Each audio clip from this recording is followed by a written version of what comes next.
from a field of thousands. Only 24 remain. You've come this far, but how far are you willing to go? $2 million on the line, and only they stand between you and your share. Everybody stumbles, but you must stand tall. Take aim and be the one. Towards somebody. Oh, way! Oh, no. God, goes low. Oh, my God! Here comes a grenade to get the confirm. There you go, Team Queso! RRQ getting demolished as they step through. Ernie gets sprayed down as well. What? Ryzen anchors it for Bigetron.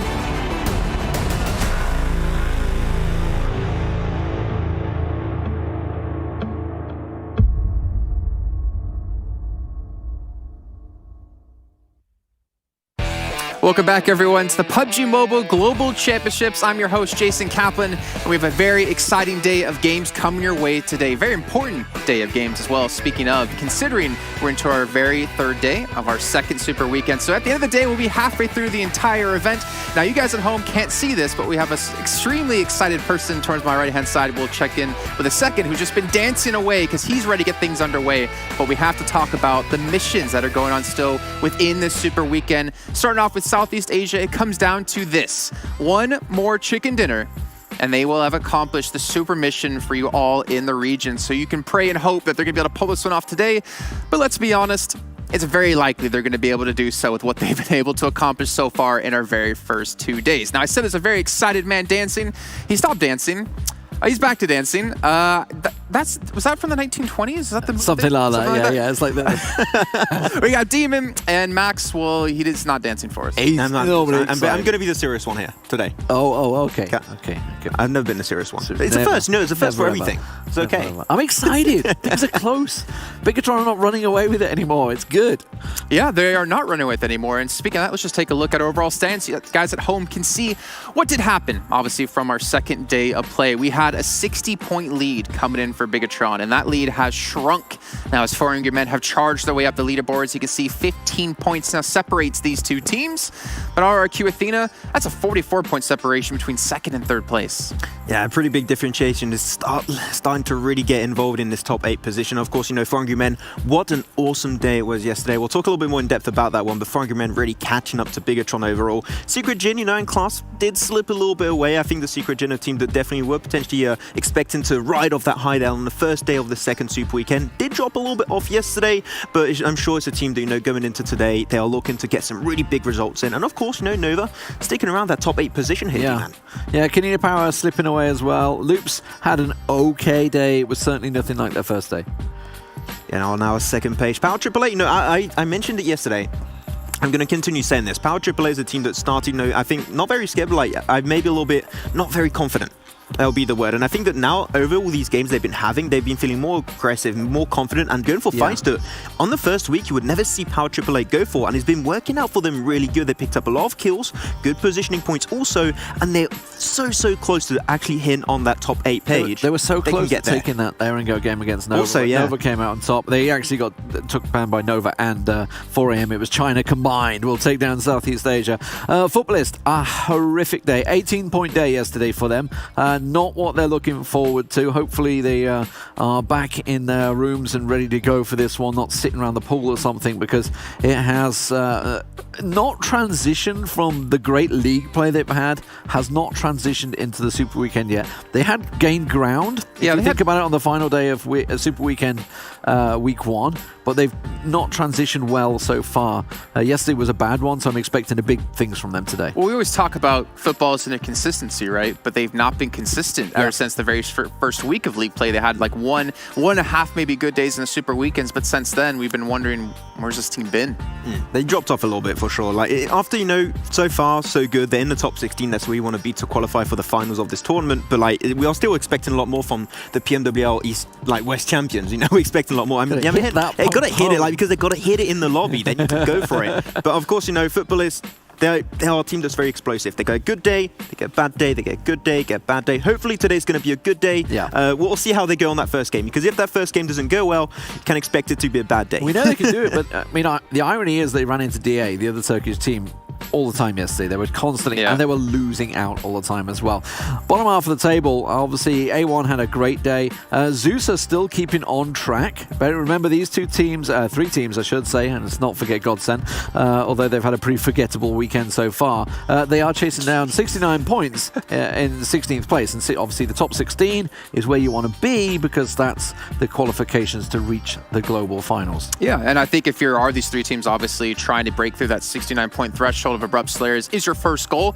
And then your second big goal is obviously to re-qualify coming into next week. And next week's not really that far away because it starts tomorrow, actually. We're going to be going straight back into league play. It's our marathon week. And, oh, what's that?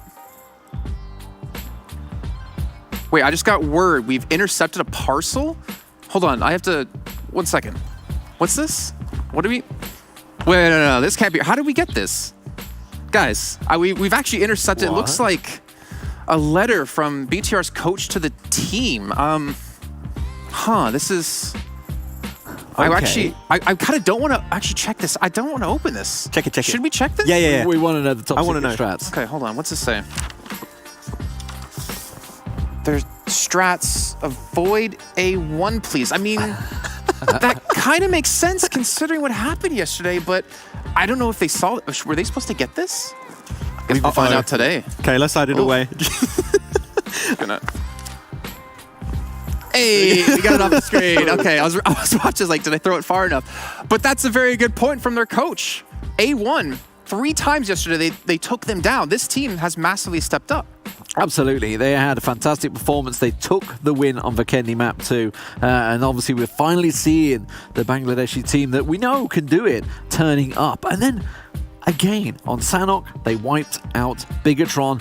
And then again on Erangel, they wiped out Bigetron. So they know they can do it against the best. Now they need to take that confidence and run with it. And be what, Max? Be the one. Wait, what? No, that's the slogan. Yeah, that is the slogan. Where's John when you need him? I was expecting you to say to be consistent. Oh, okay. No, I don't have that word in my repertoire anymore. No, sorry. I've moved on. I've evolved. Okay, I'm Maxman 2.0 over here. But like, when we talk about A1 eSports, we said it. They're feeling confident. They take it fights versus Bigetron. They wiped him off the stake like 3 times in a row, which is fantastic to see. But there still were some mistakes. Yes. Still want to be straightforward on that one. We had that Vikendi game where they should have took central position after Alpha 7 took that fight with Bigetron. They did not do so. Luckily enough, they got a 2v1. They took the win. So still, it's not because you eliminate Bigetron, you should be too confident going into this one because there are still a lot of things to work on. But Damon, one thing that kind of stands out to me for this team is that they've been heavily playing for placements over kills. Like we've seen Dante be the last alive, just trying to get as many points as possible, which you can't hate on too much. But we want to see more firepower out of the team. And if you think back to that Vikendi game, there was so much opportunities for third party in there. Obviously, Bigetron were fighting Nova. There was 4AM that came in there. There was Alpha 7 was in and around there. There was a lot of teams that sort of came in and clashed in the same area. Klas Digital Athletics, as you mentioned, yeah. Whereas they could have got a lot of third party. This is it. And you can see they had a perfect view of it in the end. And they do take down Microboy. But they had them. They were basically pinned behind this tree. It could have gone wrong for them. We could have been saying, oh, yet another Bigetron win. But thankfully, A1 stepped it up. And again, look at that. That's good spray. Yeah. These are only going to be clips of them eliminating Bigetron. I think like the entirety of this segment is going to be them taking down Bigetron. Sinister did step it up in the final Wrangle game of the day, but you know what? The players have been doing it really, really good for A1, especially Dante is the step out and really standout player for me when it comes down to A1 eSports roster. And I'm just expecting for them to ride off the high, maybe not do a Futbolist and drop off after a good day. I want to see another good day because if they do good once again, they will be in the top 16. They will be able to overtake those teams that did not qualify for the second Super Weekend. They're only 8 points away from the top 16 now. Now they need to be looking at, okay, we've sort of hit that average stride. It's gone well for us. Can we now make sure we're secure? Because obviously we're going to be jumping back into league play tomorrow and they're going to have to requalify all over again. I mean, I wonder if Execute are starting to get a little bit worried because there is the potential for A1 to pass them today, which would be kind of crazy considering Execute would have 15 more matches in total played than them. But we talk about teams and how they've adapted. We talk about teams we want to see be consistent. Well, one team that's really stepped up when it comes to adapting to what the lobby's brought to a lot of the meta of the game currently is Nova XQF. And we've been talking about them a ton, but they changed their focus quite a bit.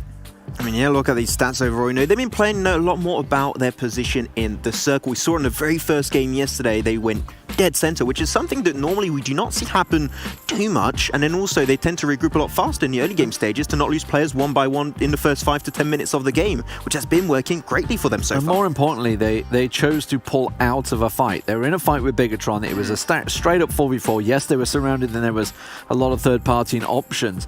But they said, you know what? Let's get center. Let's go back down. They moved down the hill, got to that rock, and that was the win that they picked up yesterday, and it paid off. So I think that probably put it in their minds that, okay, this tactic actually does work.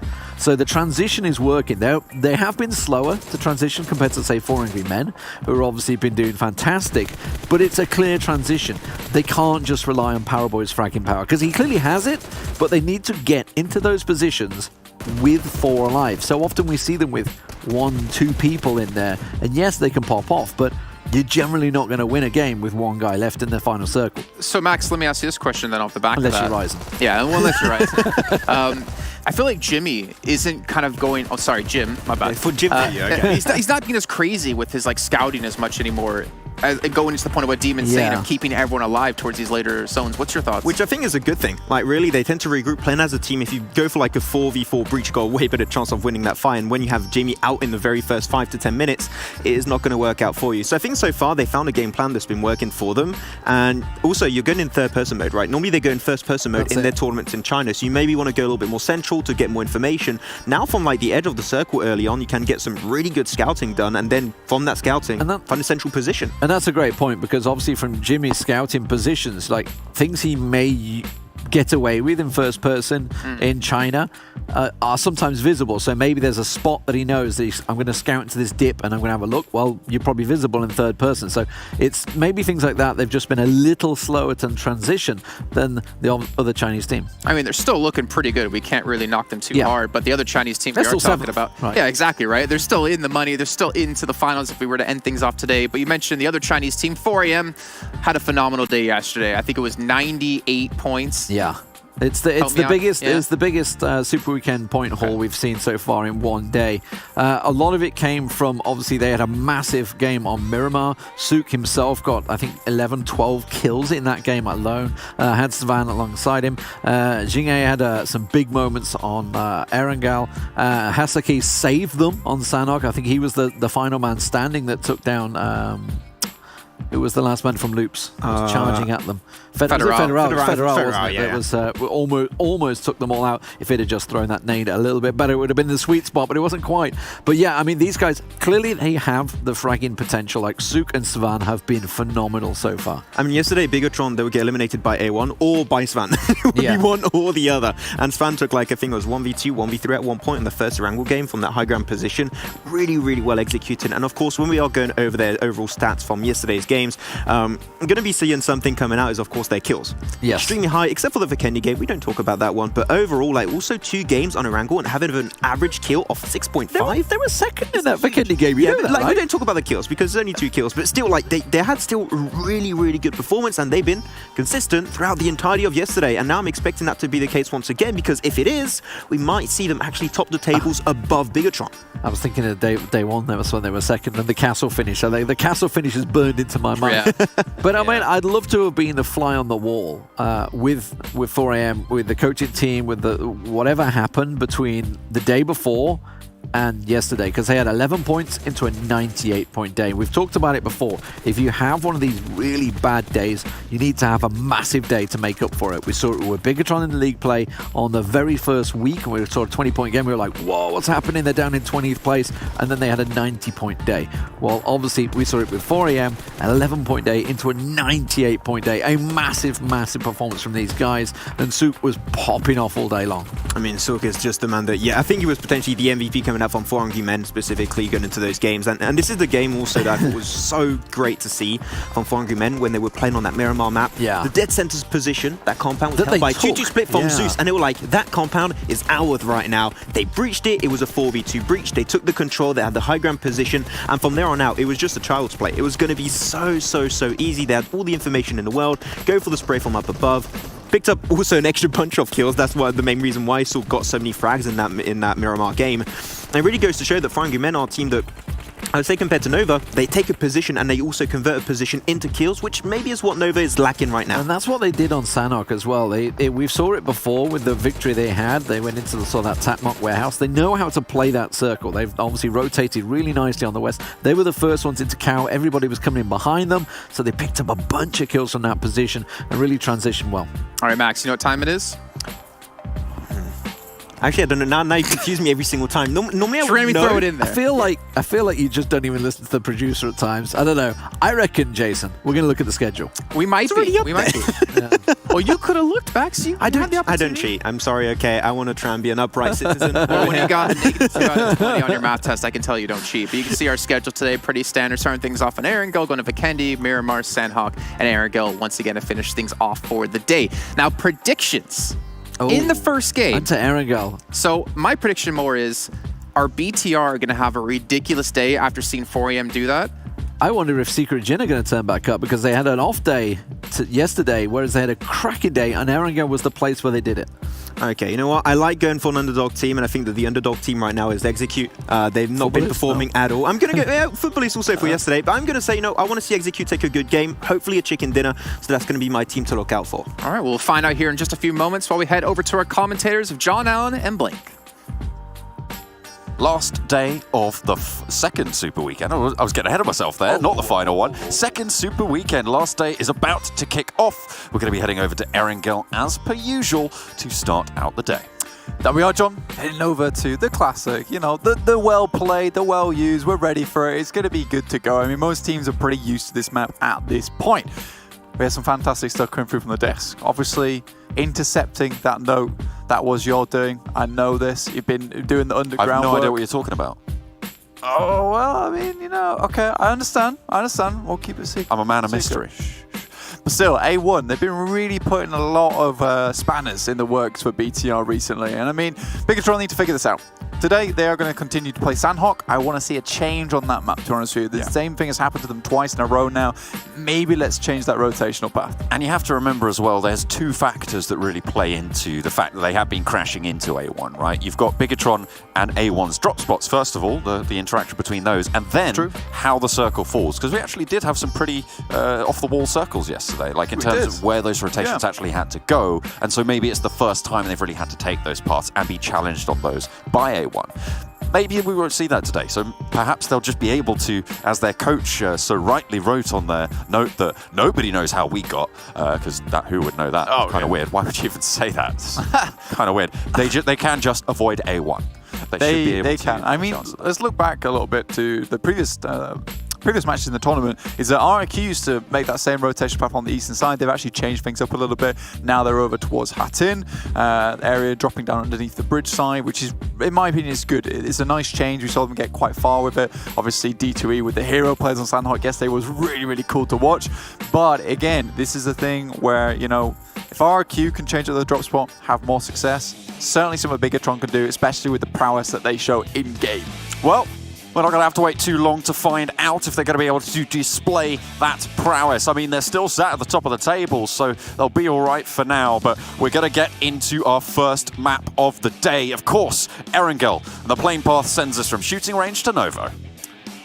Straight down the map. And I mean, this is going to be a very late drop here for Futbolists if they decide that they want to go down to Novo, and they'll be getting looted up quite late. And I think the thing is, though, for Futbolists, it's not the worst thing in the world for them to happen, just because, they will have so much time in Novo to decide where they want to go. Unless we do get some more of those off-the-walls circles today, which head up towards the north side, and they will have to make a massive rotation. But, by the time they are heading down towards Novo, they should have a pretty good idea of what's going on with that circle going forward and be able to plan for it ahead of time, right? People out early. Execute North George, their normal spot. Secret Jin early again. Severny, their normal spot. Pretty accessible here.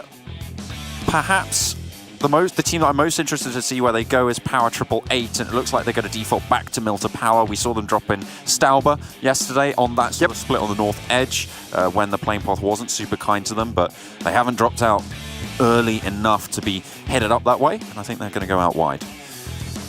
Let's just talk about Bluebees for a very quick moment, John, because we saw yesterday they had that fight with Loops down towards Primorsk Ferry Pier, and you know the fight was set up really well, and I'm in love with Regiocio's current scouting. He's very, very good getting forward. There are some times where they just fluff those like moments where they really need to perform. Losing 2 players in a 4v1 is, you know, I wouldn't even say it's unideal. It's basically disastrous at the beginning of the game. And we know how well Bluebees can perform in those final moments. They're really good at taking position within the circle and having that strong like springboard at the end of the game to secure that chicken dinner for themselves. Circle, so kind. This one is very, very nice for absolutely everyone.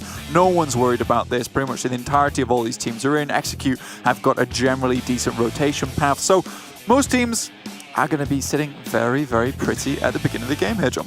They'll be all right. They'll be all right. On the south coast, of course, that combination of teams that we're looking at, A1 and Bigetron, both going to have to probably look to move a little bit north. Prime real estate for that, Potato Hill, playing such an important part of the map to control. In terms of scouting power going forward, yeah, you're right. This is a place where you want to be. GODSENT in that area. This is a team that I'd love to see take that position. They have a strong spot to actually move into it, so why not in the beginning of the game? Loops here up towards crates, and you know, you talked about this a few times, John, how, you know, this team starts in crates and then sometimes you'll look away for the barest moment and then blink and then bang, they're right in the center of the circle, and it's some mad movements coming out from them.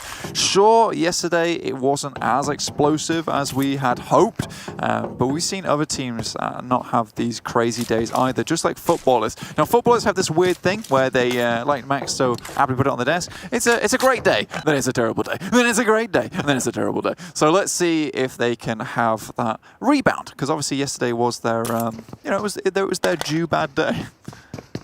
Yeah.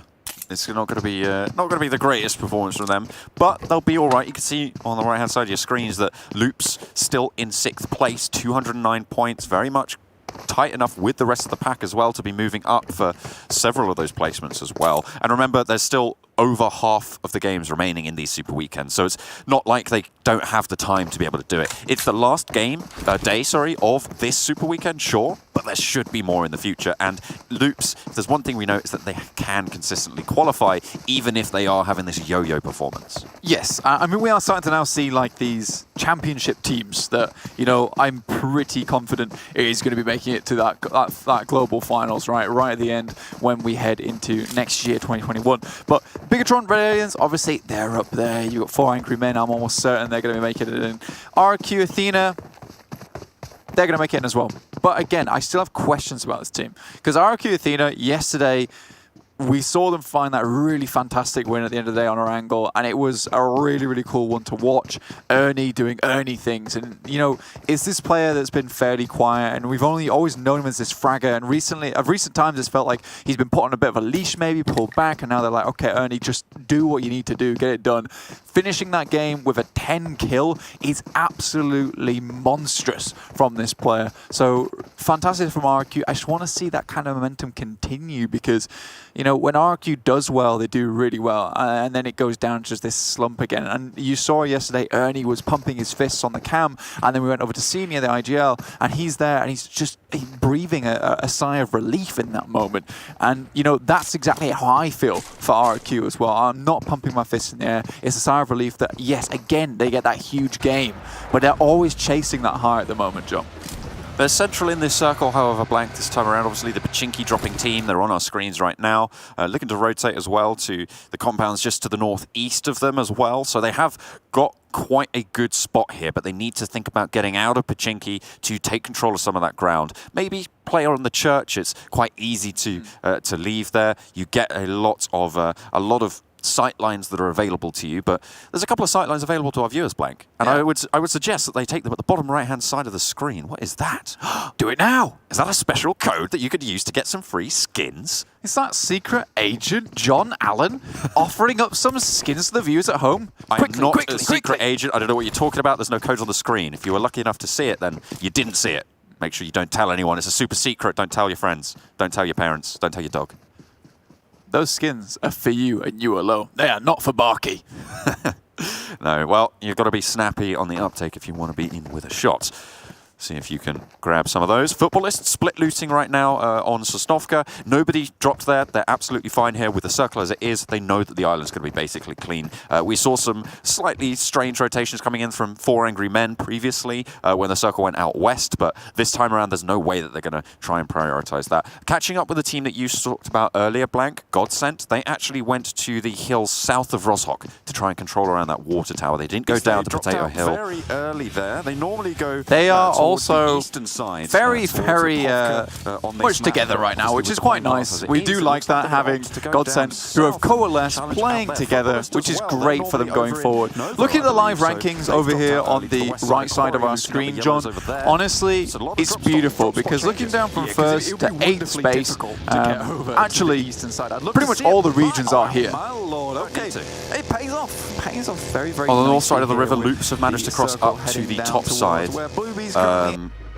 And we'll be trying to rotate onto the northern edge, just over the north of Rozhok there. And moving up from that crate. It's actually getting ahead of Execute. And that's something that we talked about with Execute before, right? Is how they're a little bit slow on the uptake on those rotations sometimes and making those calls. First rotation, fair enough. You know, it's not going to be too bad to find a spot on that northern side, but they should be able to get something for their money on that rotation. Loops are primary effect on the northern shore. The question is, will they have to move down south to be able to actually get into these next circles? Because it's all well and good for surviving this first circle, but the second might not be so kind. Second circle, obviously, it's going to be the one where things change a lot. Like you say, John, I mean, right now it's fairly easy to deal with. Golden just bandaging up a little bit here. Not too many utilities on board. It looks like the boys are coming in to try and get him out of dodge as quickly as possible, but massive centralized position here inside of Rozhok. So many teams holding down this position. Alpha 7 obviously here first. This is their general spot, and they're trying to hold down a lot of areas at the same time. We've seen this happen before. Los Leones, Miramar. They tried to hold down a really strong position up on the rooftops, and were actually making too much, putting too much stock in that position. And I think that here they probably need to regroup. Just want to talk about A1 again, because they've pushed out to the east because they know that Bigetron is going to be pushing through. They are in front of Potato Hill. They're south of it. They're looking for Bigetron right now. And I feel like they're maybe riding off their performance from yesterday. They had a strong entry, so why not try and continue it? You can see on the minimap here, on the west side of Bigetron, who are currently looking towards Konina Power, you've got A1, who are potentially going to have oversight on this next rotation. Circle just about to pop, and, well, it goes down south and zones more towards the Pachinki side of things, which means that the teams on the northern edge will have to move down south. Loops already made that crossing, by the way. Exactly. Again, you blink and you miss it. They're immediately into that circle. Looking at our screens right now, though, again, this circle doesn't really affect anyone too badly. In fact, it's a very nice circle. We could have had something where it went more towards the north side and teams had to make that decision whether they wanted to be in a position where they could quickly cross the river or just hedge your bets on heading down to the south side and hoping against hope that circle comes to you and try and play off the back of that. Here, though, very interesting circle, considering Potato Hill's still very much firmly in it. Whoever has control of this area has such good informational ability going forward, just because they're able to see everyone around them, decide what kind of positions they'll be able to take, and now it's Bigetron passing A1. Oh, I think they know about this rotation to A1, but this means that they've been somewhat leapfrogged towards the center of the circle. Bigetron moving closer to Potato Hill, but I don't think they want to go in there. They know that there's plenty of time for a lot of teams to have taken that spot. No one has yet, but that doesn't change the decision-making process. 4 Angry Men may be looking to eke into that hillside, but A1 and Bigetron again jousting. Yeah, I love watching Dante's player cam there. He looks like a Darth A1 player, really, with the blanket over his head. I love it, to be honest with you. It's quite menacing. Well, he's pretty menacing himself. Mini 14, but that's a teammate. Pretty sure he should know that. They know that Bigetron are here, and Bigetron know that they're there. They'll be lucky to land a shot. Luxy, he takes his head clean off. Beautiful shot with the sniper there. The M24 working wonders. Nicely done. I mean, he took the headshot as well, by the way. You can see that his helmet is completely ruined. But, you know, his headshot was slightly stronger. It came out from a much larger gun. The M24 with those one taps, able to get the knock. I mean, just being able to stand there, take the headshot, but have the patience to be like, I'm going to line up this shot, even if it means I take one in return. Like, the team is so disciplined, right? But it does look like they didn't receive that message from their coach. That it did just get intercepted. So, you know, they aren't avoiding A1 just yet. Jason! They're right next to it. I can't believe Jason would do something so mean to destroy those strats getting towards the team. But seems like they're doing okay for now. Hopefully they'll be able to keep that one going. A nice split from A1, I have to say, on this hillside. It does give them a lot of control and a lot of sight, but a little bit tricky to deal with people on the top of that mountain. Yeah, this is not a rivalry that personally I would like to begin between me and another team, namely in this situation Bigetron. There is a fair bit of fighting actually happening between Bluebees and Konina Power. Gonzo finding the first knock, and why wouldn't he? I mean, Gonzo is just a ridiculous player on this team, hitting all the shots, calling all the right shots too. Ooh, another M24 round sails over the heads of A1, keeps them hunkered down. But you're right, the eastern side of the circle now for Konina Power being dominated at the moment. You can see 2 of the Bluebees knocked. The rest of them actually just sent all the way out and now are outside of the white zone currently, and we'll have to push in through Power Triple. Oh, beg your pardon. Through Power Triple 8. Thank you, Sonny Jim. Yeah, it's all right. Don't worry about it. Yeah, Power Triple 8 currently a little bit split. You got Ice off in the distance towards Farm, but still 3 players on the screen. There you go, next circle, hits up. Konina Power realised that the rest of Bluebees have just left these 2 players for dead and happy to pick up the 2 points available to them. Circle heads off to the east side again. That hill still in contention. And really, the thing is here is that Potato Hill are going to be such a hotly contested zone that almost creates quite a large unplayable area in this circle. You got the ridgeline off to the eastern side, but now you got Digital Athletics trying to move their way through. Futbolist equally as well on this southern side, already taken a knock. BTR holding it down massively. Nobody had taken Potato Hill earlier, and I think it's because everybody moved there just a little bit late and had assumed that there would already be someone there. Klas Digital Athletics, though, didn't get the memo. They sent all the way to the western side of it. Futbolist, though, crashing into A1. Realm able to find the first kill. First on the cards for them, as the rest of Futbolist looking to try and back him up, but he's very low. Needs to try and regroup, drop some smokes around the corner, gives himself some time, and the rest of his team as well to come in for the backup. Here comes Solke. You can see Lutz on the sidelines as well. Nade is there, but Solke's in for the save. And Nade being cooked by Sinister out the window, looking to try and do some damage around the edge, but not quite able to place it right on top of Realm. Lutz repositioning the Darcia down the hill, but gets spotted, takes a bit of damage. Sinister knows there's a player inside, spots through the window. Beautiful game sense there to hold down the door frame, pre-fires through the smoke. This is going to be able to find Solke, not get the flush just yet as the rest of Futbolist coming through, but they are being shut down as soon as they do. Sinister on an absolute tear. Dante's there as well. And my goodness me, A1, they are stepping up to the plate. This has gone horrifically wrong. Lutz has to clutch this out right now. There's one other player down on the floor. It is Realm. And now hitting on that medkit as fast as possible. But yeah, this has all gone horrifically wrong for A1. Lutz just has to stick this medkit now. Is he going to be able to pop it off as well? Gets full HP, takes a tag of damage, but takes a little bit more too. In they go, 6ix9ine falls first, a bold peek, and the reload is in. Lutz goes for the 2v1, and Futbolist stay alive, but with only 2 players. Bigetron know what's going on. They see A1's wiped, and they just say, well, that's the win then, let's go on. Futbolist taken down as well.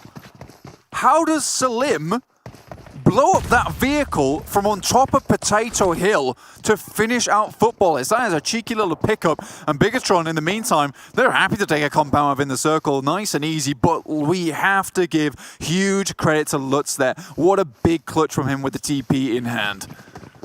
Absolutely beautiful play there, able to land the crucial knock onto 6ix9ine as he went for that first peek. On the northern side, by the road, they've got a compound. It's Loops, who are right next to 4 Angry Men, and with a duo remaining from Bluebees on that northeastern side. And we've got plenty of teams looking to try and push through. The next circle will be popping in just a few moments. Bigetron now have that area of the map completely cleared, and again, onto Potato Hill areas. Klas Digital Athletics late to the party, first to Potato Hill. Teams are suffering because they didn't go for that earlier. Klas Digital Athletics currently in 4th place right now, 223 points total with an average of 8.9 per game. So a pretty damn good showing from them. They've had some rough days, but overall, they've been able to sneak up into some good points. We've not seen a huge flashy finish from them in quite a while, though, which is my only concern. Should be fine. Blue Bees, unfortunately, just slowly career into a death trap. Yeah, Regiosio as well, not going to be able to make it over the ridgeline. That's Blue Bees eliminated. A nice pickup for Loops. The Blue Bees just got guarded at every turn there. Konina Power first. They tried to go in on the south, but Power, Triple Eight and Zeus were there. And they try to go up a little bit north, and Loops say, oh, 2 kills, thank you. For Execute right now, obviously, they just lost Fame Boys, but they have actually subbed in Echo for Its Fate, which is very interesting considering Its Fate is their IGL. So, again, this is just another point in time where teams are just trying to change things up. Execute knows they have to change things up right now if they want to continue getting points. They're currently in 13th place, but with 93 points, around about 40 points behind 12th place. They are looking to get some points on board right now. And a lot of teams have been making these changes, and sometimes just that one little bit of difference is enough to shake up what's going in the team, get a new perspective within game. That perspective starts here. We'll see if they're going to be able to find it. Are they going to be able to channel their inner Anton ego and get that perspective? Don't know. Don't know just yet. We'll have to wait and see. Northern side of the circle for them in apartments, challenging out with Secret Jin, who are a little bit further behind them. Alpha 7 out to their east as well, and they're looking to push through. RRQ though, taking heavy fire from GODSENT. Yeah. Similarly, RRQ, yesterday they were playing the OG roster, G9, D2E, Ernie Senior. Today, Beer 11 is back within the mix. So I am still curious as to why that switch was made out yesterday, especially when it worked out so well. We'll have to wait and see if RRQ continue to do well, or if they decide to, you know, get the OGs back in, the originals. Alpha 7 have been spotted, so Execute able to deal with the start of that push, certainly. Senatexa goes down, they know Law's around as well, who's taken a lot of damage. V22K on the back with Sagin as well. Haven't yet moved from their compound, they will have to. The Blue Zone will force them to do just that. Secret Jin, they don't want to take the fight with Execute, and they're heading south now to join in the fight against RRQ. No, SQF certainly learning here. A lot of our teams which are doing the best in this tournament, G9, dropping behind the tree, will take a knock though. A lot of our teams that are doing the best at the moment are very much edge teams. If you could look on the map when the next one comes through, BTR is firmly playing on the edge. 4am finding a good position, have made their way in, but usually they're an edge team too. Nova XQF, they're starting to realize this, but it's Team Secret Jin advancing upon RRQ. Able to get Cosmos down, Ernie from the top of the hill. Will not be able to save his teammates. Ernie now in the smoke, gets spotted, his feet, and taken down by 2K. Beautiful stuff there. RRQ eliminated Secret Jin. Pick up plenty of kills. 4 points on the board from them. And they now have the northwestern side, but they lose Cosmos in the process, down to just 2 players. Yeah, team Secret Jin here, definitely not a team to be trifled with one bit. Next up comes through on your screen, you can see it there. 4am will be able to hold off on the north side. They'd love to control that. Konina Power just been binding their time towards the east.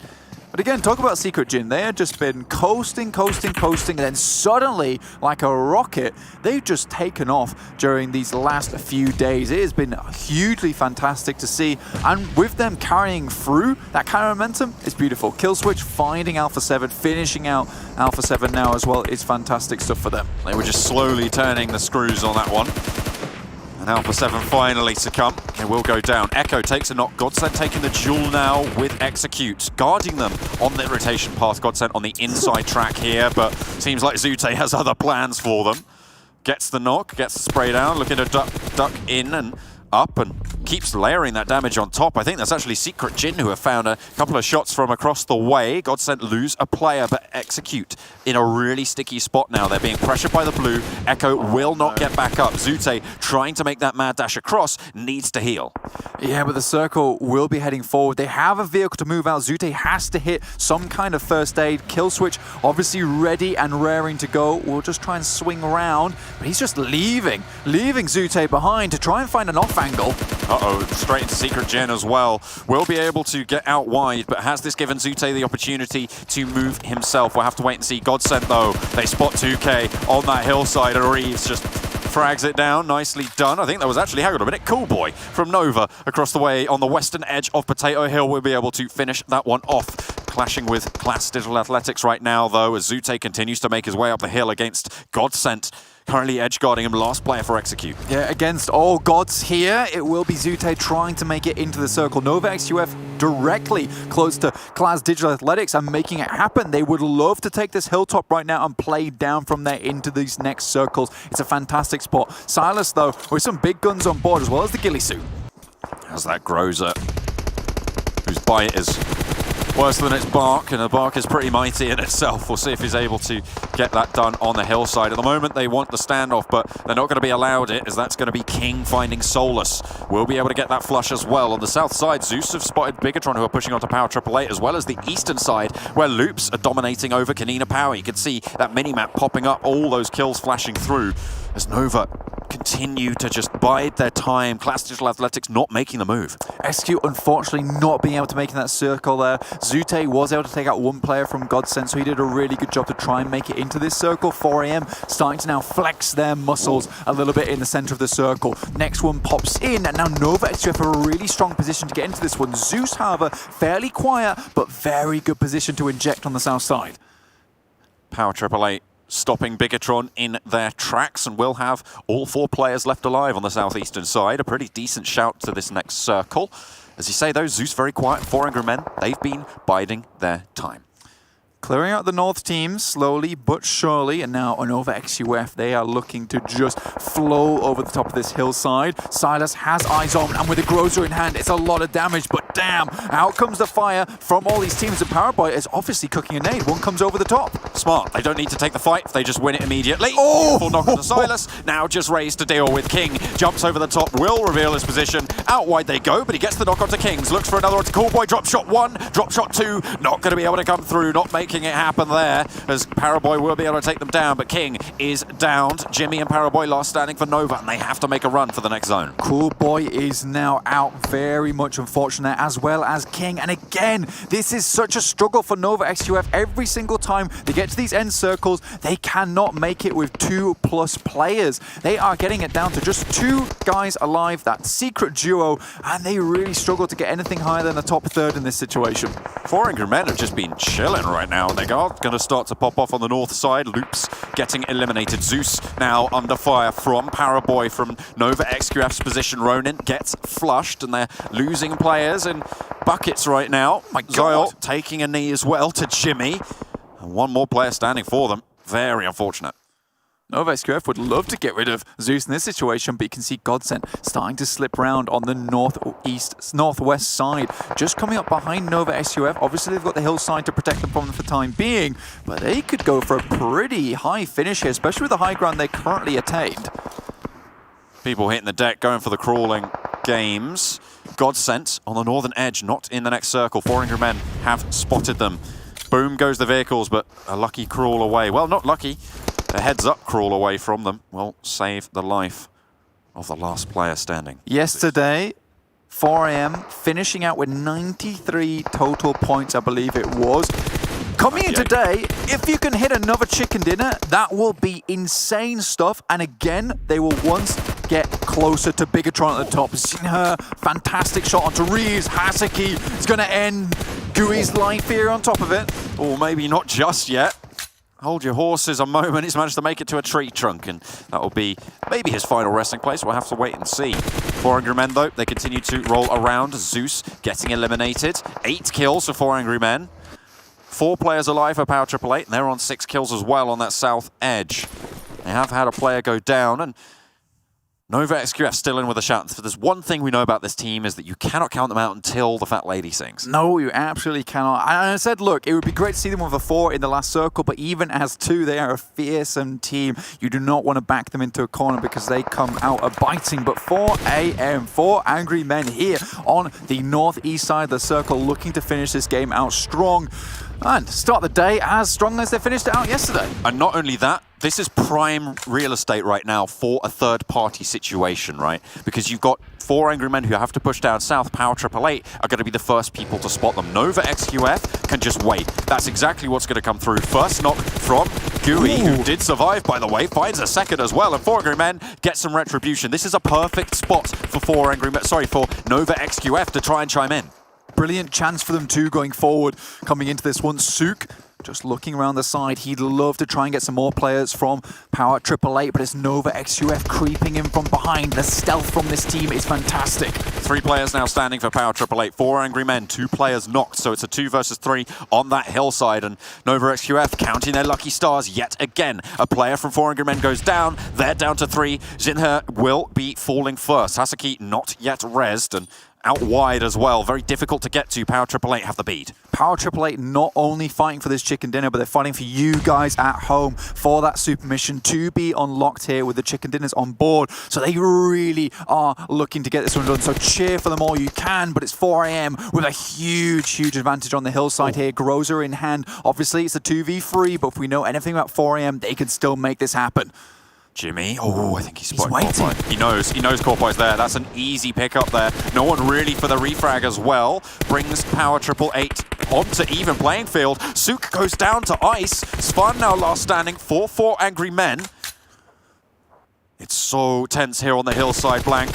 Ice gets knocked on the trade. Will be able to get the flush. Just Svan remaining, this huge player from 4 AM. Nova XUF, however, Jimmy really pulling things back in here, and he looks so much more focused, so much more calm. This is the kind of Jimmy that we should be used to. The power of Potato Hill running through the veins of Nova XQF right now.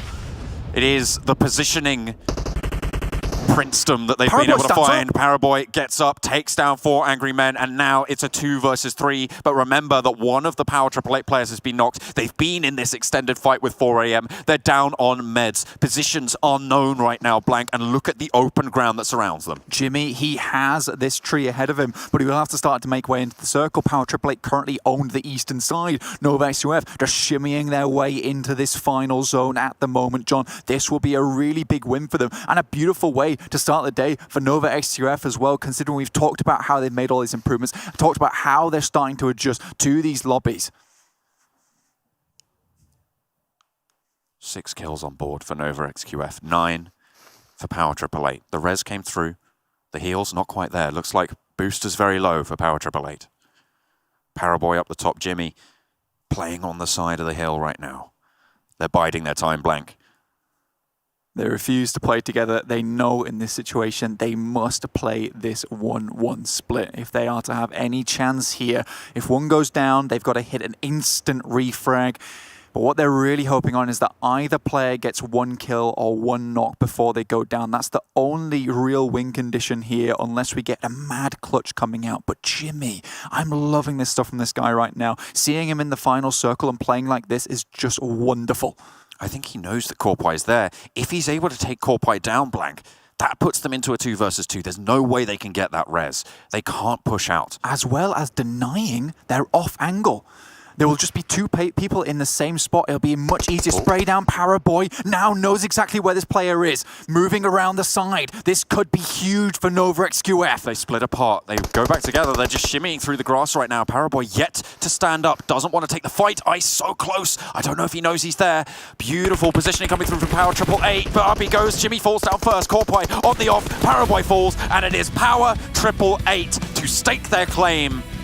Potato Hill not quite able to see them safe, and it is the missions getting completed for the region. Unlocked for you guys at home, but that is the true potential of Power 888 being unlocked again as well. We've seen this team do so well. I keep talking about how happy I am to see them in this tournament doing so good for their region at home. But Nova XQF, what a nice little ending for them, playing on the edge, playing it way more smart here, not trying to gatekeep as many teams. Sure, they lost a couple of players to Digital Athletics there, but they were actually being shot from the side as well. So it was a bit of an unfortunate event for them. But again, Power 888, fantastic stuff from them. They didn't actually make too much of a wild, erratic movements at the end. It was very strategic, very calculated. I like to see that. Yeah, it was really well held by them. Obviously, the fact that Nova XQF had a chance was due to some great positioning, as we talked about during that, with 4 angry men and Power 888 being forced to go for that sort of that full-on clash. Really gave them a chance there. It was just unfortunate they couldn't quite find those angles in the end to be able to win it out. But still, as you say, a very good showing from them. And with Bigetron going down early, 4 angry men have a chance to jump up as well. I think that, you know, we don't talk about him enough. Paraboy. This guy is consistently always in their top duos or finishing the games out for Nova XQF. He is consistently doing this huge amount of damage to the team. Sure, they are down in 7th at the moment, but the amount of times you've seen him in the MVP graphics, seen him in the huge stats right at the top of the leaderboard, this guy is really putting in the work. And even just those moments where you see him jump up, stand up, take down the final player from 4 AM, you know, he really is standing up for his team. He's being that foundation to make sure they can continue forward. And it feels like the rest of the players on the team, they're starting to adjust too. But yeah, we cannot deny this superstar player from China. 4 kills for Paraboy on that game blank with 857 damage. So a really nice step up from them, although slightly overshadowed by Ice with 7 kills and 1046 damage. So Power 888 really earning their victory there. Let's head back over to the lounge for the experts. I know this is a little off topic, guys, but I have to say John is looking extra dreamy today. Is that just me? Just you. No, he's looking fantastic, John. You're looking lovely.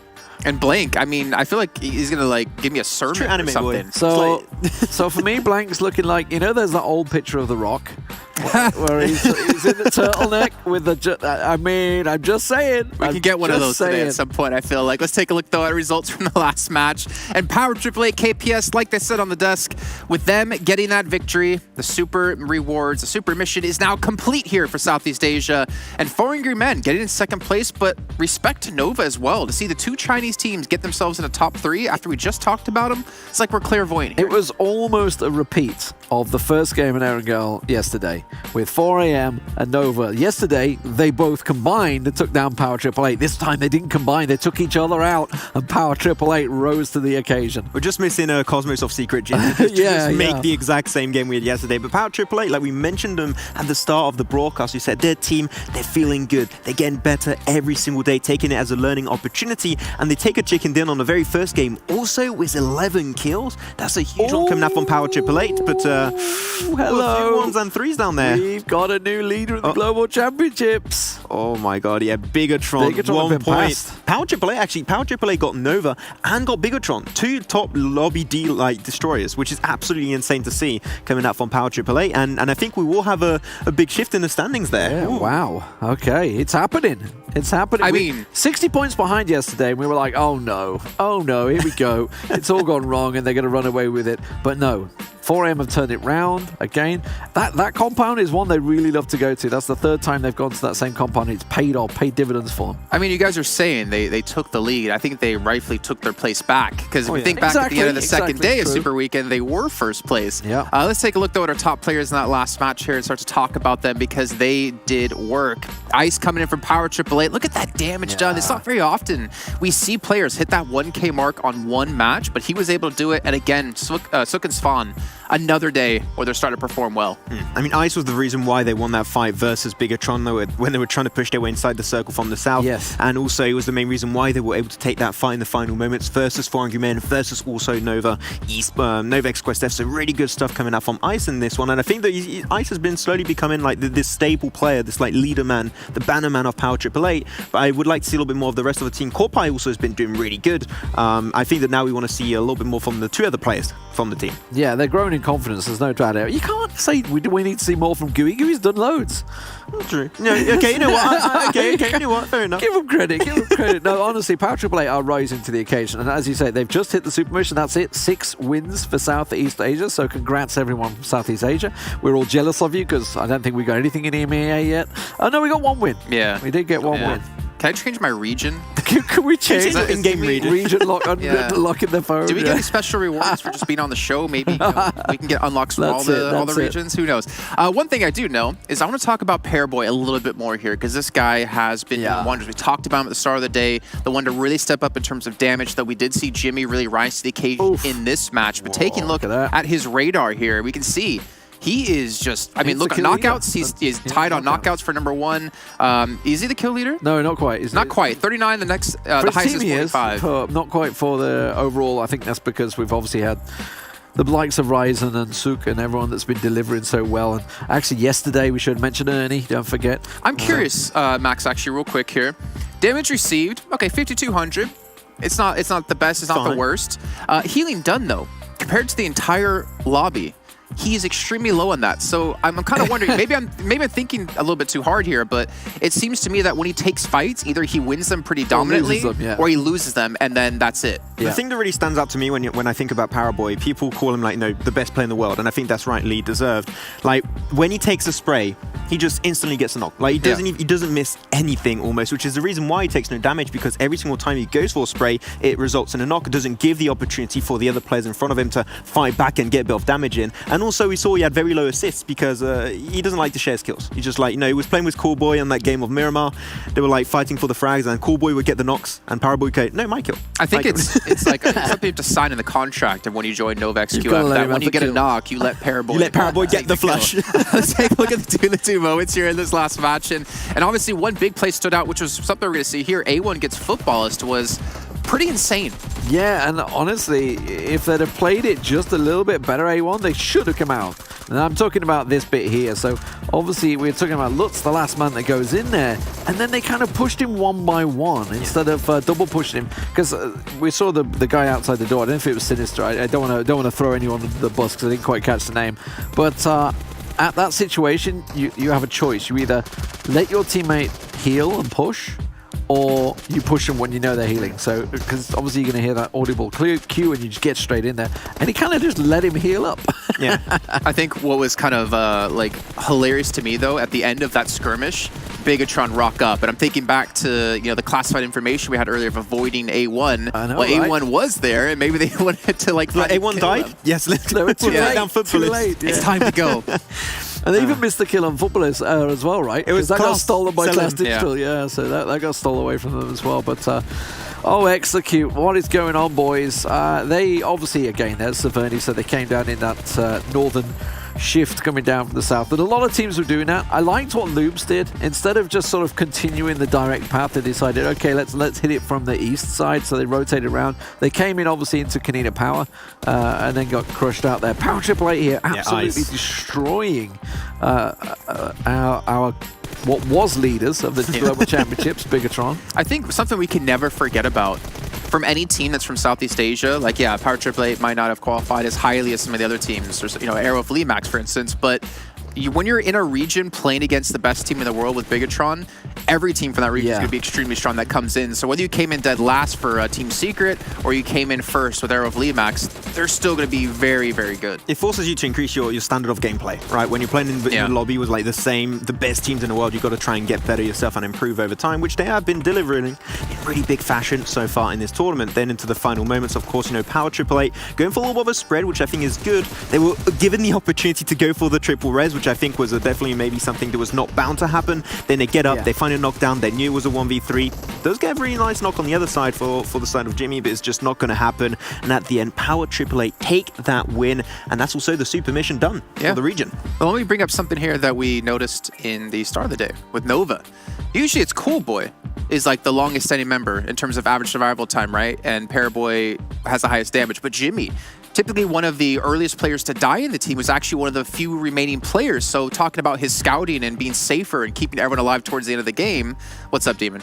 So there was a moment. The team was the west side of Pachinki. Jimmy was on his own in the barn. So there was a wide spread. There was no chance to back him up. So they're still kind of doing it, but they're getting better. Yeah, I'm just happy to see Jim, get to the very end of the game. My boy Jim. Let's take a look though at the overall settings now after that match is finished. Don't worry, we can get you with an interview with him, Demon, because we all want to call him Jim.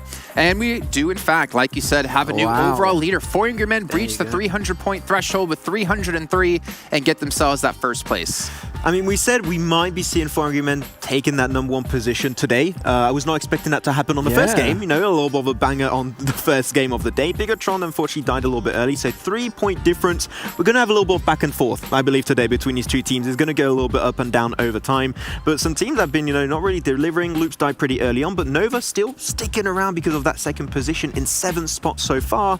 And they're creeping behind Loops. They're creeping behind Secret Jin. They're about to overtake it and potentially breach top 5 in the next game. Yeah, they're only 3 points off top 5. So, and Power Triple 8 breaking into the top 8 as well, which is great to see. Konina Power, unfortunately, will slip down. Futbolist, another rough one for them. They took out A1 and then they lost too much in the process, unfortunately. Yeah, Selim just spotted it from a distance and made the car explode and then got the kill because of that. I think even Selim wasn't really expecting to get the kill off of that one.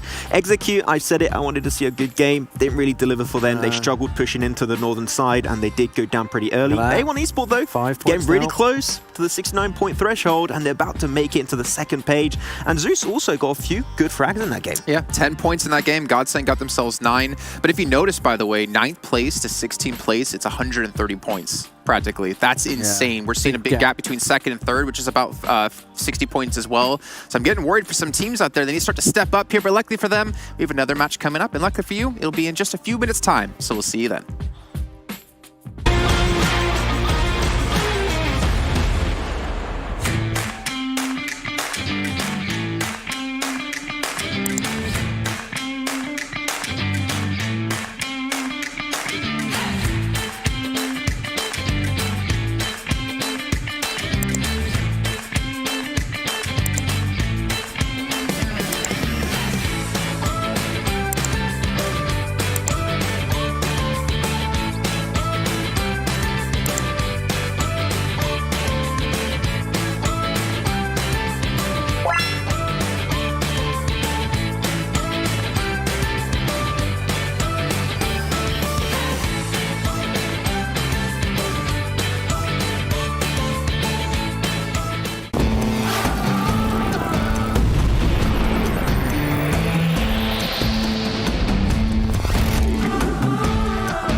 The PUBG Mobile Global Championship is brought to you by the title sponsor, Qualcomm Snapdragon Elite Gaming, the official beverage sponsor, Mountain Dew, and OnePlus 8T 5G smartphone, the official partner phone.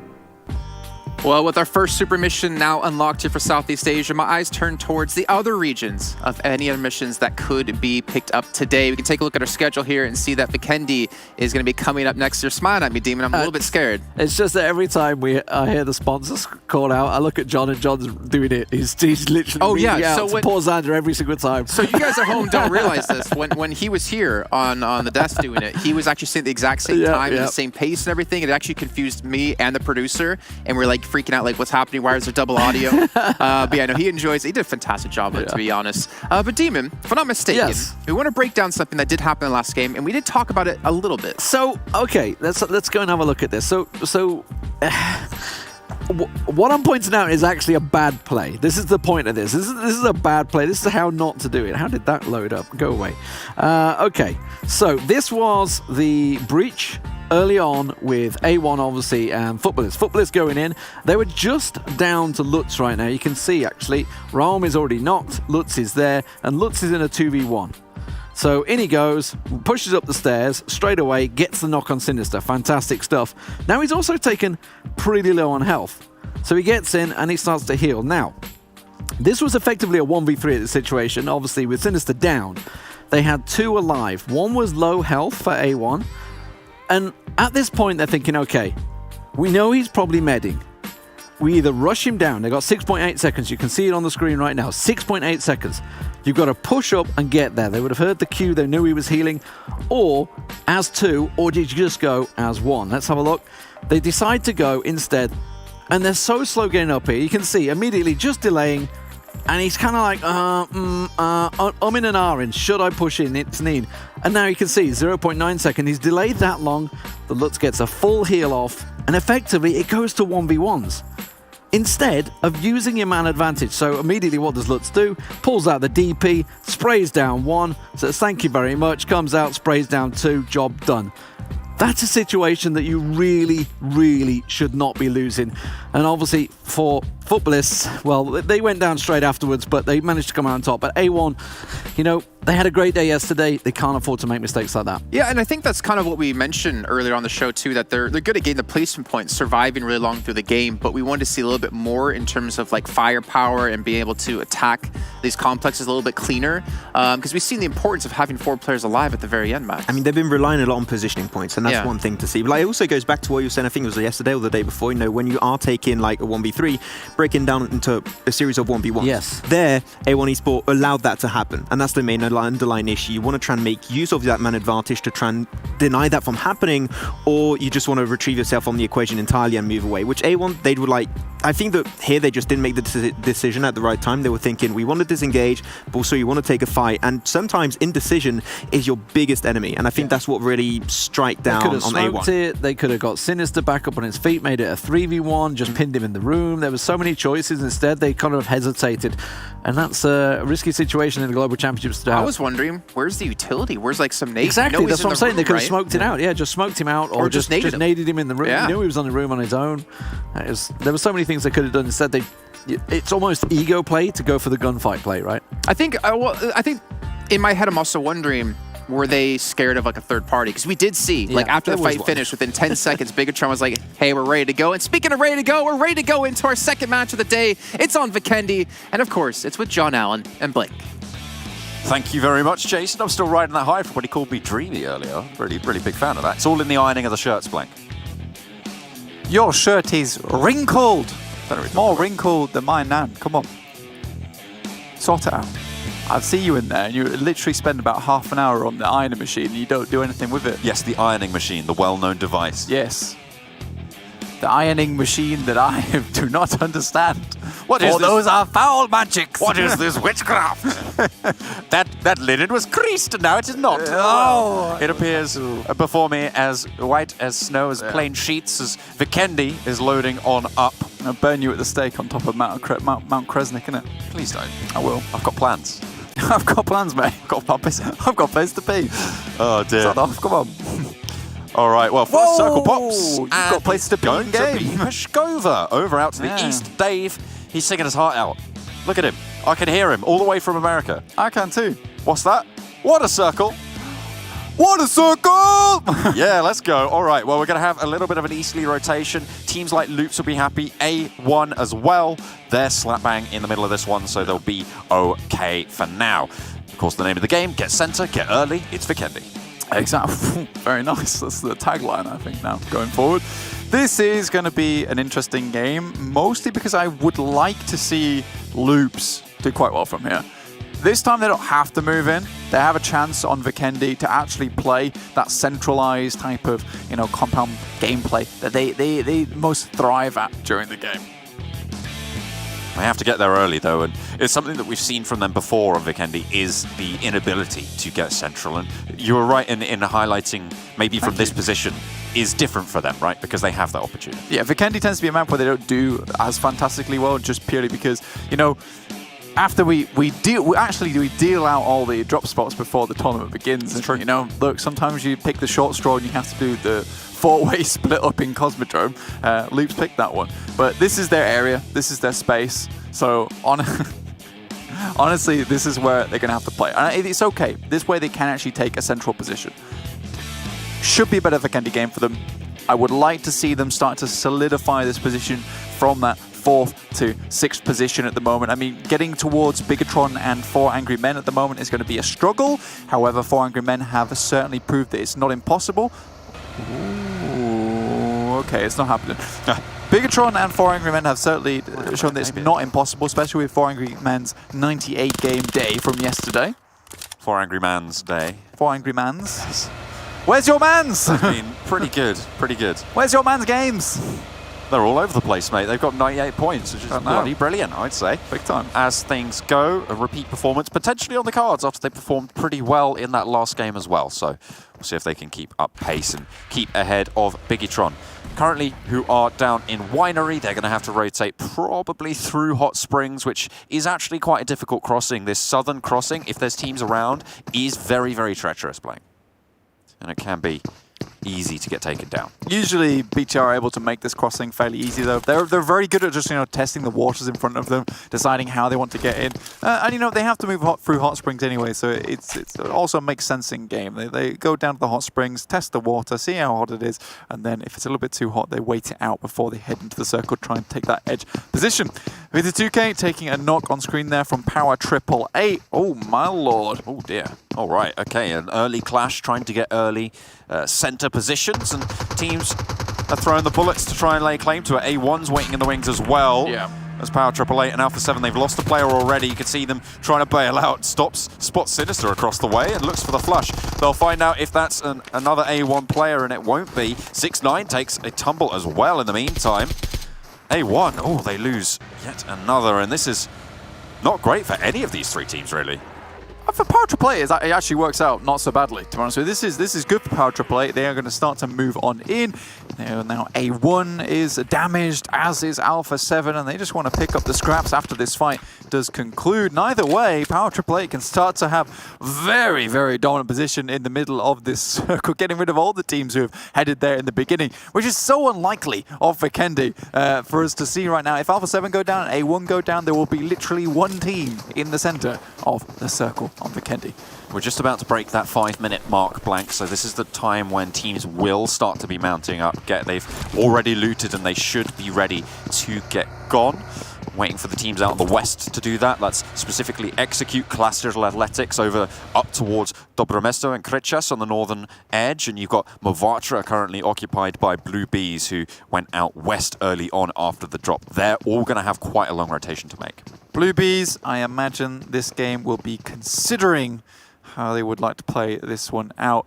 Obviously, they've been struggling recently, crashing into teams a little bit too often. RRQ are going to quickly make the rotation across. In front of them, there is 4 Angry Men, however, so we'll have to be worried about that one. And they are just sending it to the middle of the zone. I love 4 Angry Men and how they go about this, but they are heading into Power 888. They're going straight for it.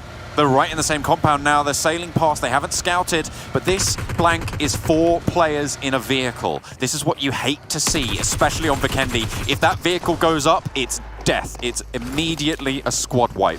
They crash into a different compound, though, and they really had their wits about them. I think they must have got an inkling. I think they spotted potentially a vehicle, tire tracks in the snow that gave the game away in terms of their team being there. It was a beautiful rotate, in my opinion, because they, you know, swerve past the compound with one player leaning out the side, checking if there's any players within that compound itself. Once they see it, they know there's an instant hill that they can kind of ride down and go past the trees, making it much harder for teams to shoot them instantly into a secondary compound, which may not be as good as the one that Power 888 hold, but it is an option to them. So they're not just left high and dry. I love that this team has, in particular, options available to them, and that's what all teams need to be focusing on. Bigetron lost a knock over towards Konina Power. That's on the crossing on the south edge. We said it was going to be treacherous.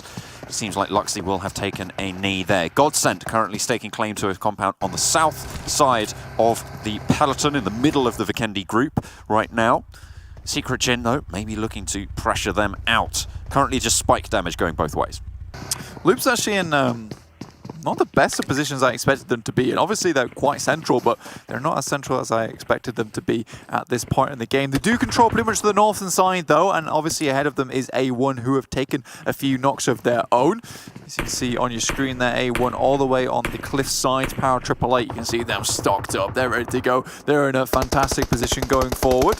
And you've got that 4-way split between those 4 teams right in the middle. I say right in the middle, not of this circle, but most likely the next circle. That should shift right on top of them. You've got on the northern edge Power 888, you've got Alpha 7 on the eastern peak. You've got 4 Angry Men out to the west, and on the south, it's Nova XQF, who are going to be that sort of central blockade of teams that make it so difficult to move in closer. Team Secret Jin. This is a team that's right on the edge side.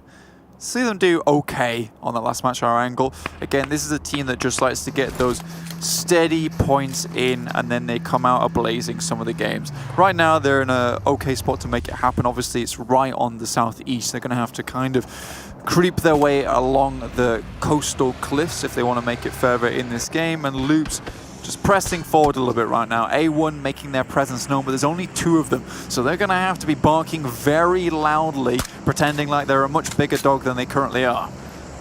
A1, the team that lost 2 players early, with the rest of the games today, they have a chance to actually jump the other teams that will only have had 15 games played. So it's a very valuable set of games they have today.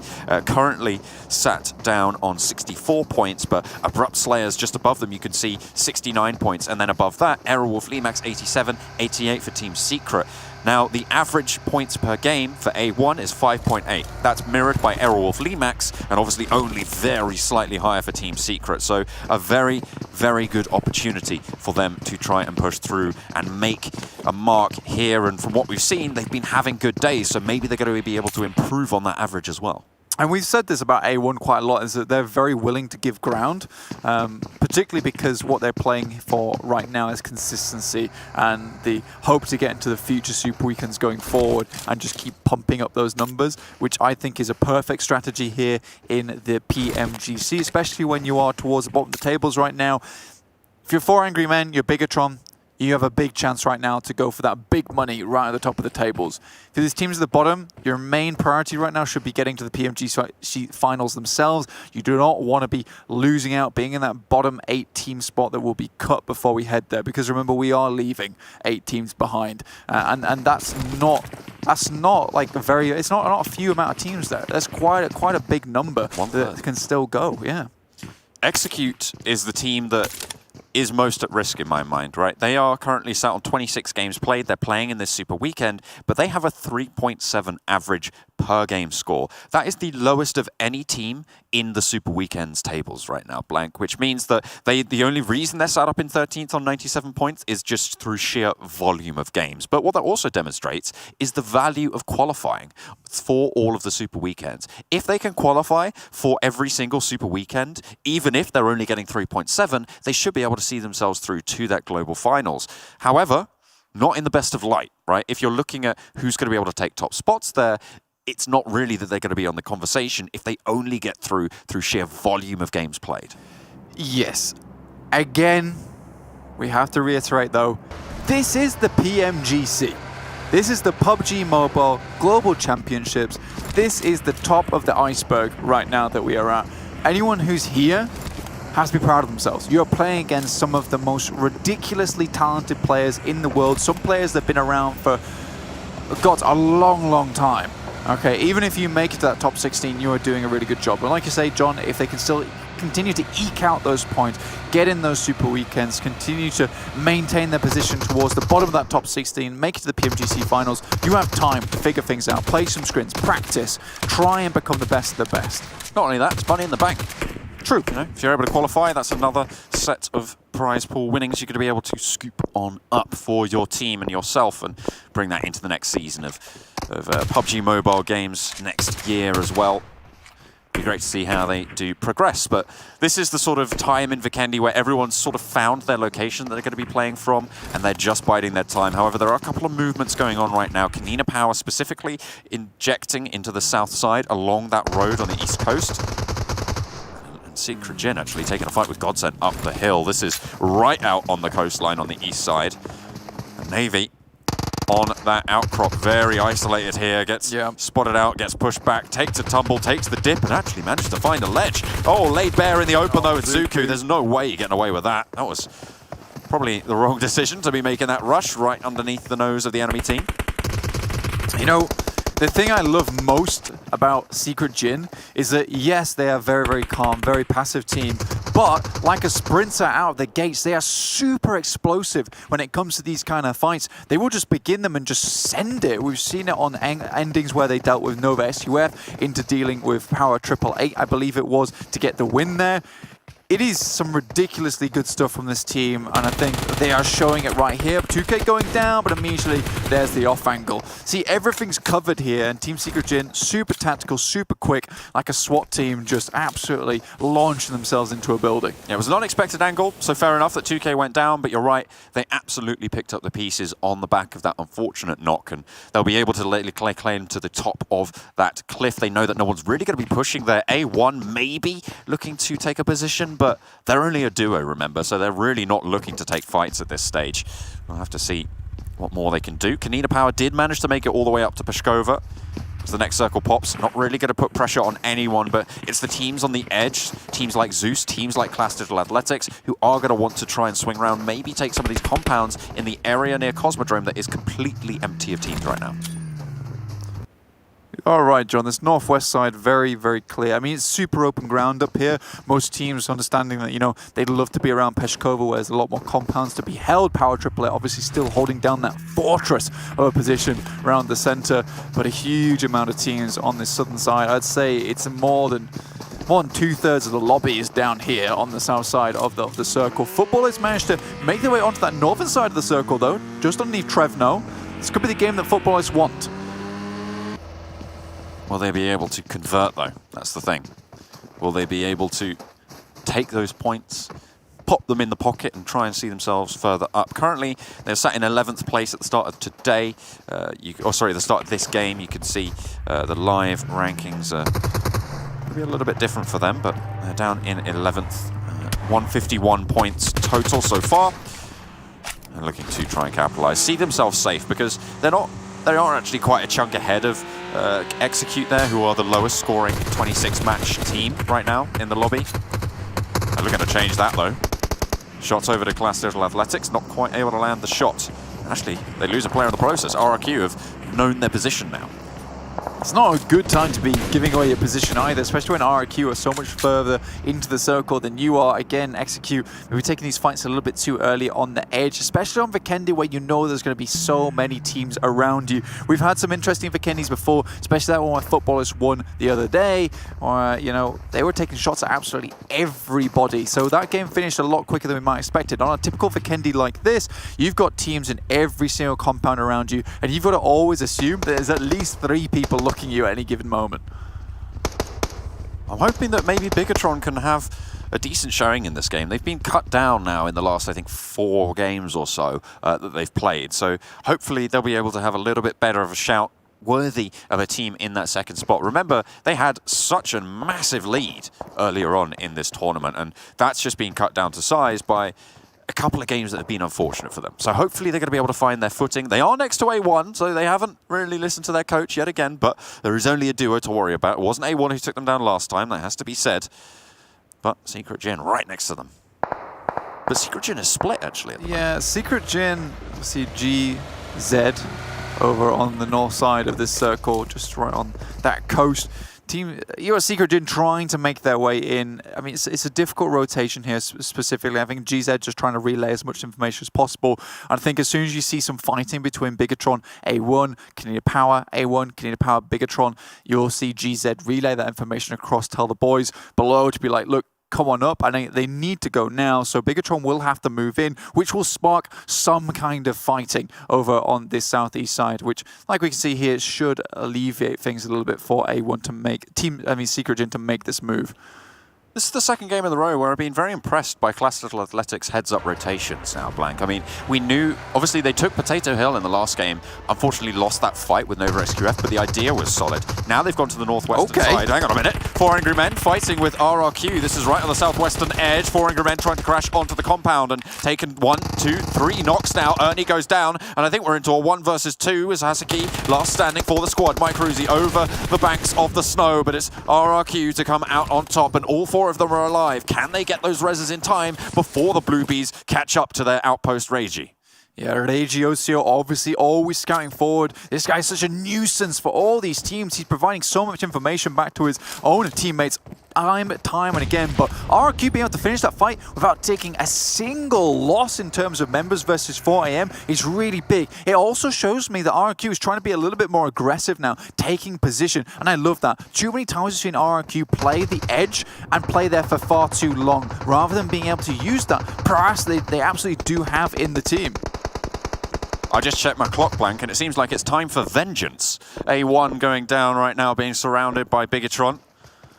As Jack's soon to fall. Microboy has gone down, taken a knock there, but there's only one player now left standing. Dante hunkering down in a bathroom, trying to hide out or maybe get a kill if he's got his wits about him. Zuxi going for a little bit of a heal off. Zeus, though, putting some pressure onto Bigetron from the off angle, and Luxy will have to get that res out to the south. Zeus will have to move, however, and Zuxi wants to back up this res. Make sure they have all four alive. They don't want to go hunting before they're sure that they're secure.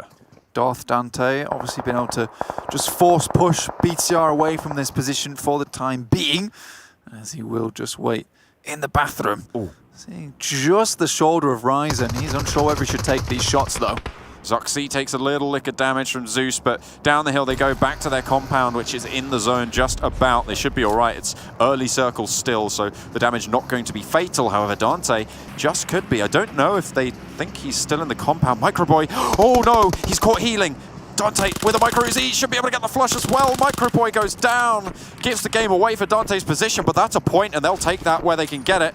Zuxi has not taken any chances. He's letting Ryzen hold the outside, waiting for that push, forces the engagement, but a knock comes back their way. Dante does take down Ryzen in the midst of it. A little bit more than they were bargaining for, and A1 still proving to be the Achilles heel for Bigetron. Yeah, able to take down Microboy. It feels bad for Bigetron, to be honest with you. There's Nova SUF popping off in the distance versus Alpha 7. Obviously, they took a knock earlier on, but it's Power AAA now trying to get involved in this, but a little bit further into the circle. This circle heading all the way to the northeast is going to create such a huge amount of players just having to push through from this south side. But Bluebees, again, Regiocio providing the information forward, knows that there's shouldn't be many teams towards this north side and head on up. Nova XQF now taking the fight with RRQ. RRQ held the crash, but they go for a crash of themselves.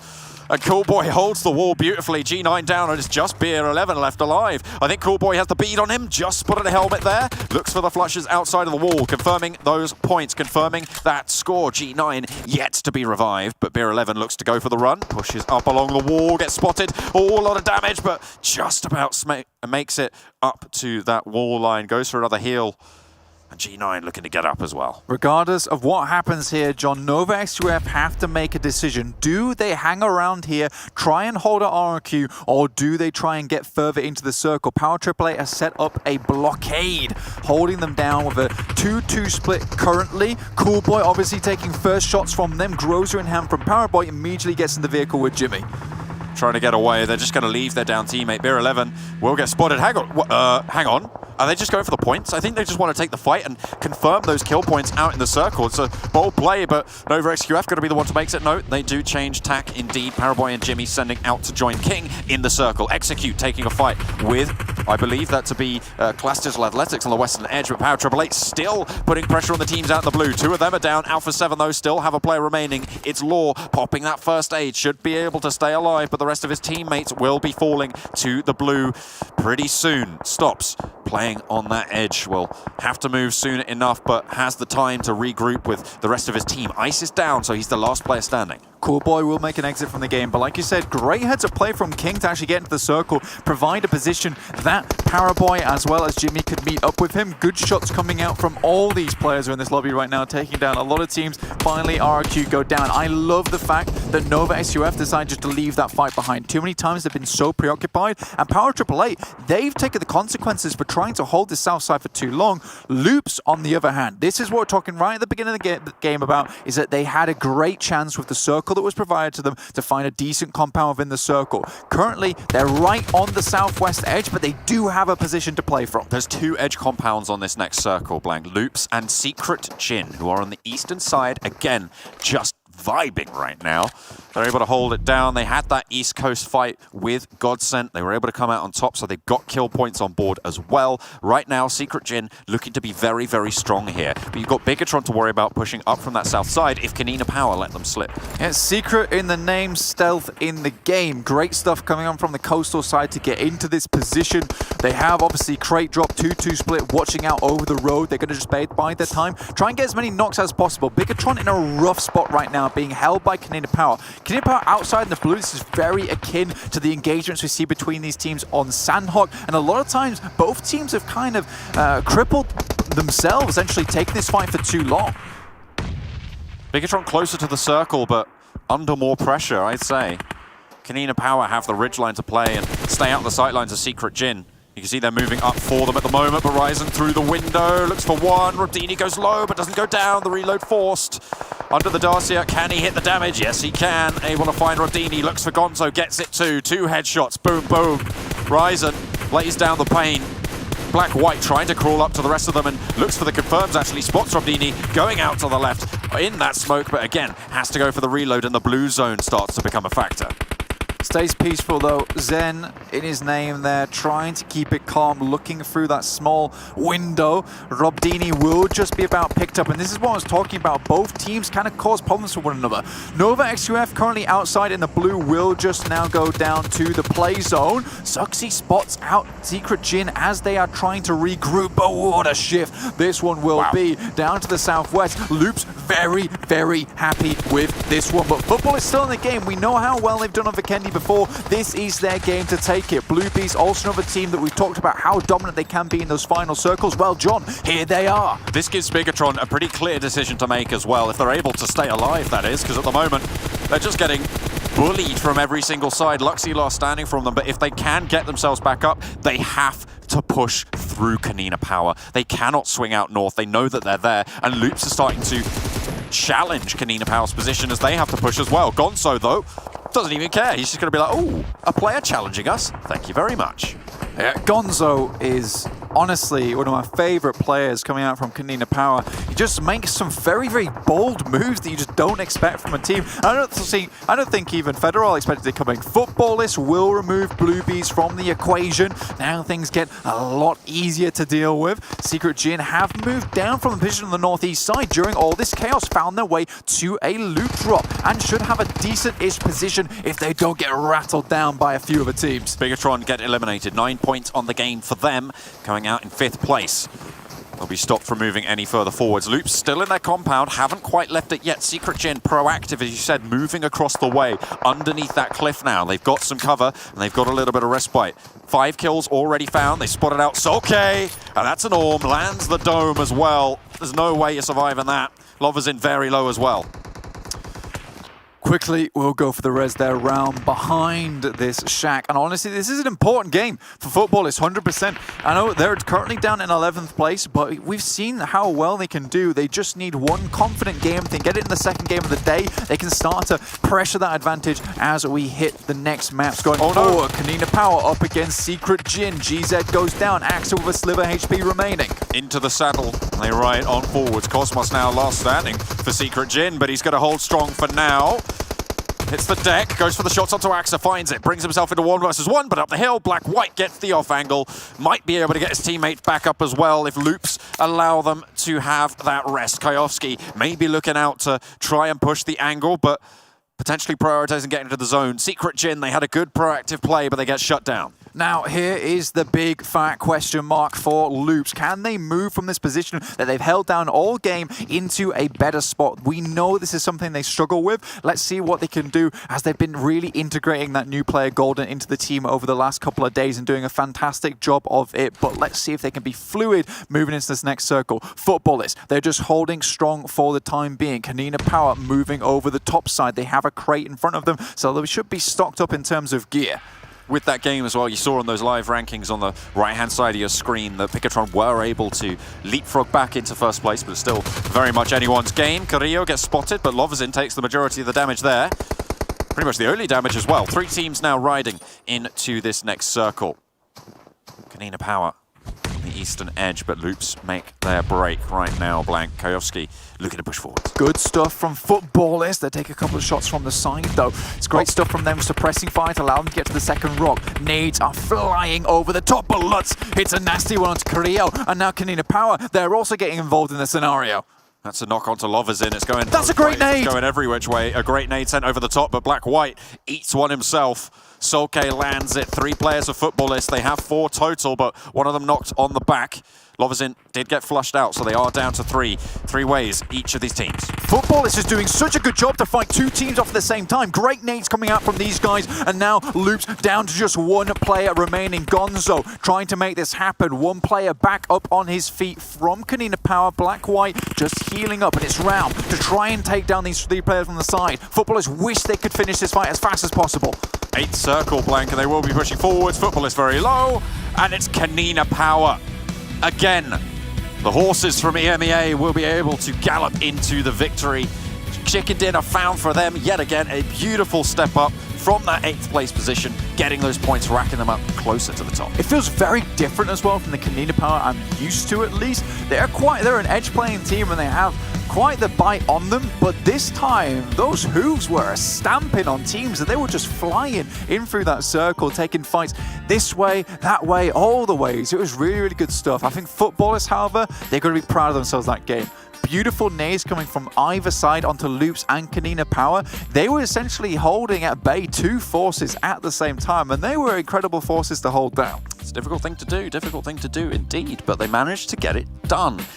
Really great stuff, and of course, they were talking about it on the desk earlier. That's another chicken dinner for EMEA, if you're keeping track of those missions. So good stuff, Konina Power. It's good for us as well. Obviously, being from the EMEA region, we'll be able to get those unlocks too. So hopefully, maybe a few more. That would be great to see. But still, good performances from several teams there in that final circle. The kills were pretty evenly distributed, so pretty good Vikendi game all round. I actually quite enjoyed that, which is, you know, for those final Vikendi circles, it was really good to see. I mean, it's very tactical. I think that's what was most fun about it, is that we saw a lot of really cool moments.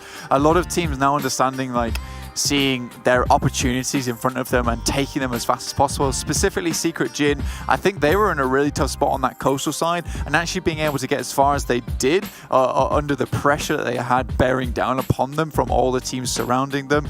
It's really, really good stuff. So proud of Secret Jin. Obviously, in those final moments, they just came up against a Konina Power that was really, really feeling it in that situation. Futbolist as well had a very, very strong circle. It was an unfortunate final fight, but they actually had some really strong pushes through moving into those compounds and really taking control of beautiful rotation at the beginning, actually. Beautiful rotation, as you say. So great stuff coming through from Futbolist. Very, very impressed indeed. I mean, this is a fantastic game. I think that if we want to talk about another team, it's probably RRQ versus 4AM. Again, it's just that aggression that I'm liking to see out of RRQ. Too many times they are on the edge. I need to see them take more fights like that, and they will have more success doing it. Very tricky to do. We'll see if they are able to get some more success in the rest of the games today, but we're going to head back over to the lounge. Guys, what have you got? Well, like you guys mentioned, a big win coming in yet again for EMA this time, getting themselves 2 chicken dinners in total so far, with Futbolist's win on Vikendi with the castle finish that you were so excited to see, and then Konina Power victory there. But Konina Power, I think, phenomenal game from them. Obviously on the front page, trying to step up, get a little bit higher in the leaderboards, but also Futbolists finally like a little bit of a bounce back team. I know we've been talking a lot about how the last few days they've been struggling. To be honest, I think all top 4 there, they all needed the points for them in this game. And Loop's obviously not having a great time. Futbolist definitely not having a good time. And Secret Jin as well, who were 4th place. So all of those guys benefited well from this match. So they all needed a bit of points to leverage themselves back in that table. We're talking about points. You know what time it is, Max? Time for leaderboards. Like, no, not leaderboards, but like the points of that game. The leaderboard of that game. Match points. That point. There you go. It's the leaderboard of that game. And this is why you're the analyst. 27 points for Konina Power, 23 for Futbolists, and Loops with 17. Secret Jin, like you said, Demon, top 4 teams really needed those points. Yeah, I mean, obviously, Bigetron are going to go back on top as well. It's a bit of a race between them and 4AM. 4AM going out, I think, 16th in this one. But Konina Power, I mean, 27 and 23 points. Futbolists, that's more points than they had the entirety of yesterday. So that's how big that was for them. They needed that. They need that little kick back in the butt to get the momentum going. Ironically, it was a horse that kicked them in the butt in the end. Yeah. And a little feeling from the very start of that game that Futbolists were going to do good, because really early on, like phase 1, phase 2, they got such a good amount of information. I don't know why I did that with my hand. Like, they had such, like, that's really good information from that good split. And the moment the circle started centering in their position, they got instantly all back together, ready any second of that fight to really, the flank over the hill take a fight. To take down Secret Jim was basically what won them the game. Now, once they'd won that position, they were allowed to get the revives back off. But obviously, I mean, I feel sorry for Bluebees actually in this one. They didn't get any kills. They had such a nice rotation around the north. They read the situation well. They saw it was cluttered on the south and said, let's go all the way around the north. But unfortunately for them, they just didn't manage to back it up with any gunplay. Unfortunately, that was lacking for them. But yeah, obviously, when you have a circle like that is hard shifts on, I think it was circle 6 that hard shifted up to the north. It caught everybody out off guard. Obviously, it was Patrick Blade, Nova, etc. They're all in this big grinder in the south. That's when the big goose eggs come out, and a lot of people get 0 points. For Angry Men also, they went on the breach on RRQ Athena was actually 0 information. They went up the hill and then they were like, well, actually the entire team is in this compound, and RRQ, they did lose, like, I believe 2 of their players got knocked, and then B11 like, wait a guys, let's take this on slow. I got this. Comes out, goes on the road, moves down the entirety of 4 Angry Men, and then they get eliminated. As you said, the goose egg comes their way, very unfortunate, but like, once again, it's going to be Bigetron back in that #1 position. A little bit of back and forth is going to happen. I think Beard Evans is just like, Ernie had the limelight yesterday. I need to get back on there. I need to get my name back up there. One team I was looking at, one player, Dante again. 8-1 up against BTR. Dante's bathroom, able to take down Microboy. Poor him. Just he got the knock on Ryzen as well. Yeah. I mean, obviously for him. But yeah, poor old Microboy was just caught many and he thought he was in a safe place. The irony is that they'd obviously just gone in and they thought they'd cleared A1 out of the compound. They obviously didn't realize that there was still one remaining, because then they backed away. They saw the circle shift and said, well, let's just go back in that compound. It's nice and clear. So Microboy was like strolling in. He was healing it's in nice front. and clear. And then he'd be like, guys, you said it was clear. What the hell? Team? Yeah, team. I mean, hey, either way, Bigetron, they do get some vengeance. They get to redeem themselves from yesterday up against the team who caused them so many problems. Zeus, not great points. Again, GODSENT, not many points. A1, not many points. I think they got 1. I think GODSENT got 0. Like, it's been a rough time for these bottom 3 teams at the moment who are trying to break through into top 16. It's like a bottom spiral trend that's happening right now. They are struggling a little bit to really get back on top of their game. I mean, they can definitely do it, but it's just that we've been seeing that happen on such a regular basis by now that, like we need something to change right now. The thing is, like, Xana and John hit it pretty much on the head. They basically said, look, the fact is, we're now in the Super Weekend. This is the 16 best teams in the world. The very best teams in the world. So you're not going to be able to deliver every game consistently. If you are consistent, it shows that you are one of the best in the world. You know, this is a tough lobby to play in. And if any small thing goes wrong, like 4 in a car and you roll it, it shows that even a team at the top of the table can make these mistakes. So you have to be on the top of your game for 5 games each day, and obviously we're doing some back-to-back days as well. You know, it's very, very hard to maintain that momentum at the top. That's the push from the side of Dante. Microboy just healing in front of him, had no information whatsoever, and went for the backstab opportunity. I mean, this game, one thing that I really enjoyed was actually Loops taking Central really early on. They had a really strong compound, and they they held on to it for so long, because so many teams are just cruising on by, going for their rotations, not for long crashes, but they were able to find those peaks a long period of time and convert most of that actually into kills. And it's a tactic we noticed, obviously, going forward. It's been a while since they've been able to get back into that position of being able to center up. They've tried it a good couple of matches running, and they've just not been able to sort of find that way. If you think of the Erangel game where they were trying, but 4am were already there, so they've tried a couple of times to regain that central mentality, effectively, to center up as early as they're possible. The problem is they're meeting opposition now that they had such a good day of it, that obviously 4am, Nova, etc., all trying to do the same sort of thing. It's interesting for me for Loops, because I think back to like PMW West, and I think back to maybe not PMPL America Season 2. They were a team that were just so dominant. They would crash anyone, and they would mostly kill them. They could play edge, they could play center, they could basically control the lobby the way they want to. But I feel like over the time since then, they've really slowed things down, or more about, all right, let's play a position better. Let's not engage as many fights. They're not that overwhelming team that I expected out of them going into PMPL America Season 2, and I think that's just kind of the state of the game right now, that all of these other teams and regions are stepping up their game, and they can't be as dominant as they was before. I think it's still try on and error. Yeah. They're trying stuff, does it work, does it not work, and they try and fix on the go, which I think is a good mentality to have. It worked out for Nova. Now we're seeing if it can happen for Without Lux. being mean, they're better teams here.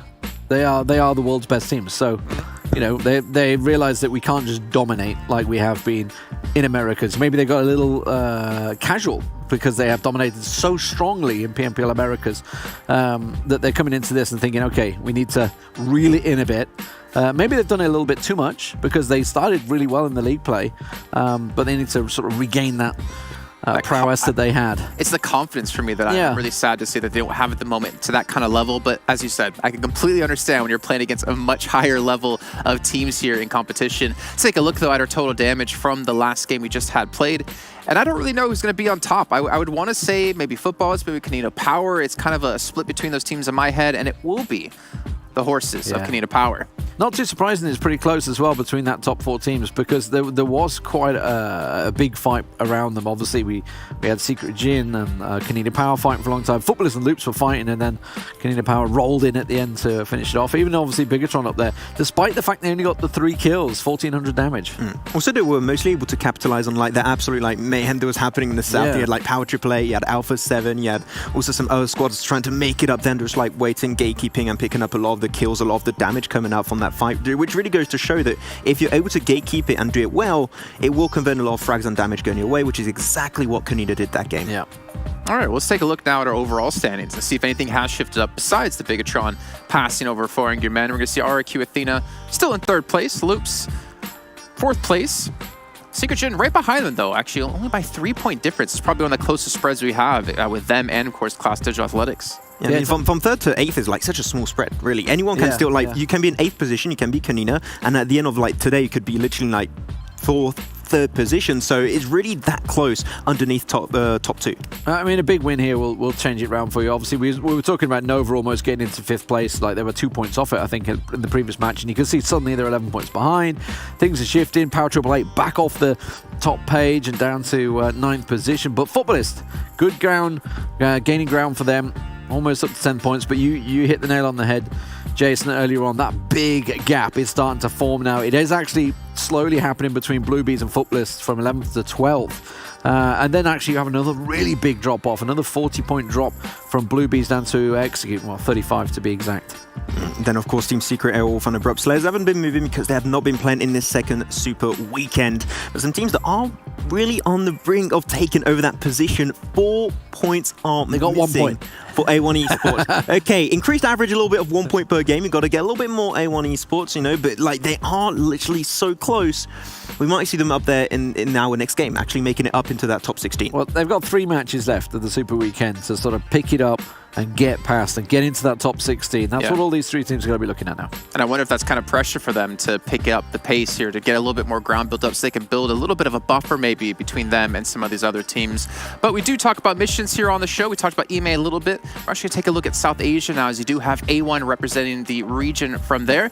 And they have accomplished the basic mission, but they need to get 2 more chicken dinners to unlock the super mission, which honestly is very difficult to do, though Abrupt Slayers, unfortunately, last week weren't able to accomplish any of the missions. So at least getting the 1 done for now, but hopefully 1 and more coming later on, as we're going to head to a break and come back with our 3rd match of the day.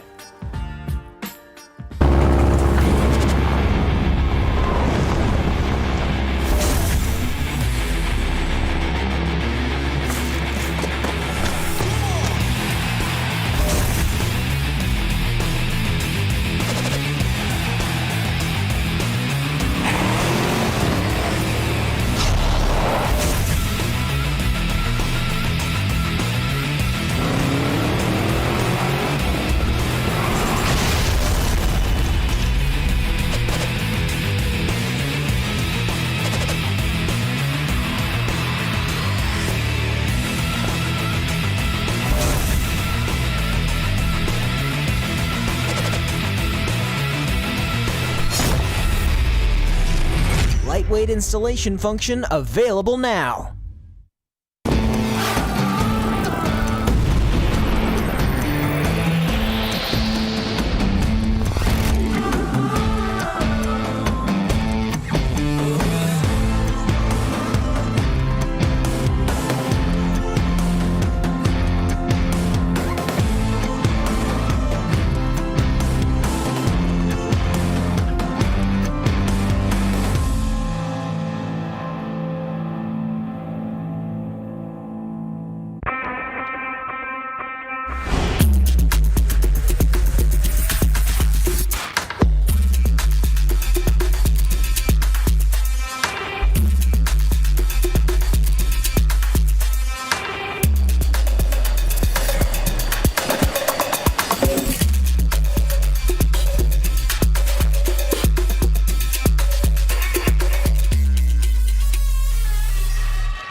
The PUBG Mobile Global Championship is brought to you by the title sponsor, Qualcomm Snapdragon Elite Gaming, the official beverage sponsor, Mountain Dew, and OnePlus 8T 5G smartphone, the official partner phone. Well, it's time for a very special part of the show here today. Now, if you guys have tuned in the last few days, you probably know exactly what I'm talking about. It's time for Miramar. So, Max, looking forward into the teams we have come into this game. Who do you have your eyes set on? I say nothing. I am keeping myself away from the equation on this one. I do not want to be blamed anymore for team losing on Miramar. So, I don't know. Who do you think, D-Man, will be winning this one? I think a Southeast Asian team is going to win this one. Really? Okay, well, lucky for you, Max, I'm being told that we have to head over to our commentators because you have no time left as he is going to curse our RRQ Athena here. Let's head over to John Allen and Blank for our third game of the day. Thank you very much, Jason. And Max, that's a little bit of a cop-out there. I have to say, you know, you've got to predict it. You've got to go for it. Look, even if you think there's a curse, the only way to break it is to test that it's broken, you know? You've got to keep it going. Sorry? That's how it works, right? That sounds awful. I don't want to be cursed and be like, let me just aggravate this curse every day. It's like when you have a rash. You're just like, I'm going to scratch I'm going to scratch this till it's gone. No, that's not how that works. But, you know, I think RRQ is going to win this match, actually. Do you think? Yeah. I think RRQ is going to win this match. Yeah, we'll bless them because I look like a preacher, apparently. You do? Yeah. Yeah. Fantastic. Have you got any knowledge to drop on us? Any sermons? Any wisdoms? Not right now. Any gospel? No. No gospel, sadly. Unfortunately, we'll have to wait for the rest of the game for that gospel to be coming to bear. I bust out some hella good knowledge all the time on broadcast. Sure you do. We're going to be heading into Miramar for game number 3 of the final game of Super Weekend 2. Not the final game. What am I talking about? Our final game of Super Weekend 2. This is going to be our last ride into the plane. We'll take to the skies. That is the second time you've been like, this is the last game of the whole tournament, and then you're like, it's the last game. What can I say? I just want to know who's going to win, Black. That's what I'm all about. You know, winning. Yeah, it's not the taking part. We're heading winning down from and the money. La Cobreria down to Impala first time.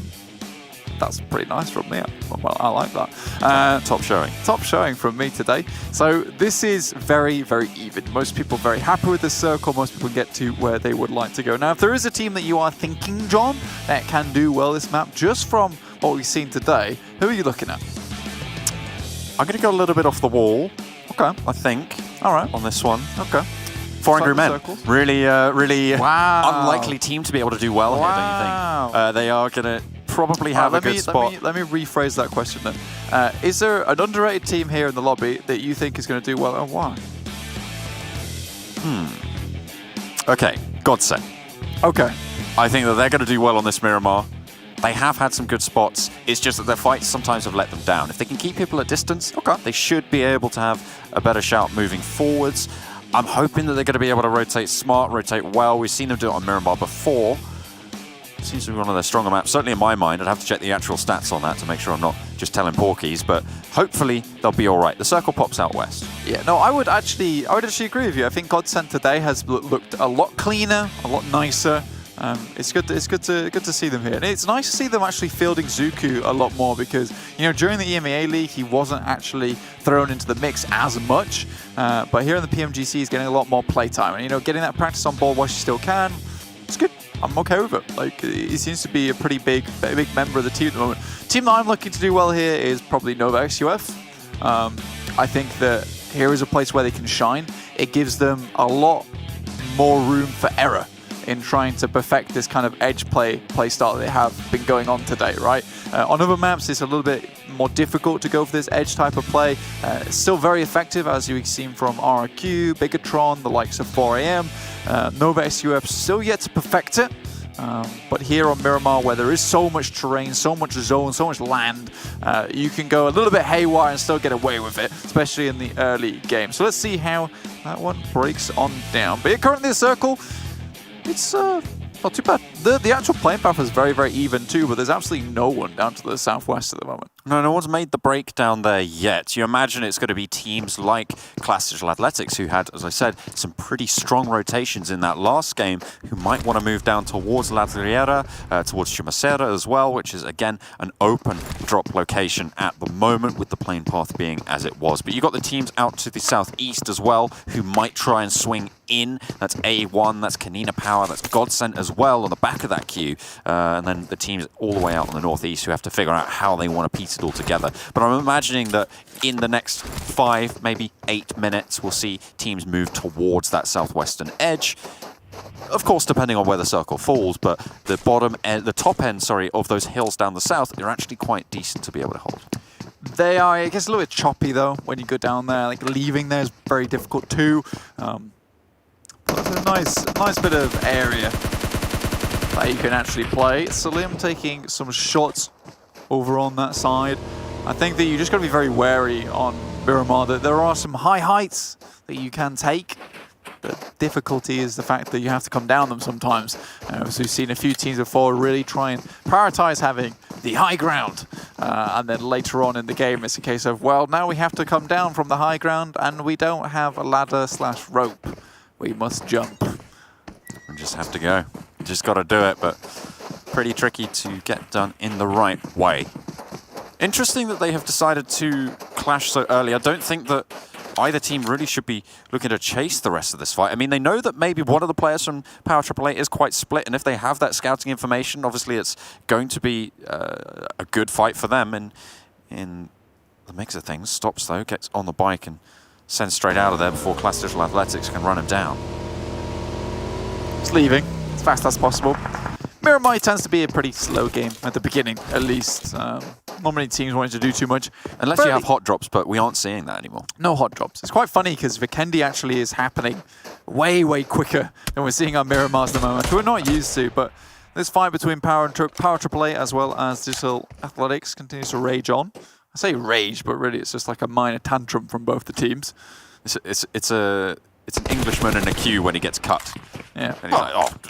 You know the universal hand movement when you just move it onto your palm side? Come on. Solid tutting between these two teams. You've got Bigetron as well down in Picardo. They did drop there and maybe looking for the rest of this fight. I doubt they want to engage in it. They might just want to try and stay wary of it, however. Gooey takes a lot of damage from Solke, but the knock doesn't quite come through. Should be able to heal that one up. Yeah, Futbolist coming down. Sadly not being able to hit that one. Yeah, this is Solke on the ridge side. See some more of the teams. Power 888 seems to be just playing like target practice for Solke right now. Corpy, he thinks better of it. He turns all the way around and just says, oh, no, thank you, I'm all right. I'm a moving target, come on now. But up they go, Ice. Oh, Sliver HP sees him safe for now.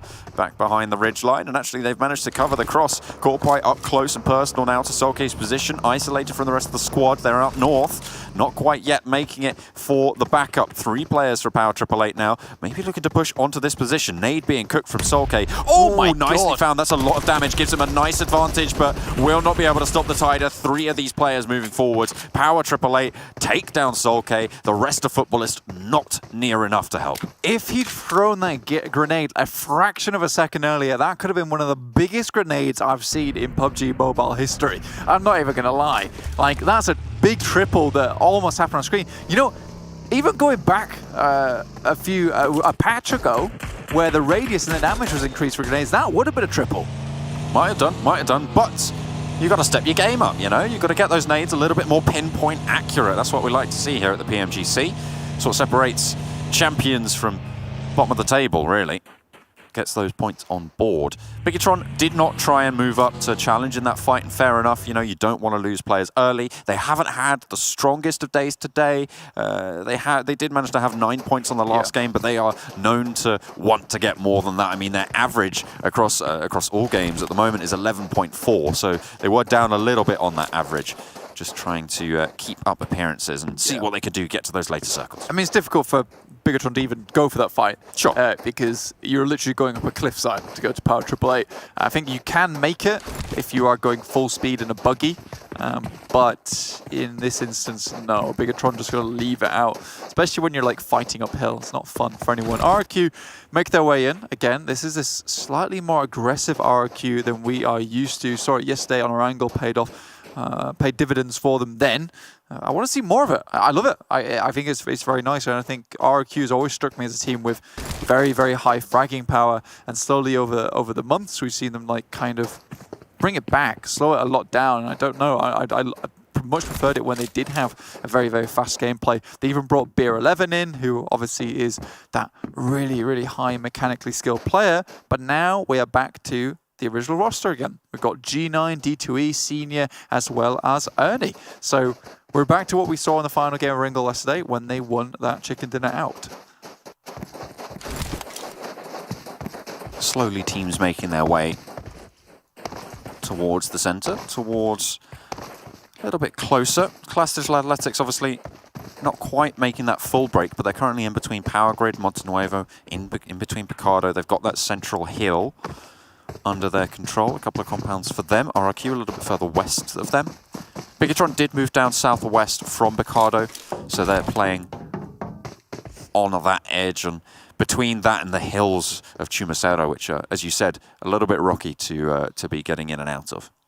It's rough waters down there. I think that's the biggest thing to kind of consider.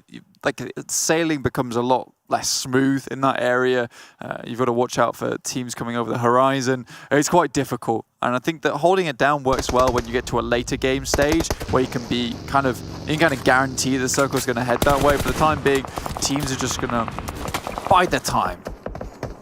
Just chill out, just vibe. A1 moving out towards those hills. Konina Power as well, Blue Bees trying to push through on that south side, but Alpha 7 moving pretty close to Secret Jin right now. Of course, this is just south of Monte Nuevo, near La Triera, in those hills as well. Bigetron trying to guard out anyone trying to leave those. Blue Bees heading in from the southeast. You can see A1 taking a fight with Konina Power, currently holding them out right on the south side, but it's Blue Bees who are currently moving all the way up towards A1 at the moment. So they have definitely spotted the situation, and Regiosio obviously once again leading the charge for his team. We do love Regiosio, don't we? He's a hell of a fragger, able to do quite a lot for his team. He's had quite an impact on this lobby, so no wonder.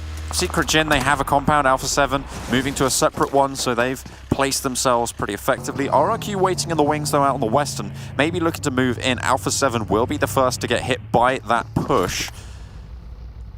And they will be trying to crash onto Sagin at the moment. Law takes D2E down on a nice off angle. A good start for the hold on RRQ. Alpha 7, though.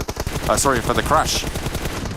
Coming on through, another knock found, and Alpha 7 hold strong, continue to do so. They've brought themselves up into a 2 versus 3. Obviously, their player off in the wings. Not going to be able to hold it down. Swagwin backs up around the corner, but has to take the fight. Ernie gets spotted as well, taken down, and Alpha 7 just hold it beautifully. Yeah, a struggle there from RRQ. I like that they took the fight, but come on, you've got to do better than that. We'll see if Secret Jin can hold off Bigetron right now. It looks like they're not going to be able to do so. As another player gets taken down, Bigetron all 4 still alive, and Secret Jin just get wiped as well. Okay, it's an exemplary bit of compound play coming through from Alpha 7 and Bigetron. That was pretty gross, won't lie. Disgusting. Very, very disgusting. Good stuff, good stuff. Let's take a look at that. Zuxi with the 2 kills there, so he picked himself up a fair bit of those kills in that situation. Really, really good stuff from him, especially like holding down all the possible angles that could have come out from there. Secret Jin opened the door, try go for it, but already Bigetron were looking at that location. They clear areas so well, just because they've been in these situations time and time again. They know exactly what they would do in that situation, what kind of angles they need to look for. Perfect stuff. And they have the most central position now in this next circle as well. So a very nice launching point for any rotations that they want to go for in the future. They've got Alpha 7 a little bit close to worry about. They've got Power Triple 8 waiting in the wings, but all the teams to the north might struggle to get past them. Okay, Power Triple 8 do spot them as Bigetron make their way back towards their compound that they have owned now, getting those vehicles under their control. Bluebees sending Regiosio out again with his binoculars on board, scouting out the surrounding area. It's kind of like they kind of work with like a fishing rod and a hook. They just toss out Regiosio. He goes off into the distance like bait, and then they wind him back in again, and he retrieves all the information they might need. Next circle pops up to the northeast. Big shit. Nova, XQF have a nice little spot here. See if they try and move back together. That's what I'd like to see. I don't want to see any of these players caught off guard. Loops, on the other hand, they are making the loop send. See where they head on over towards. There are quite a few teams who have mounted up, but none quite as drastically headed towards the center as Loops. It looks like they will make a little bit of a pit stop, however. No one in Picardo, and maybe they'd be listening to us, Blank, because we always talk about how going into a settlement early is very, very dangerous. You know, even though it is a dominant position in this circle, in the next circle, if it shifts out to the hillsides, there's no way that Loops could leave it. So stopping here gives them options, right, moving forwards. Teams from the north, a little bit slower to move in. Futbolist trying to push in. 4 AM, but Execute, they have to try and move through as well. Bigetron, actually Zuxi goes down, but outside, out in the walls. Looks like it's going all haywire as Execute starting to step up against the tournament leaders. Wow, hang on a minute. Is that Bigetron wiped by Execute? Right, well, there it is. Zute is coming on over, but didn't even need it. Fame Boys and Killswitch hold it down marvelously. Sure, they got a good couple of shots off after the beginning, but Bigetron not able to hold it down. That is very much unfortunate, but fantastic plays coming out from Execute. We have to congratulate them for that, especially when it was technically a 2v4. Nice stuff. I was not expecting that. A little bit of a sloppy play there coming through from Bigetron, uncharacteristic. I like how we were like earlier, if Execute could really just start to eke out those points in the game, they're like, wait a minute. We squad wipe tournament leader. Let me just squad wipe the champions? We do that now? Yes. Defending global champions. How about from we attack the global champions? We kill them. All of them. Fantastic. Well, you know, Killswitch getting the points on board. Echo did go down, so they're down to 3. 4 Angry Men on the northern edge as well. One of the other teams right at the top there. 303 points at the start of the game. We'll have to move down, and no one really challenging on that north side. You've got Futbolist and Klas Athletics waiting in the wings, and those are two pretty strong teams to deal with. But the eastern side, currently east of Picardo, untouched right now. No one's pushed into Picardo either. Everyone opting to stay outside of it. Yeah, I mean, it's Konina Power, Alpha 7, Swaggin, moving over the hillsides. Laws off in the distance there as well, so Konina Power need to be a little bit careful with this one, especially with their players just holding strong around this area for the time being. They've lost Black-White already, so they have Rob Dini, Axer, as well as Gonzo on board, and I believe that Black-White is nowhere to be seen currently. He's making his way in. Energy drink being popped out in the blue. They'll have to move forwards and figure out how they want to approach this problem, but it is a pretty difficult problem to surmount. To break it down into its constituent parts, try and lay it out bare, and maybe decide you don't want to even deal with it in the first place. You can see Alpha 7 just sending all the way around, and Axer might be able to pick something up there if he's got his wits about him. You can see there, first of all, Law just falls down as Swaggin and Vitu2K try and make that rotation as well, but this split from Konina Power has really come back to pay. The zone does now go to Picardo. You can see immediately Loops have actually just pushed straight into the city. They had that option. They didn't choose it earlier.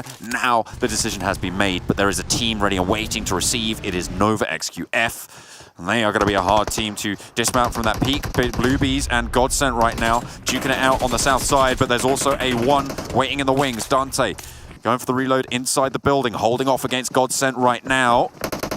But Jax is down by the outer wall, and there's the full surround right now for GODSENT, but there's teams looking their way. They might just get spot out by Bluebees. They'll be able to find yet another knock, but everybody now turns their attention that way. They're going to have to make the break for it north as well. 6ix9ine goes down, A1. They're down to just 1 player. Sinister hits the deck in the smoke, dropping them down to cover his escape. GODSENT, they've managed to do a lot here, but Zuku's been knocked and the Bluebees are waiting. Regi sent out off to the distance though, so it looks like Bluebees are getting prepared to get into this circle. Konina Power just leaving that fight between them and Alpha 7, and finally Rollkiss will finish out that fight between GODSENT and A1. Really good stuff from GODSENT. They have been ramping it up today. Konina Power, as you say, they leave. They're now on the western edge near Power 888, Alpha 7. 2 players standing, Senatexa and Swagin. Looking to try and make that rotation. They're still out in the blue, so they're taking heavy damage right now, Blank. It's 4th zone, so it's not to be ignored. They will have to move. Picardo starting to become more populated as 4 Angry Men move into the northern side. Yes, a good position as well to hold for the time being. 4AM finally decided that this is the spot that they want to play, and Nova XUF loops super central at the moment. Basically right next to one another, neighboring forces in this game. Blue Bees taking shots over towards GODSENT. They are completely laid bare here. Oh, Zuku does go down. And the rest of them trying to make the rush. Blue Bees not quite able to stop them in their tracks, but Konina Power gets stopped. Alpha 7 as well. A little bit of a rundown coming through, and Alpha 7, so unfortunate to get stopped, but GODSENT still going. Blue Bees still going. Konina Power still riding strong. With AXA going down, though, they're going to have to regroup. It's really been a great day for a lot of these Western teams, though. Klas Digital Athletics, Futbolist stepping up, Loops you can see here, Konina Power as well as Alpha 7 making it towards the end of these circles. GODSENT also having a good day, but that's Konina Power just getting absolutely ruined by Power 888, a team that is very, very strong at the moment. The question in my mind is, where does this circle shift next? Because you've got Zeus, you've got Power 888 on the west. If it goes out of Picardo, they're in a great spot right now. But if it goes to the city, 4 Angry Men with a brutal spread against anyone who wants to try and take it. Yeah, and I mean, to be honest with you, Nova XUF and Loops are in a great position to catch this circle going forward, no matter where it heads off to. And I mean, they do have a lot of open ground, so they're kind of banking on this. It's going central. That would be probably the best thing for them going forward. Futbolist holding out Execute, though, and now Rolkis spots the player from Blue Bees, sends him in towards Navy. Oh, that was bold from Aita-chan, and actually nearly pays off. Navy takes so much damage, and they're out in the blue, remember, so they have to make it happen. Sorry, not out in the blue, but they will continue to go for the fight. Oh, Rolkis goes down. Aita-chan popping off this game. I mean, we said we were talking about Ragey, but Aita-chan right now in the limelight. Navy cooks a nade, knows he's behind the box, will be able to see it through, but they're both cooking nades. Molotov instead of a nade, and that's going to burn. Aita-chan needs to get out of it. Nade bobbled over the top, a brilliant idea, but not going to be able to get the damage. Sits in that Molotov and will not be rescued by his team. Yeah, that could have gone very well. A really nice play from Aita-chan, but next circle comes in, heads all the way to the north side. Nova XUF, again, like we said, they just about stay in this one, but Klas Digital Athletics, they control the north hillside. This is a really, really good position as well. If it heads up north again, Klas Digital Athletics will be in a really strong position to just take this game away from the players who will have to leave from the city and be exposed to Digital Athletics bombardment from the top side. But I think teams actually know that they are up here, which is already kind of ruined the element of surprise going forward in this game. In goes Kill Switch. It's bold, it's dramatic. Let's see if it pays off for him. This is going to be able to hide up in a building. Oh, I take that back. 4 Angry Men, they spot him, they shoot him. He's dead. Execute eliminated. Currently, Nova XUF sharing a building with Power 888. Nova XUF have the high ground for the time being. Cool Boy takes down Lufa. Talk about noisy neighbours, Blank. Nova XUF up the top, popping the shots over towards Blue Bees. Power 888, lucky to have such strong guards in their building. No one really trying to cause any trouble around there. They'll be rebuffed. Get away from our building. Has that happened? We got 4AM taking shots up towards Klas Digital Athletics. Even if you are in the rocky hillsides hiding away, 4AM, they're going to bring the bullets to you. Such a dominant position for them as well. They have great cover from up the top of the hill and actually have good sightlines to try and counter it as well, with the roof over the arena, providing them quite a lot of variability in these next circles. But Klas Digital Athletics can stay out of the fight. So can Futbolists, who are up there as well. As long as they don't clash with each other, they can avoid this urban compound combat. With them being so central as well, it's unlikely that the circle is going to move so drastically away from them that they even have to leave this building. So they have a hugely strong position here. Loops are just trying to move from building to building, try and get over to this east side to try and get in a better spot to be able to fight 4AM later in this game, which I think is admirable indeed. Digital Athletics just trying to get down the hill, but 4AM's got their number. So a Futbolist as well. You can see the duo remaining from them, Lutz and Loverzin. We'll have the beat. 4 Angry Men, they're just not letting sleeping dogs lie right now. And Silas gets taken down. Soulless going very low as well. Salim tagged up yet again. There's the spray and a lot more damage found, and another knock just raised as he tumbles down the side of the cliff to get to a little bit more cover.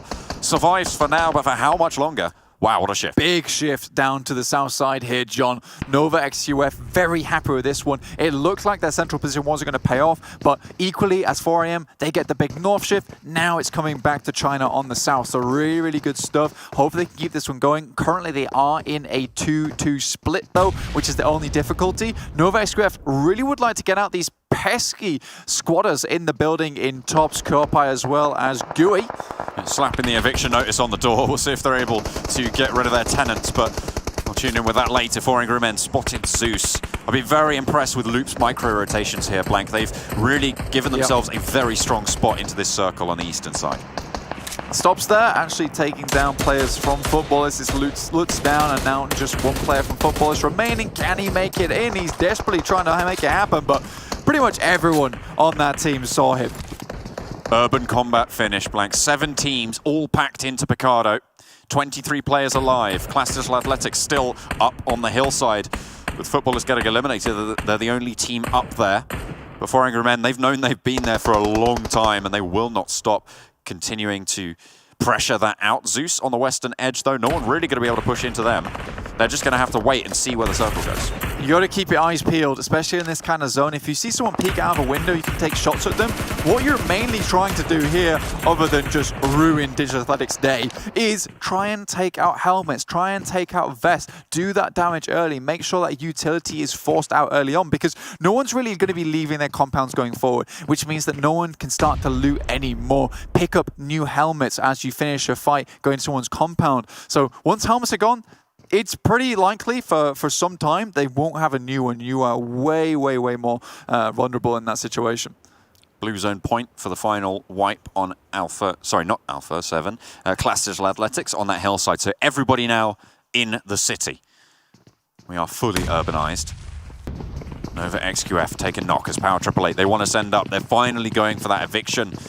They're trying to send in the repo men right now, pick up those points for their trouble. Callboy goes low, but not before he gets plenty of damage done. 2 players down for Nova XQF. Both of them fall. And remember, the other 2 are nowhere to be seen, nowhere near. Ice has fallen, but Callboy should be able to get res. Power 888 now with a top floor penthouse. Just Jimmy and King, but these are not the typical players that we see in those last circle. It's usually Paraboy as well as Coolboy who make those massive clutches. So there is a lot of pressure on the back of Jimmy and King now to make this one happen. Next shot comes through very central once again, and those micro rotations coming out from Loops very slowly but surely, they are gaining ground within this circle.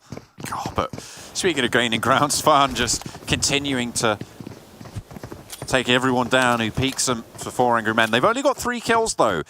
Be interested to see their damage numbers at the end of this, because they've been so dominant getting those knocks onto Klas so many times up the top of the mountain.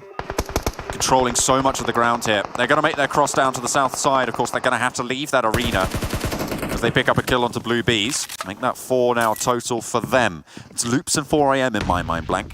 Smokes head down from 4 AM and the ghosts start to push out, take a new building within this circle to haunt the other teams around here. Loops, though, very nice position from them. They are lined up, ready to go. Power 888 will finish out the final player from Blue Bees. Now we're down to 5.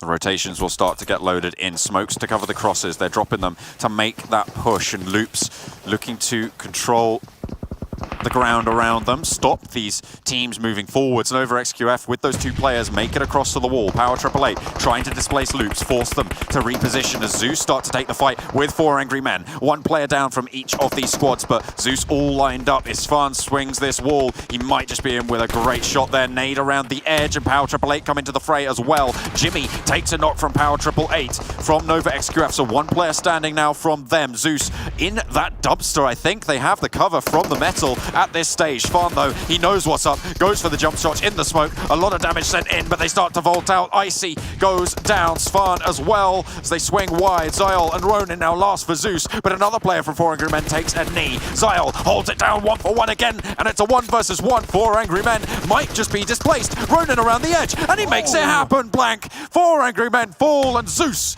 lightning, sent straight for 4 Angry Men. Beautiful stuff from Zol there, and Ronin pulls the sword, and before it's sheathed, that's 4 AM out of the game.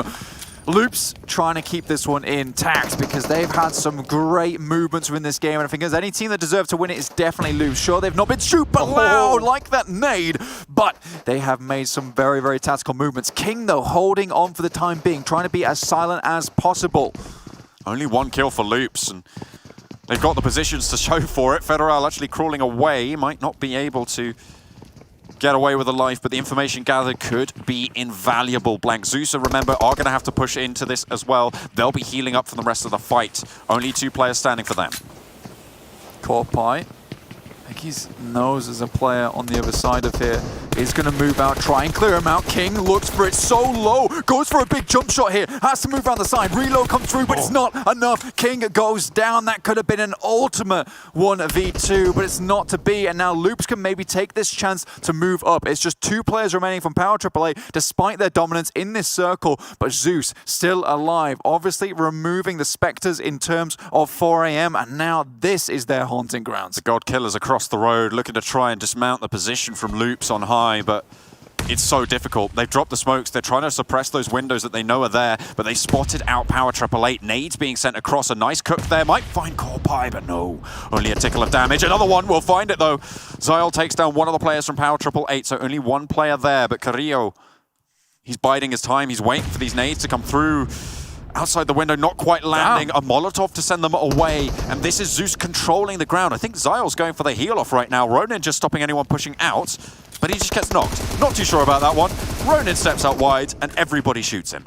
Now it's just GUI remaining, but Loops, they deserve this game. It's finished, it's done. Loops with a really strong game to finish on now. All our questions have been answered here in that game. The way that they shifted just slightly here to the left, here to the right, really, really good stuff from them to make their way around those buildings, set themselves up for a fantastic win here on Miramar. Sure, it wasn't the biggest kill game we've seen, but those 15 points on board, they are more than something to show for. Absolutely, and the most impressive rotation in my mind from Loops during that game was when they were on the south side of Picardo, when they hadn't gone in yet, when the circle was definitely not definitely going there in the end. They went to a compound that had the option to go there, and they had that option. I highlighted it during the cast, and I'm very impressed with how they managed to play that out as well. As soon as they knew it was going to Picardo, they went straight into the south side.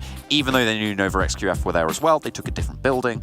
And they managed to have a great set of micro-rotations, taking the right buildings at the right time. Still super proud of Nova XQF and their performance here. I mean, it was tough. They got themselves into a difficult situation. Obviously, went for that 2-2 split, but Power AAA being able to slip underneath, I would say that's a little bit of miss from Jimmy as well as King. They maybe could have got a couple of shots going down, but obviously it is Cool Boy and Power Boy to go down at the top of that building in the end. But still, not a bad finish from those guys in there. I think that was a 3rd place finish for Nova XQF in the end.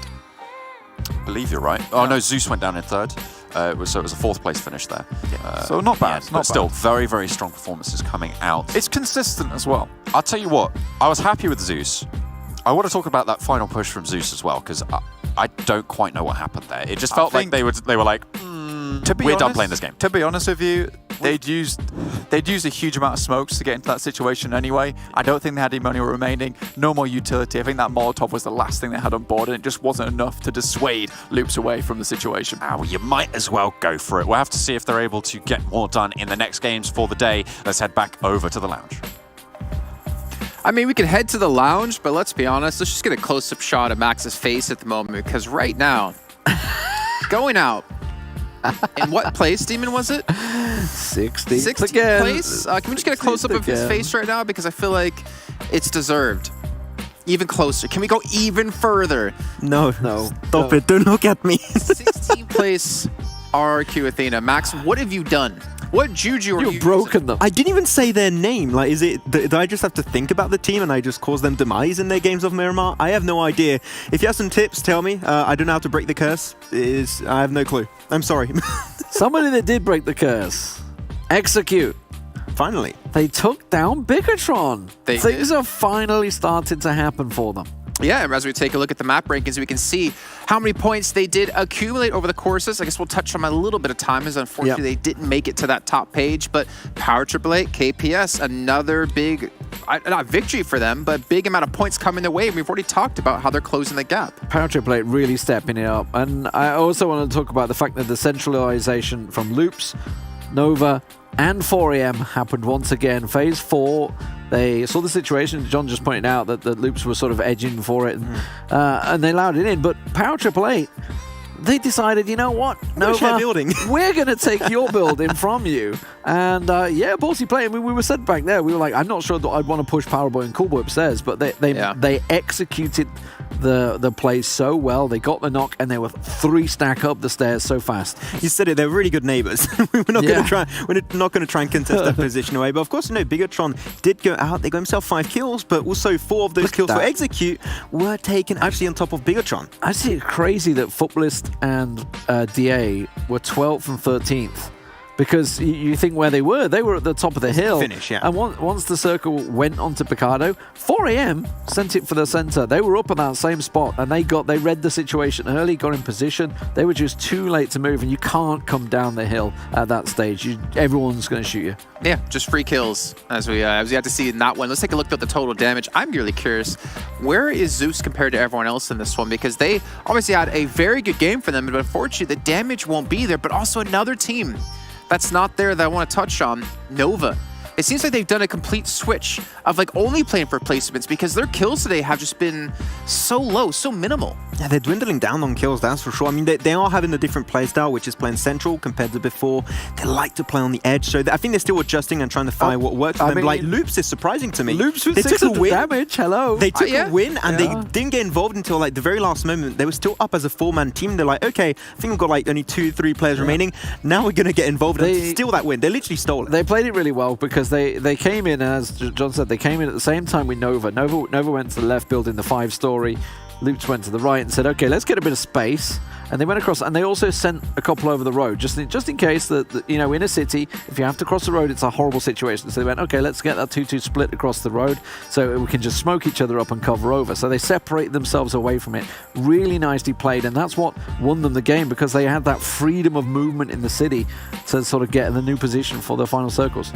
Okay, so I'm going to put you two on the spot here. Okay. Again. There's a lot of them. Yeah, but that's the best part about being a host, is I don't have to answer. I get to put you guys on the spot. Top players by kills in all the Super Weekends. Who would you put at number 1? All of it. Kills. Ooh, all of them. That's a good one. But, I mean, it's going to be either Zuxi or Ryzen for all of it, I guess. I mean, Sook's really made ground lately. Obviously, we had a massive game from Ernie yesterday. But I would say probably Zuxi. I'm going to go with Svan.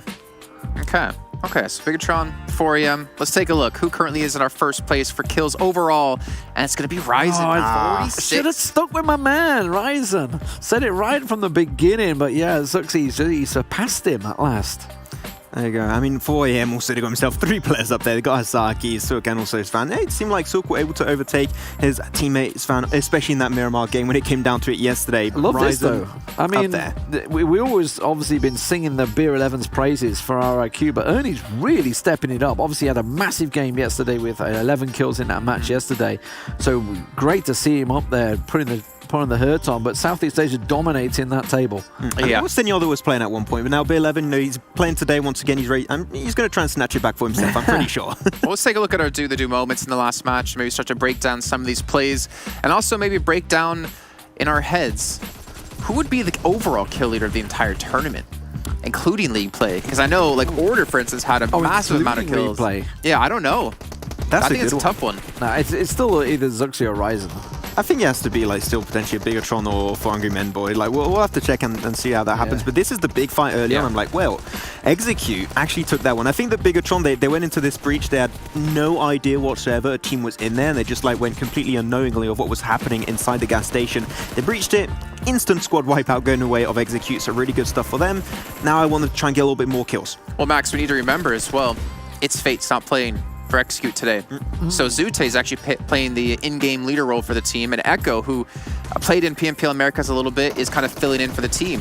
So for them to be able to have this kind of success under Zute's wing instead of its Fate, I think that's a good sign, and maybe can help relieve some pressure on their shoulders of not having their standard in-game leader there today. Maybe can just try to commit and just commit with that entire squad and just keep on going forward and build that synergy together for the remaining games. Then hopefully get a lot more to come. I mean, I like the fact that they're changing them. We've seen it obviously with Nova and Loops as well. You know, obviously, if things are not working right, then you can make the adjustment. It is a 4-week tournament, so there's space to make those changes, so definitely worth trying these things. Halfway done, still got an extra 2 weeks to try and adjust and do some fixes. Definitely more than enough time to make into the top 16 at the end. Then you had the final push of Yo coming on through. Like, I cannot believe they actually survived that 5 versus 4 AM, and they were able to take it, but then King, the final player of Nova, went for the fantastic jump shot, but didn't have time to reload. Should he have gone for the reload? He had 13 bullets left. Secondary weapon. He had 13 bullets left still. I mean, it's one of those things, like, I always do the same. As soon as you've gone for that fight, you instantly reload. It's just like a reaction time. You're just like, probably. I mean, if I ever have like 29 bullets in my magazine, I would you have reload. Go get that one. You never know, right?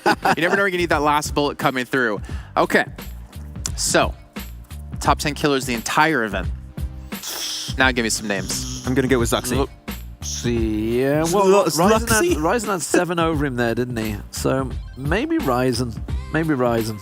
So you're falling back to Ryzen? Yeah. And you're going with Zuxi? Yeah. All right, let's take a look.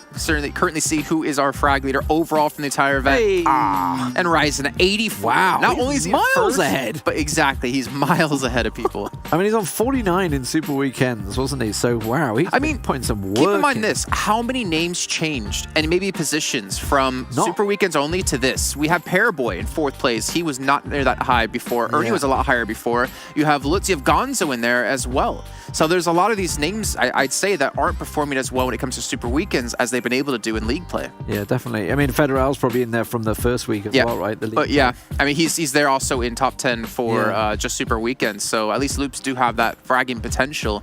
But look at this, though. Lutz up there is massive instead of Solke, which we'd expect, right? Lutz has really stepped it up of late. Like, he's had some good games over the last few days. Yeah, but Gonzo, for me, it's like I didn't get to work on EMEA at all, but to see him also like prove there's a lot of other strong in-game leaders who can frag out as well, which is really cool to see, because I'm used to the typical ones of Solke, of like Beowulf from Cloud9, though they're obviously not here at the moment. Max, you know what time it is? Okay, now it's gonna be leaderboard. It is leaderboard time. Look at that. Perfect. I'm getting into it. He's getting the flow of the show. It's only taken about 2 weeks, but he's finally understood what comes when. It's almost like he has an earpiece and he can hear the producer every single time, but still doesn't be able to react. Okay, I'm a little bit slow. Okay, it's fine. Please adjust to me. Use all of his brain power to curse RRQ. Back and forth, though. 1 point, back and forth. We keep trading places right now. You said right at the start, this is probably going to happen quite a bit until somebody can just stretch that lead, get like a double back-to-back again. But Loops up into 3rd place, 252. Still, you can see that gap is 62 huge. points. And Klas actually starting to slip down pretty heavily. Look how close it is. 231, 231, 229, 229. This is really compacted. I mean, obviously, all these guys are looking great for qualifying, but, you know, they all want to make a charge for that top spot. 223, then it drops. And then it drops again, 140. Then it drops to 105, 35 gap. And another big gap it's forming. Look at 16th place. Zeus, you're there. Yeah, wow. Thanks to Rody and y'all. Doing really good in that last game on Miramar and making it up there with 75 points. I was expecting A1 to be the first team to make in the top 16, but Zeus were able to snatch it away. And Abrupt Slayers, unfortunately, dropped out of the top 16. Though. And A1 close behind, you can see. So obviously Zeus's placement there, they wiped out 4 AM. As is usually the case, if you've got to cross a road in a city finish, you're generally in trouble. Even if you smoke it, everything's coming your way. You know, as the days go on right now, my mind is like really set on focusing who could catch up to Bigetron and 4 AM? Because to me, that's the battle. There's a battle for first place, and there's like a battle to catch up to them, which only a few teams are really in that grasp right now. So like at the end of today, I'm going to be looking towards the last, or the 3rd Super Weekend, I should say, of like, can any team close that gap? 62 points. That's insane, considering the difference between 1st and 2nd is 1 point. But what I'm seeing happen is like you got teams like RRQ Athena, teams like Loops. Do you expecting like they could have overtaken and like got really, really close to teams like Bigetron and Frangry Men, but then they have like that one bad day and it just creates such a big difference, such a big gap. And like after they have a good day and they're able to somewhat catch up. Like if you want to be able to fight with them, you must have good, like decent days, and then those pop-off days to try and actually diminish that, reduce that lead that's on the both teams up there. Like, and they're struggling to do so because so far it's a 4 men and Bigetron tournament so far. Yeah, and I'm hoping some other teams do get to throw themselves into the mix and challenge the likes of those two for the top placings. But in the meantime, we're going to take a look at our missions yet again here, this time for EMEA. We did obviously have Konina Power take a victory early on today, and you can see what happens at the amount of chicken dinners. So 4 chicken dinners. You can get yourself the super mission, though today is the last day. It's the last 2 games. Yeah, and the last 2 games. They need to win out pretty much the rest of today to make that one happen, but we're going to head to a break, and when we come back, we'll be ready with Sandhawk, and we'll see you in a few.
The PUBG Mobile Global Championship is brought to you by the title sponsor, Qualcomm Snapdragon Elite Gaming, the official beverage sponsor, Mountain Dew, and OnePlus 8T 5G smartphone, the official partner phone. Well, the second Super Weekend is almost coming to a close now as we get underway with our 4th match of the day. And it's on Sandhawk, of course, with Aaron Gill to finish things out with. And honestly, going into this match, again, eyes are focused on teams like Loops, RRQ Athena, maybe Power Triple 8, who have had a pretty decent day as well.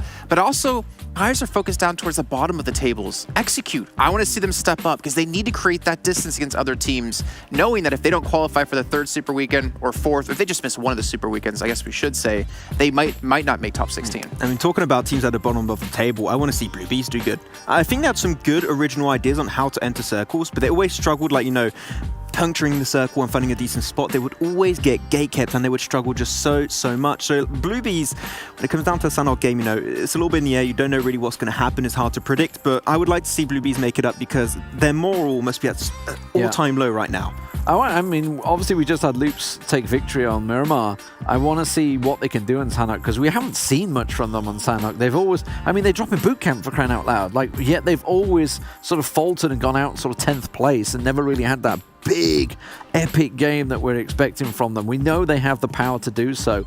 We just want to see them get in that position, maybe where they need to rotate earlier or change position. Obviously, it depends where the circle goes. Yeah. We know they've adjusted their strategy going over to the western side where they split the river. We'll see what they can do. All right, well, let's see what's going to happen here while we get underway now with that 4th match on Sandhawk. It's over to 2 new casters with Hot Jukes and Mustache Dave. What's going on, everybody? How are you guys doing so far? I hope you guys have enjoyed the matches as much as I have, but it ain't over yet. We still got 2 more matches left to go, baby. And once this is done, that'll officially mark the midway point here of the PUBG Mobile Global Championship Season 0 League Play. Yeah, I mean, once today is done, once we have the next 2 more games, we are officially right in the middle of all of the Super Weekends. We have a total of 60 Super Weekend games. We would have played 30 into more. So we start to get a good idea on what teams are really showing up here. And I am really liking 4AM and Bigetron going back and forth, hot Jukes. I'm happy that we have a race for that first place spot right now. And the races, we're barely getting halfway through it. That's the crazy part about everything. I know that I kind of mentioned a couple days ago how I was like, oh, it's a race for second place now because Bigetron had this insane like 60-point lead. But just like that, 4 Angry Men, now they're the lead by 1 point. And these are the only 2 squads so far to break that 300-point mark. But man, anything can happen. We could see these squads just pop off here in the next couple of matches. And Sandhawk, that's the map, I think, where we're going to definitely see the biggest chances of that happening. It's a map that we're going to see some things happening. Yes, will we see Bigetron and 4AM continuing to swap back and forth this game? It's going to be a toss-up because honestly, deciding who gets the winner chicken dinner in Sandhawk, I think you might be luckier predicting the correct lotto numbers. I mean, that's just my opinion here. That's the damn truth right there. Sandhawk's so unpredictable. We're going every time you go in the jungle, you gotta be ready with your squad for anything to happen. And here we go, everybody. Match number 4. Taking it on over to Sandhawk. This is one of my favorite maps to watch, man. I mean, definitely one of my favorites to watch. Not my favorite to play it because competitive Sandhawk is ridiculously difficult. And if you get the right position and your team is able to crush it, I mean, you could end this game easily with a chicken dinner and 20 kills. Easy, baby. You know who needs that? Loops. Loops, they've been really consistent when it comes to placement points these last 2 days. They've been showing up. But when they show up, they get those placement points, but not a lot of kills. But ladies and gentlemen, you know what time it is. Max May with that curse, with the curse. He's bringing it back. But it's not the RRQ curse. It's the Sandhawk curse. And we're going to get, what'd you say, Jukes? What'd you say, Jukes? Get that remix, baby. That remake. That's right. We're going to start this one all back over. You know, so we can make sure that these squads are fully prepared to enter into the jungle, baby. Because you can't go in there all willy-nilly. You got to go in there ready to go. That is true. You have to go in there ready to go. And by the way, talking about ready to go, shout out to everybody watching right now. All the viewers, give us a quick battery check. Make sure your battery is charged. Make sure your battery is ready to go because we got 2 more games to go. But before we get to that, let's go watch this nice little video we have for you. Check it out.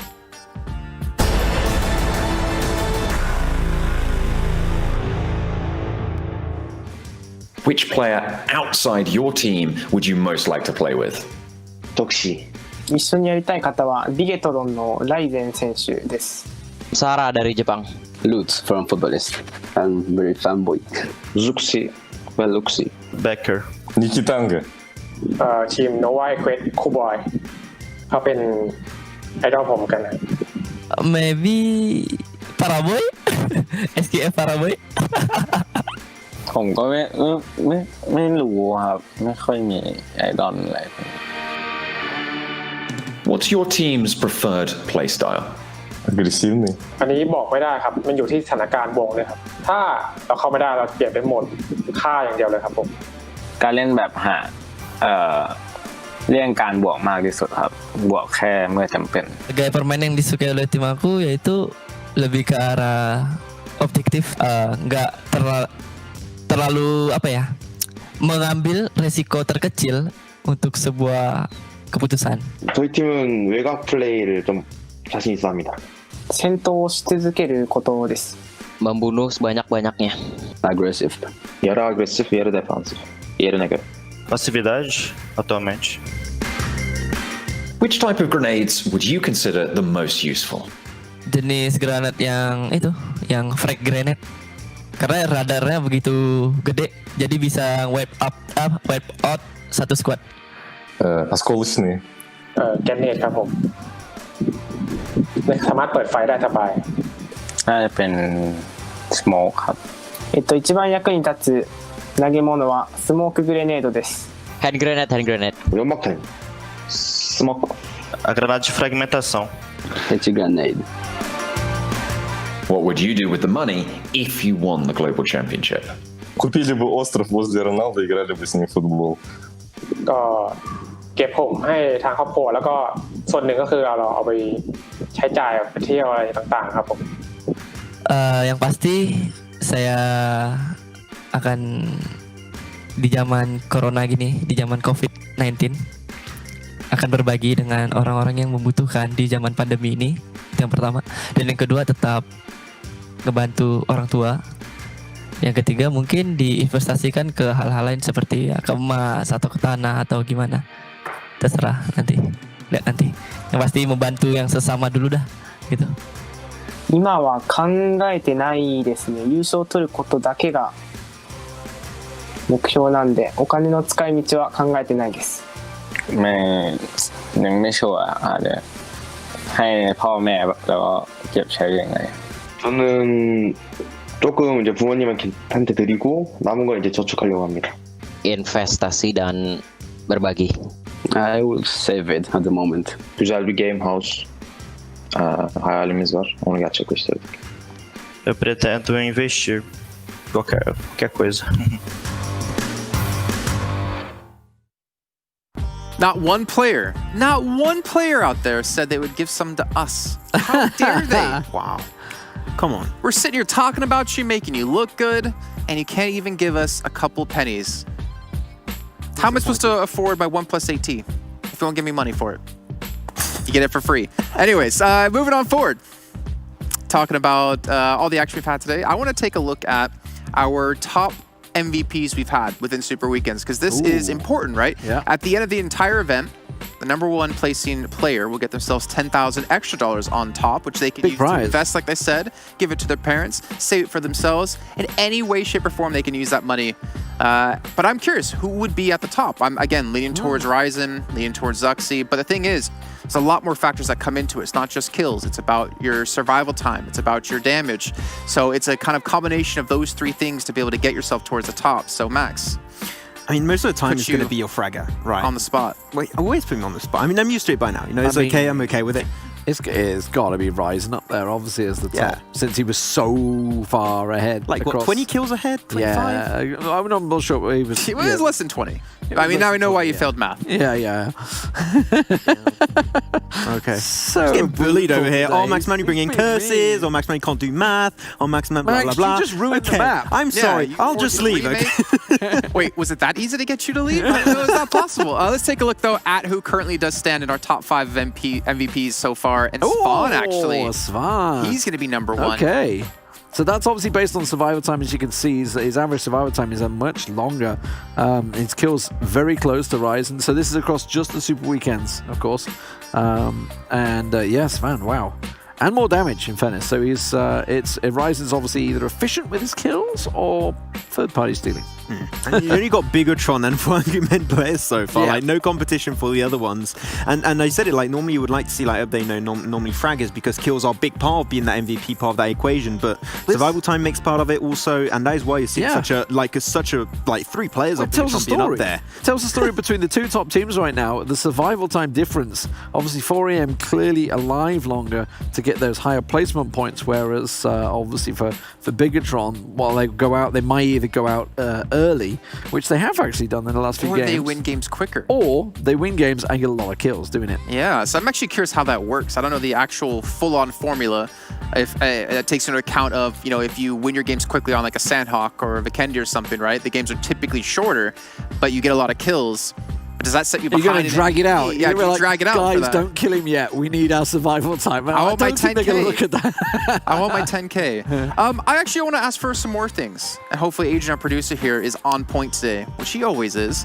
I want to take a look at 4AM stats so far. Today, hopefully we can check those out, because we've also talked about them as being really dominating throughout today. We talked about the highs and lows that teams do have. 4AM, they've had a couple of iffy games, I'd say, so far today, but nowhere near as bad as like 2 days ago where they just really Vikendi. Just Vikendi. I mean, obviously they did very well on thing. Not quite Surprise me, winning it. Agent. Not Surprise quite me. winning it, but we could take a look at all day and but their you did averages. well on Miramar as well. I mean, obviously they were taken out in the city in the end there, but yeah, it was looking pretty good for them. I mean, it's pretty crazy to carry through. That's average of 5.25 kills, so that's a minimum of 5 points per game. Minimum. Exactly. Right. So this is the average then for like over 44 matches. That's going to include the league stage. 1,000 damage average per game over insane. 44 games. Yeah. That is like Bonkers. that's bonkers. Yeah. Absolutely. Literally bonkers. That's like 44,000 damage. Yeah. I mean, math. Yeah. Right. No, you're right. You're right. It is 44k. You saying I'm right doesn't really give me the reassurance. Doesn't give okay. As much as Demon's saying I'm right in this case.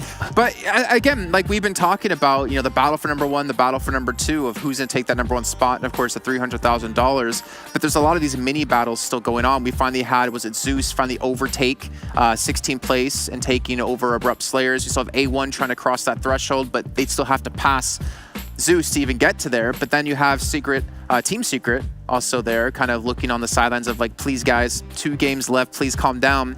And Aerowolf Limax as well, who at the moment is not able to play in these games. And hopefully in their minds, Max, and the competitive sense, like they're super focused on tomorrow and the day after, because they have to play well. Yeah. You can't afford to miss another super weekend. I mean, as you said at the start of the tournament, right? Like, this is the opportunity for coaches and analysts. Like, this is when they make their money. You want to do your research, you want to learn the rotations, you want to know exactly what is going to happen, and you want to prepare as best as possible for that third league play to make it to the third super weekend.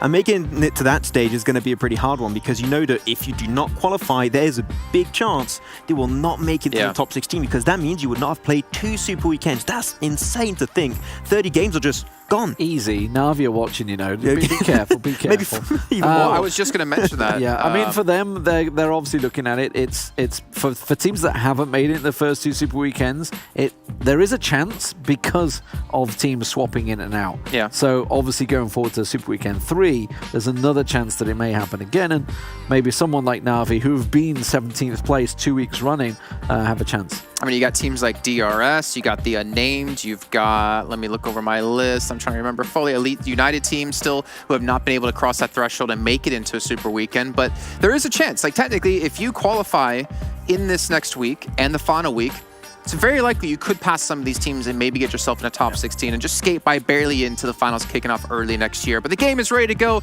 so let's head back to our commentators for Match 4 with Hot Jukes and Mustache Dave.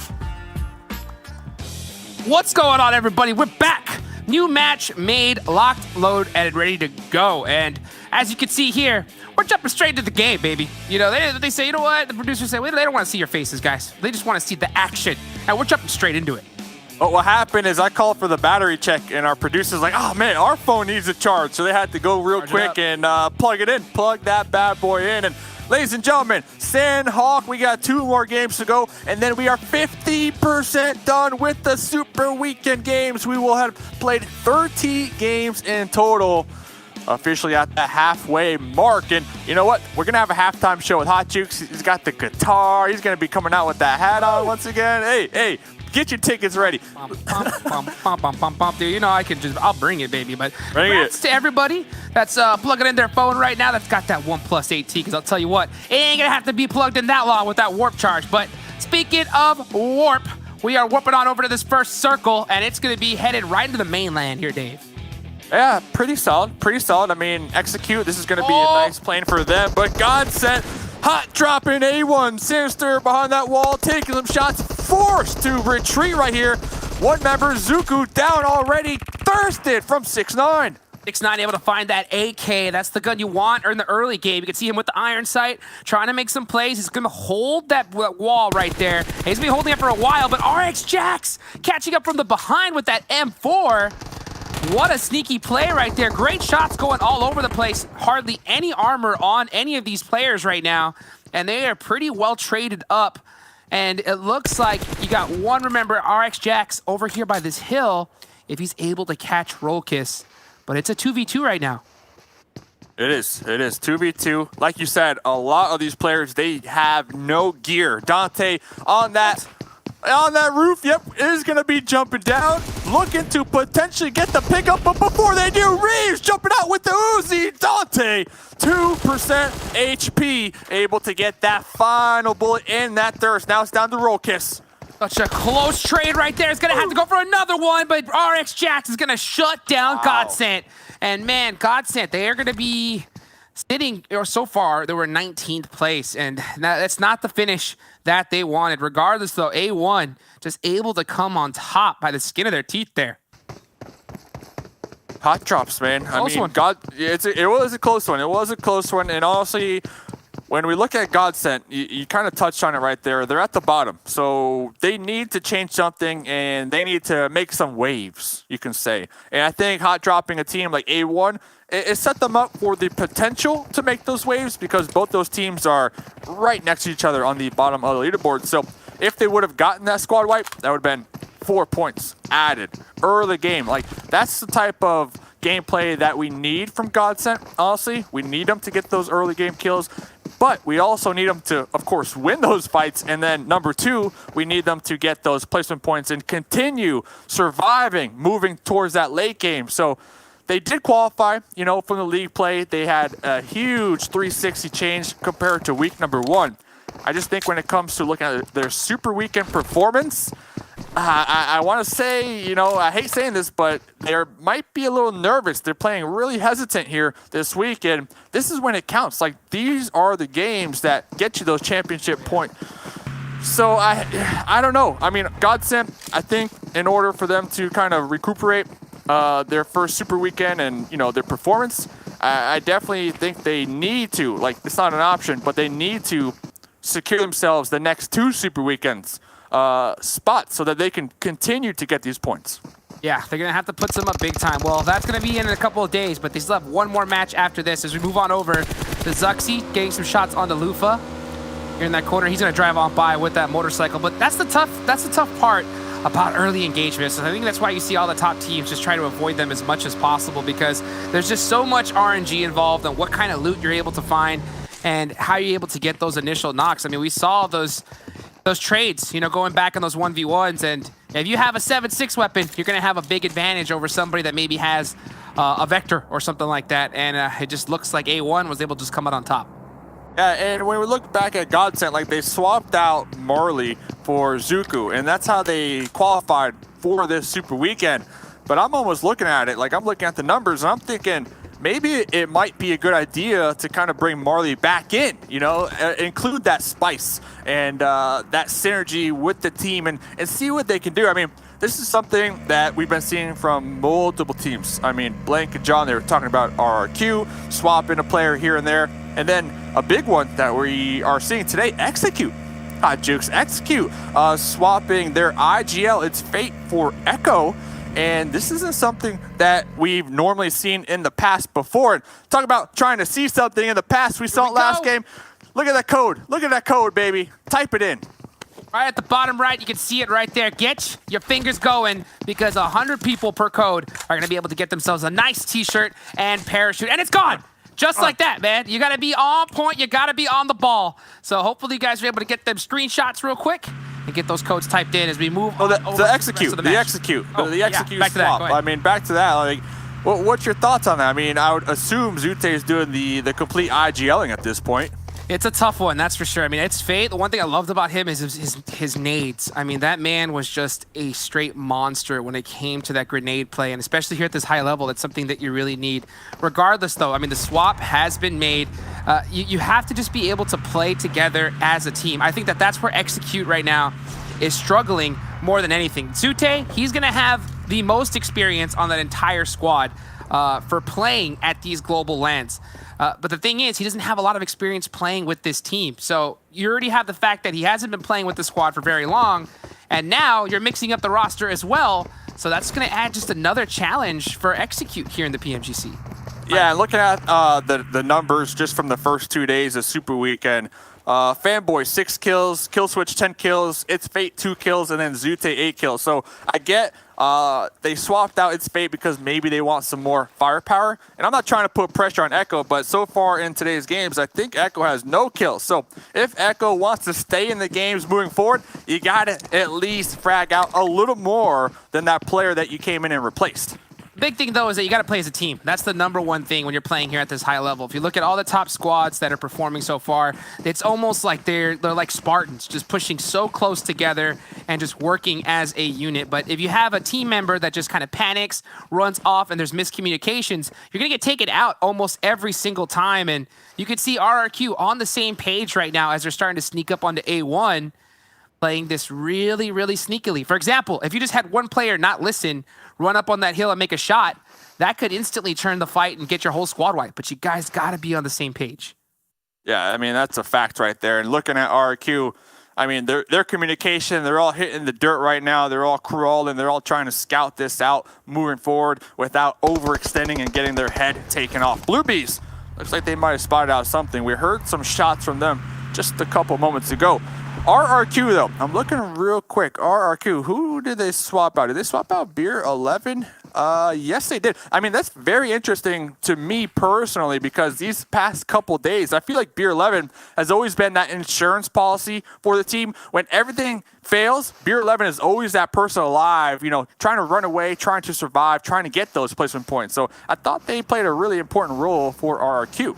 Yeah, I mean, the big thing, though, is, I mean, you're swapping back Senior back in, and the thing is, this is a lot different than Execute, for example, because RRQ, I mean, they've played with Senior a ton.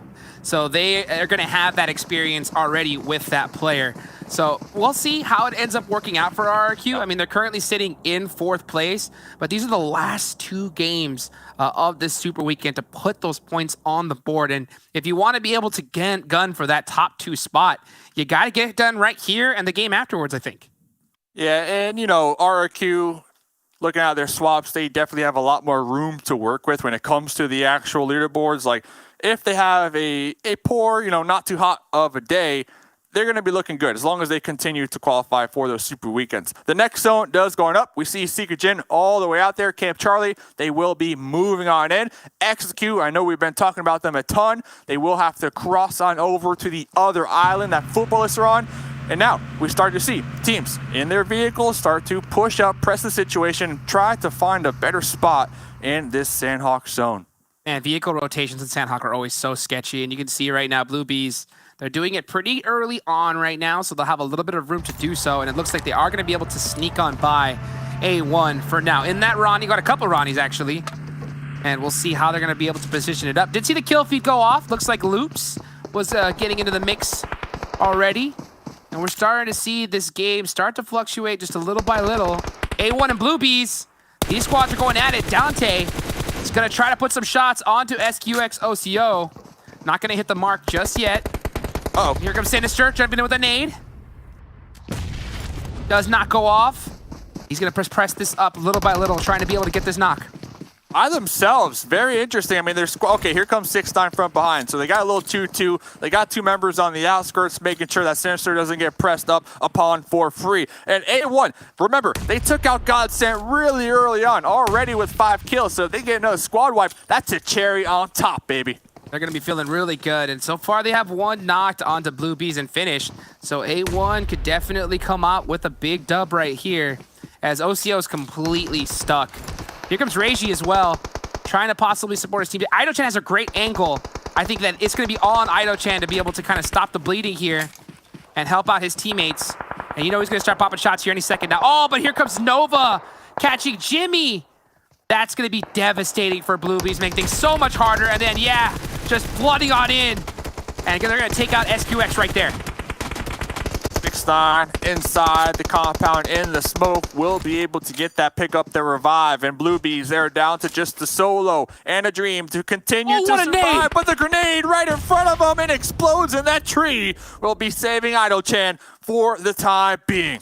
Ooh, I mean, he could taste that grenade. It was that close to him. What a tree play right there. So he's going to try and get one for revenge, trying to kind of just guess exactly where Dante is. Doesn't have that spotter information just yet, but it's just Idochan. So I think he has to play this one really slow. Oh, he's getting third party by getting third party from getting third party out there from Nova. Like, no matter how slow you want to play it, there's nowhere to go. And now, currently, being surrounded from A1, trying to get the final blow, the final nail in the coffin of Bluebees. Aito-chan, we see them trying to pull on off over here, trying to retreat back on into cover, sees the cover in front of him, but Dante hot on the case, hot on the trail, looking to get this final point and make it 7 points for A1. Man, you saw Dante the second he put those shot ons, Aito-chan immediately just started flick and pre-firing in that direction to buy him some time, and it worked for now, but I don't know how long it's going to work for here. Being a solo member in Sandhawk, it ain't easy. He's got that DPS, you know, that's one of his favorite guns to use. I think we see Aito-chan use that more than any other player, so if he's going to hold that closet right there and the circle keeps going on to him, maybe he might be able to make some plays. They don't call him the bulldozer for no reason, all right? They call him that because of that gun, that weapon right there.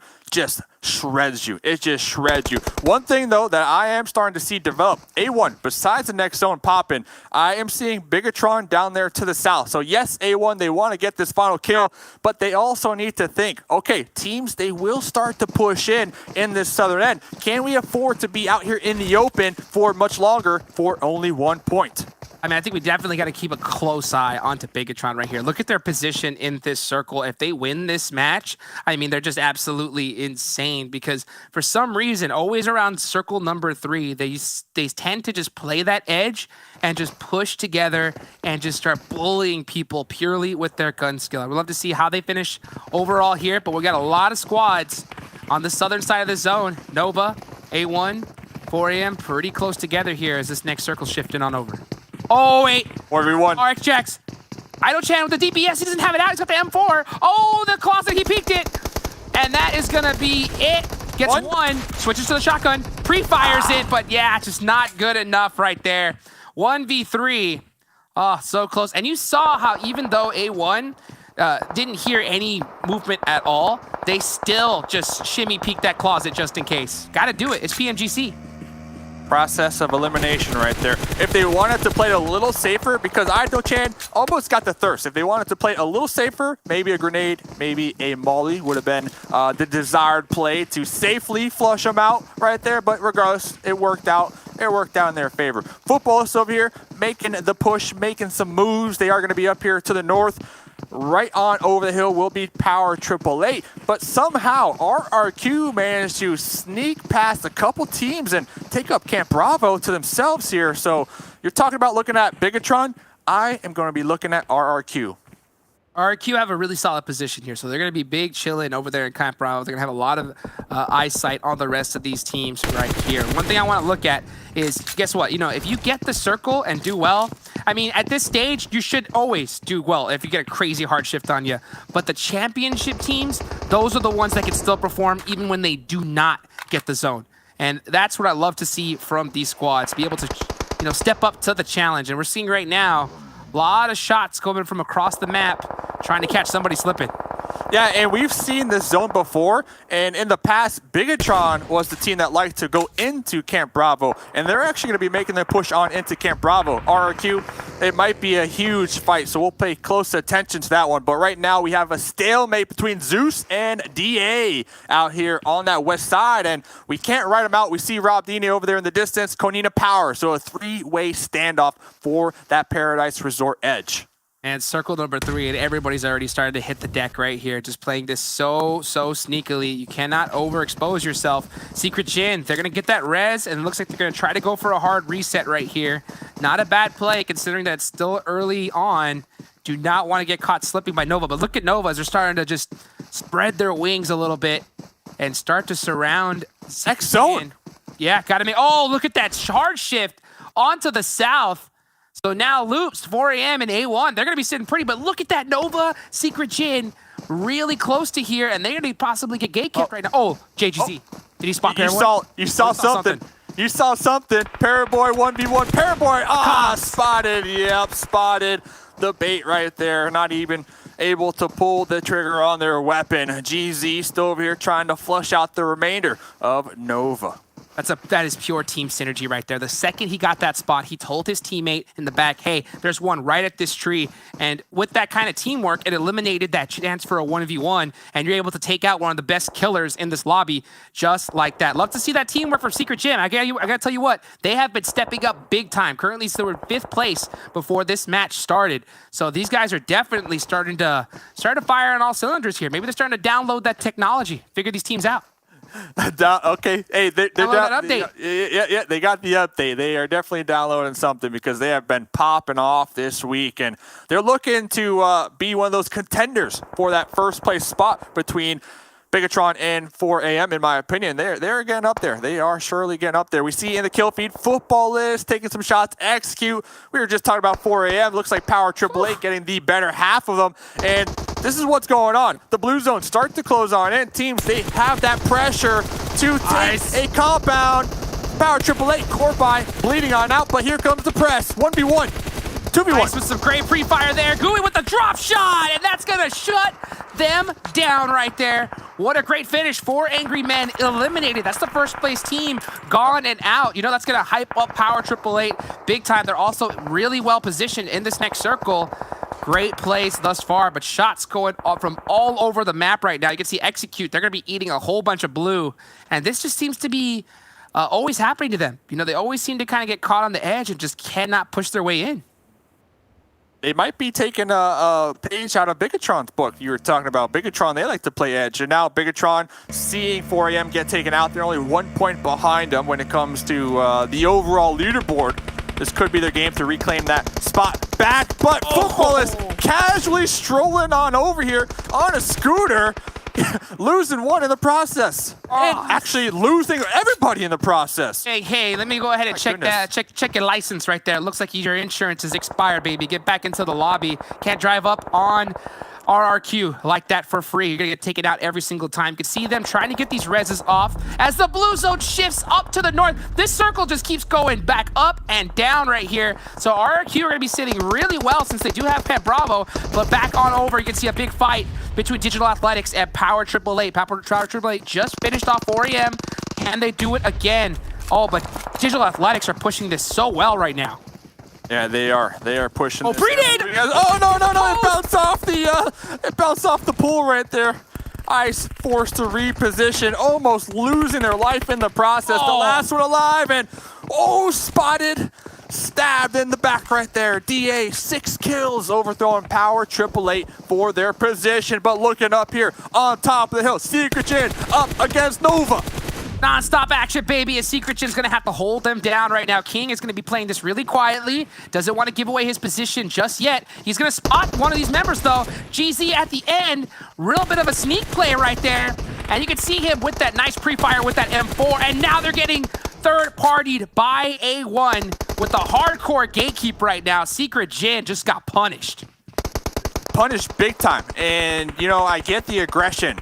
But after that, Nova, they're like, nope, we're not gonna fight this anymore. We're gonna rotate and try to avoid Papa Blue. As Bigetron and Loops already in the new play zone, they're duking it out over there. They're fighting it out over there to see who can come out on top so that you can gatekeep these teams strolling on in from the south, because these are a lot of points to be had. A1, Nova, all in the blue, and another yoink. Hot Jukes, another yoink up there to the north. Look at all the teams on the south side. They're like, you gotta be kidding me. We gotta keep on running. Yes, you do. And Zuxi, I mean, at this point, they may just start going for kills and get a crazy amount of points, as there's pretty much almost every single team is on this south side right now. And you can just see, Zuxi with the great knock on the Kofsky right there. That's gonna help out big time. He's gonna try to throw a Molotov on them to get the confirm. Federal is laying down in the grass. I don't think he got spotted right there. Did Zuxi see him? Nope. Doesn't look like just yet. Nope. He's still waiting. Oh my gosh! Up close and personal. There goes one. Tries to get the second, but it ain't gonna be enough. But I don't think they can go for this res. No, this circle's gonna start closing on him right now. They couldn't go for that res. I thought Alpha 7, they had the upper hand, but Alpha 7 underestimating the blue zone, taking some shots from the blue. They were not able to get those shots onto Bigetron, so Bigetron actually able to get the pickup over there. Microboy behind the boulder, trying to heal on up before pushing on into the play zone. And now, Bigetron may have a little bit of an advantage here because RRQ is focused on another team. Oh, never mind, they did spot him down the hill. Now they're going to have to hit them shimmies on in if Bigetron wants to get into this next circle. Oh, what a nade there from Ernie. That's going to take out Kill Switch from Execute. They go out in 5th place. Digital Athletics try to use those trees for cover. Bigetron only have these rocks, but look, the blue zone saying, nah, that's not going to be enough. Going to move up even further. And yeah, just not able to get on in, as every single team on this map is looking right in the eyes of Bigetron. That single tap barrel, it is it's music to my ears. And we still have a solo, 6-9 from A1 all the way in the blue, trying to heal out and survive and get that 3rd place finish over there, because the difference between 4th and 3rd, 2 points. But hey, we've seen teams qualify by only 1 point. Every single point matters. RRQ though, they've been in camp Bravo for the entirety of this game, and it will be paying off. 6-9. How many heals though? How many? Oh, running down to the end. 2 more to go. I don't know. Kill feed too. I saw that AWM from Salim getting a knock as well. So, you know, he's sniping in the late game in Sandhawk. That's pretty insane right there. As A1 is going to try to buy some time. Salim's driving the buggy right down the street, going in for a late night stroll. And he's going to get taken out right there. Possibly a distraction play. Not sure exactly what was going through his mind. But they still have... Oh, never mind. They are done. 6-9. Done. And A1 are going to get another placement point. Crazy. I mean, yeah, Salim saying, hey, I'm going to send it to the middle. I am kind of hungry for that chicken. Not paying off. RRQ, though, they got 3. They will be pushing on out from that edge position that they had from Camp Bravo. 6-9 still alive. 6-9. So what? Did 6-9 just get second? Second place, baby. The heal strat is too strong right there. Didn't have to worry about no shooting. Didn't have to worry about nothing. All you got to do is just spam that first aid button, baby, and you can get second place just like that. Different strategies, man. Can get you some big points here in the PMGC. I mean, I thought 1 placement point or 1 position. Yeah, okay, that might work. But 2, I mean, a second place finish, and A1 6-9, they were healing up for a solid 5 minutes, because remember, they had the option to push when they were in the blue with Nova. Nova, they got taken out in the process. Bigetron, they were gatekeeping. Same thing with Loops. Very smart play coming on out from A1. They passed all their meds off to 6-9, and honestly, it paid off big time, Hot Jukes. Paid off huge right there. I love to see that kind of ingenuity, recognizing, hey, this circle just keeps going north, man. I'm tired of running right here. I'm most likely going to get taken out by all these teams surrounding on me. Let me just pop these first aids. There's a lot of crates on by and try to get some more placement. And you really could not hope for a better finish than that. To be able to lock down second, that is some major, major points compared to if you would have got taken out early. RRQ, though, man, after that shift on over to them, they just had to it was just like a shooting range for them on everybody trying to run in. Yeah, I mean, RRQ, they had 8 kills. DA, they had 9 kills. But A1 Esports, 10 kills that game. I mean, 10 kills, a second place. I'll take that. Thank you very much. RRQ, playing it nice and slow, nice and steady. They saw Bigetron out there, what was it, Circle 4. Bigetron, they were making the push. RQ, they took some shots, and then we saw Bigetron. They're like, okay, we're not going to push Camp Bravo. It's already occupied. That's when we saw Bigetron send it to the south and get into all that action. But playing it slow and steady. Yeah, the big thing though is like you saw Bigetron, how far they were outside of the circle in zone number 3. And yet they were just still able to just push themselves up little by little. And I know how we saw Execute getting stuck in that corner as well, but the difference is, if you look at Bigetron, they got that squad just pushing together and bullying everybody rather than just being stuck behind a rock trying to make a play. But man, that's it for match number 4. We still got 1 more left to go. Let's see what the experts think about this game. I think we learned quite a bit here. I think, Max, you might have learned quite a bit next time you play in PMCO. You don't have to kill people.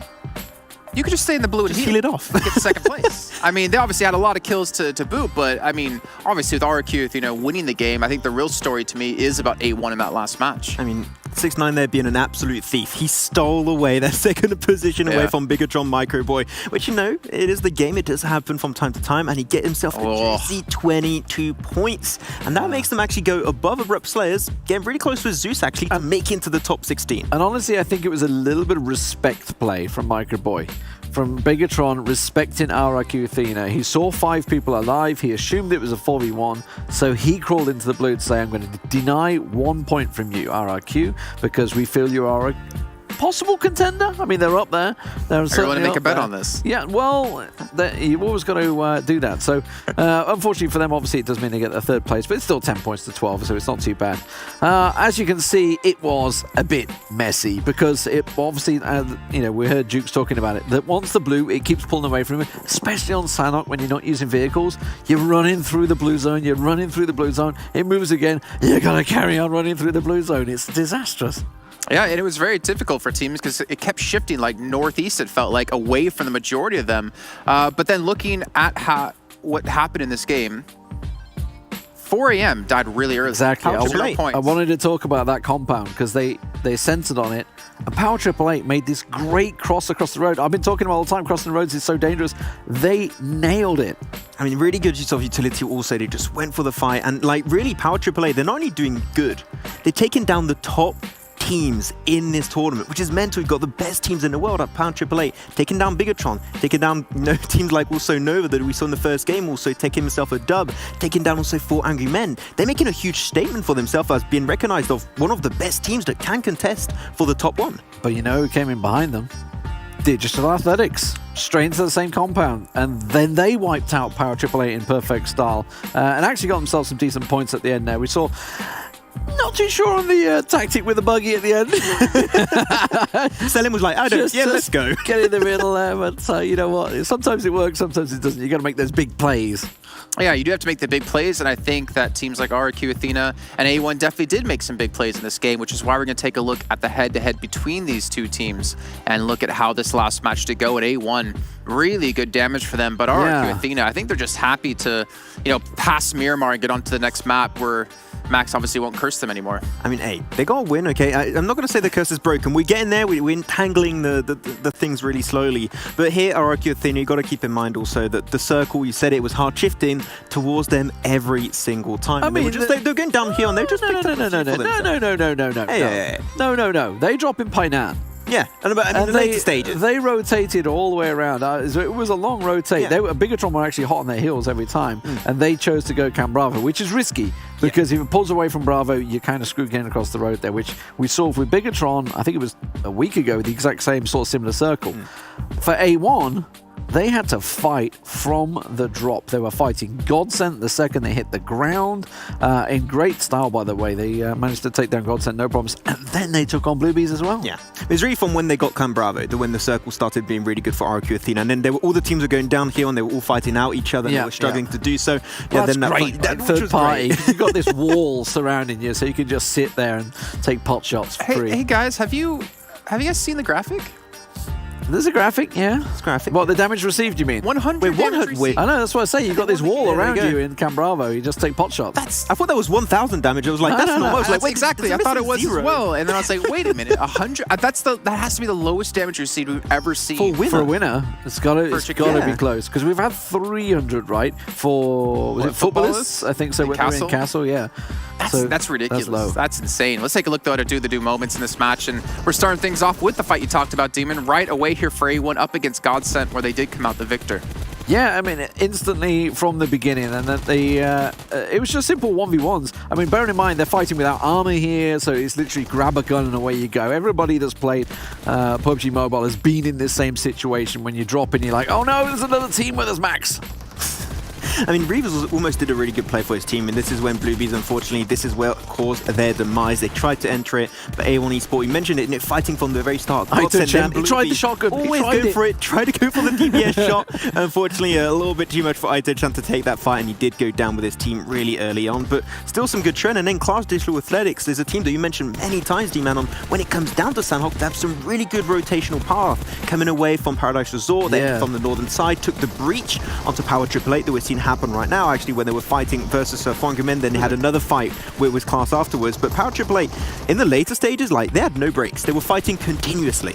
Yeah, I mean, they had to come down from the south side. Obviously, they're a attack mock team, so it worked the way down. So it was a decent rotate. And then the second they finished with 4AM, DA comes straight in behind. Pistol action. You don't see that often these days. Yeah, we saw from Federal thing a few days ago. A nice little flick shot on the handgun. It happens from time to time, but it is pretty rare. And of course, A1 Esports, this is the time where they were trying to gatekeep it versus Secret Jin. Worked actually pretty good for them, you know, doing a lot of work. Jack's getting a lot of frags and damage for his team overall. And I mean, we talked about it, right, with A1. We were saying, like, they're getting the placements, we need the kills. They just got a 10-kill game. It's great. And the placements, second place. And then Federal is like, I think Bigetron did not understand that there was a place so close to their location. Federal got knocked, but unfortunately he was a little bit stressed out trying to go for the bloom spray, didn't go for the flush. I feel sorry for Loops in a way, because they were basically, them and 4AM kind of went for the same building. They as we've said so many times, they're a team, both teams that like to center up. They both tried to get in the same compound. 4AM got there, so Loops went, we'll just back away to the hill. Well, obviously that sent them further away because the circle shifted this way, and then they were in the scrum of teams trying to go the same direction. Yeah, I just kind of imagine like rugby at that point of everyone just trying to, like you said, scrum, just trying to get up towards the zone. It's like zombie horde. Exactly. Zone is what they're screaming instead of brains. Let's take a look though at our overall settings now after our fourth match has been completed today. And as we get into our final match of the second Super Weekend, we can see here Bigetron. With 4AM going out early in the last game, they've been able to lengthen the lead, but honestly, 16 points, that's not a big lead anymore. We saw 60 before, and we know 4AM can close this gap. But speaking of closing the gap, RRQ Athena, with that victory, they have closed the distance. Yeah, just about like 40, 50 points away from actually hitting back on that second position of 4AM. That's just one really good game, and they can make it back into that top 2 position. How incredible is it that RRQ are in third right now, when they've had 16th on Miramar for like 3 days straight? Just because of Max. I knew that would come. There's no way. But honestly, Southeast Asia now like going for some sort of ultra mega prize we don't know about. Because that's 7 wins now. It's insane. Then heading on to our second page. No, not too much big movements happening over here. Futbolist, Blue Bees in pretty similar position, but like down below is where the big movements have been happening. Indeed, for the teams that are playing their very first Super Weekend over here, you know, A1 Esports, they finally made it in, and Zeus back down again. Zeus are back down. Okay, I was like, where the hell are they? No, they're not here anymore. Because they were only on 75, right? So they obviously got pushed back down. But because A1 just had that fantastic second place, it's launched them back up there. And yeah, Zeus are obviously the ones that pay the price. Now, who's this bad for? Well, it's bad for people like Navi, etc., that haven't made it into the Super Weekends yet, because that gap is getting bigger and bigger and bigger. Yeah, it's going to be increasing pretty steadily for them. You have to qualify for the next 2 Super Weekends. You can't afford to not go there. Yeah. If you don't, that means you're going to have like, what is it, like, wait, 30, it's going to be 45. I have to do my math real quick. It's going to be 45 games that you have not played, so you have to make it to the next 2 Super Weekends. Otherwise, it's over for them. 100%. Yep. Max just scare me sometimes. Okay. On maths is bad. My math is bad. Yeah. You do have that out. That trying to do air on math on air. John Allen, don't try. I mean, to be fair, he has his little tablet there where he's doing all the predictions from. It's not like he's calculating it live. He's also in his head. doing it in his head with the brain play. He looks dreamy today. He can't be dreamy and have brains. All right, that's not allowed to have. And do all the voiceovers and the voice. Well, that's just not fair to the rest of us. But for you guys at home who are watching over in Americas, again, the missions. We're gonna be talking about pretty much what Americans teams can get you. It's a little bit tough now with only 1 game left to go, as you have a Loops, Execute, and Alpha 7. Basic mission, looking good. But the advanced mission, that one might be a little bit tougher as we do go on throughout the rest of today. And by the rest of today, I mean just 1 game. Max, think it's possible? I mean, I think it's possible getting back onto Erangel, especially seeing Loops going back to like Lens Center. Yeah. I think they've been showing some really good promises. They took that win on Miramar earlier, going into that Picardo finish. So I think Loops can potentially take a double win today and hopefully get that, that more advanced mission for the region. What about Alpha 7? They've been so quiet. Yeah. Been super quiet. They were the #1 team from Americas, and then they fell behind Loops as the whole event's gone on. Yeah, it's been a punishing day for punishing weekend for them. In all honesty, it's good to see Execute starting to get a little ground. Is it too late? Well, I hope not. Maybe they can have a big game here. Well, it's 112 down to 89 in their placing, so we could potentially see A1 maybe pass them here in our last game of the day. We'll head to a break and we'll come back and find out if it is possible for A1.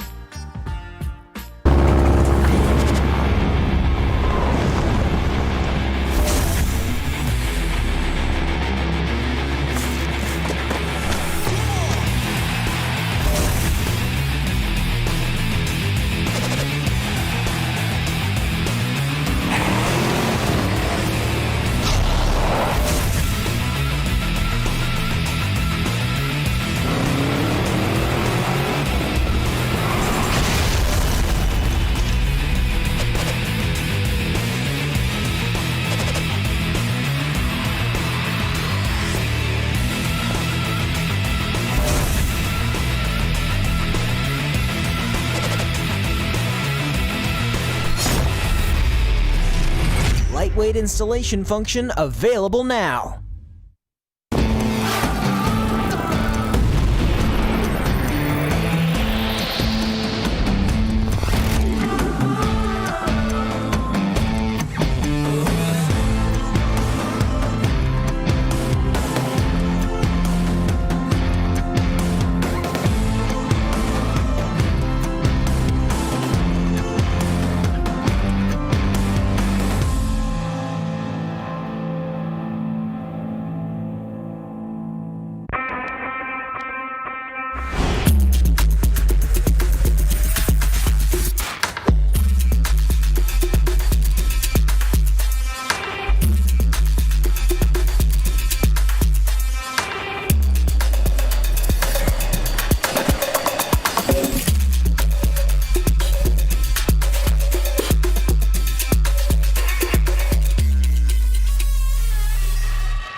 The PUBG Mobile Global Championship is brought to you by the title sponsor, Qualcomm Snapdragon Elite Gaming, the official beverage sponsor, Mountain Dew, and OnePlus 8T 5G smartphone, the official partner phone. Yo, what's happening, everybody? All right, last match here of the day coming up right now. And this is it, baby. This is it. The last chance for these squads that have currently qualified for this Super Weekend to put in some points. And after this, it's the halfway mark. It is the halfway mark, Dave. So my question to you is, you've got that crystal ball. It's been pretty on point so far here at this PMGC.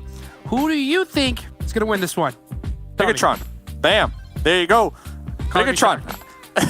No, hey, they didn't win brave today. choice there, They didn't Dave. win Real yet brave today, choice. right? So, I mean, I'm just saying. They're looking for that winner chicken dinner. If I had to throw like a nice little curveball in there, Power Triple A. How about that? How about Power Triple A? I don't know if you can catch the drift, but I'm moving over there to Southeast Asia because I'm trying to unlock the advanced rewards. I'm trying to win out here, man. I'm trying to get these unlocks. All right, Hot Jukes? Bro, last time I checked, bro, you're in the U.S., dog. So if you want these missions, you gotta hope Loops, A7, or Execute get some points here. And I'm gonna tell you what, Execute, they're rocking the goose egg right now when it comes to chicken dinner. So, dude, what are your chances you think Execute pulls off the dub here? What do they gotta do? Tell me. If they can get a zone or two or maybe 5, easy win. I'm saying, though, I know I'm joking about it, right? Sure. But honestly, like, their rotations in these zones really has been, like, that deciding factor on whether or not Execute make it far. Because they've been playing it, slow and steady, which I respect. I respect the slow and steadiness. But every single time we get a shift that doesn't favor them, they end up rotating right on into just the unluckiest of teams and losing 1 or maybe even 2 in the process. So by the time they get to circles 5 and 6, they're already a man down. So when you're in circle number 6, a man down, you really can't take a push, a team fight that easily to overthrow another squad in a compound who might have 4 up.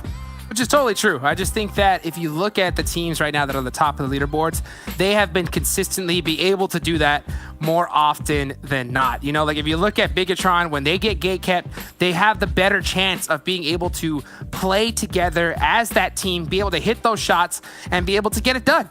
So we'll have to see right now if these squads are really looking to be able to do that. But you know what? Well, this is an interesting topic. So I think why don't we talk a little bit to the experts here? Why don't we have a little chat back and forth as we're about to hit the midway point here? What do you think? How you doing, experts? How you doing? Come on back, couch boys. Where you at? We don't want to be in on this one. We don't want to be here. Please, cut us. We don't want to talk to them. I have to ask you, first of all, Dave, right off the bat, did you get that shirt from a painting from your grandmother's house? Or? Oh, relax. Dude, relax, man. I saw someone in the comments said, yo, that looks like a painting from my grandma's house. I'm like, yo, what is wrong with you? And then Jason, why are you trying to put me on blast like this? That ain't right, man. It ain't right, Jason. I mean, your grandma has great taste in art is what I'm saying. You took it in a negative way. About to start calling Dave Max Senior over here, you know? These guys are getting bullied, bro. I mean, I can see a little gray in the hair coming in, so, you know, it's making some sense. But, you know, hey, if you saw me, you know gray hair is something that we both share then, Dave. But let's talk about this next game, right? You guys said halfway point at the end of this one, at the end of this game. I'm worried, you know, for Hotchooks, you being a pro player in the past, going ahead into the next week, what kind of pressure are these teams looking at? Whether you are at the bottom of the table, top of the table with like Bigetron and 4AM, but let's be honest, they're probably going to re-qualify. Or if you're one of those teams who haven't qualified for a single Super Weekend, as a player, like what are you dealing with emotionally and mentally coming into this next week of league play?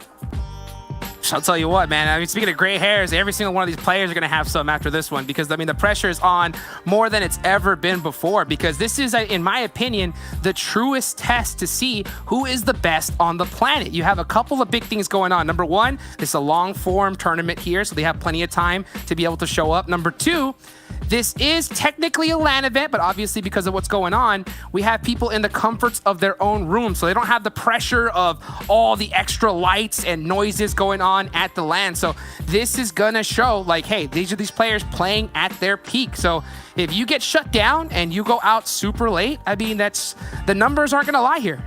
I mean, speaking of comfort of your own home, I'm really curious. They look professional on top. But what are you guys wearing under the cameras? You know, you can see us wearing pants, wearing jeans. Hotchooks and Dave, what do you guys got going on? I'm hoping this camera don't fall down. That's all I'm saying. I have faith in this tripod right now. Okay. I'm gonna take this by the steering wheel and turn it a little to the right. Okay, to answer your question earlier on, not the question you just asked about what I'm wearing beneath the neck down, but the question on teams and their performances when it comes to the Super Weekends and how they feel when it comes to those gray hairs.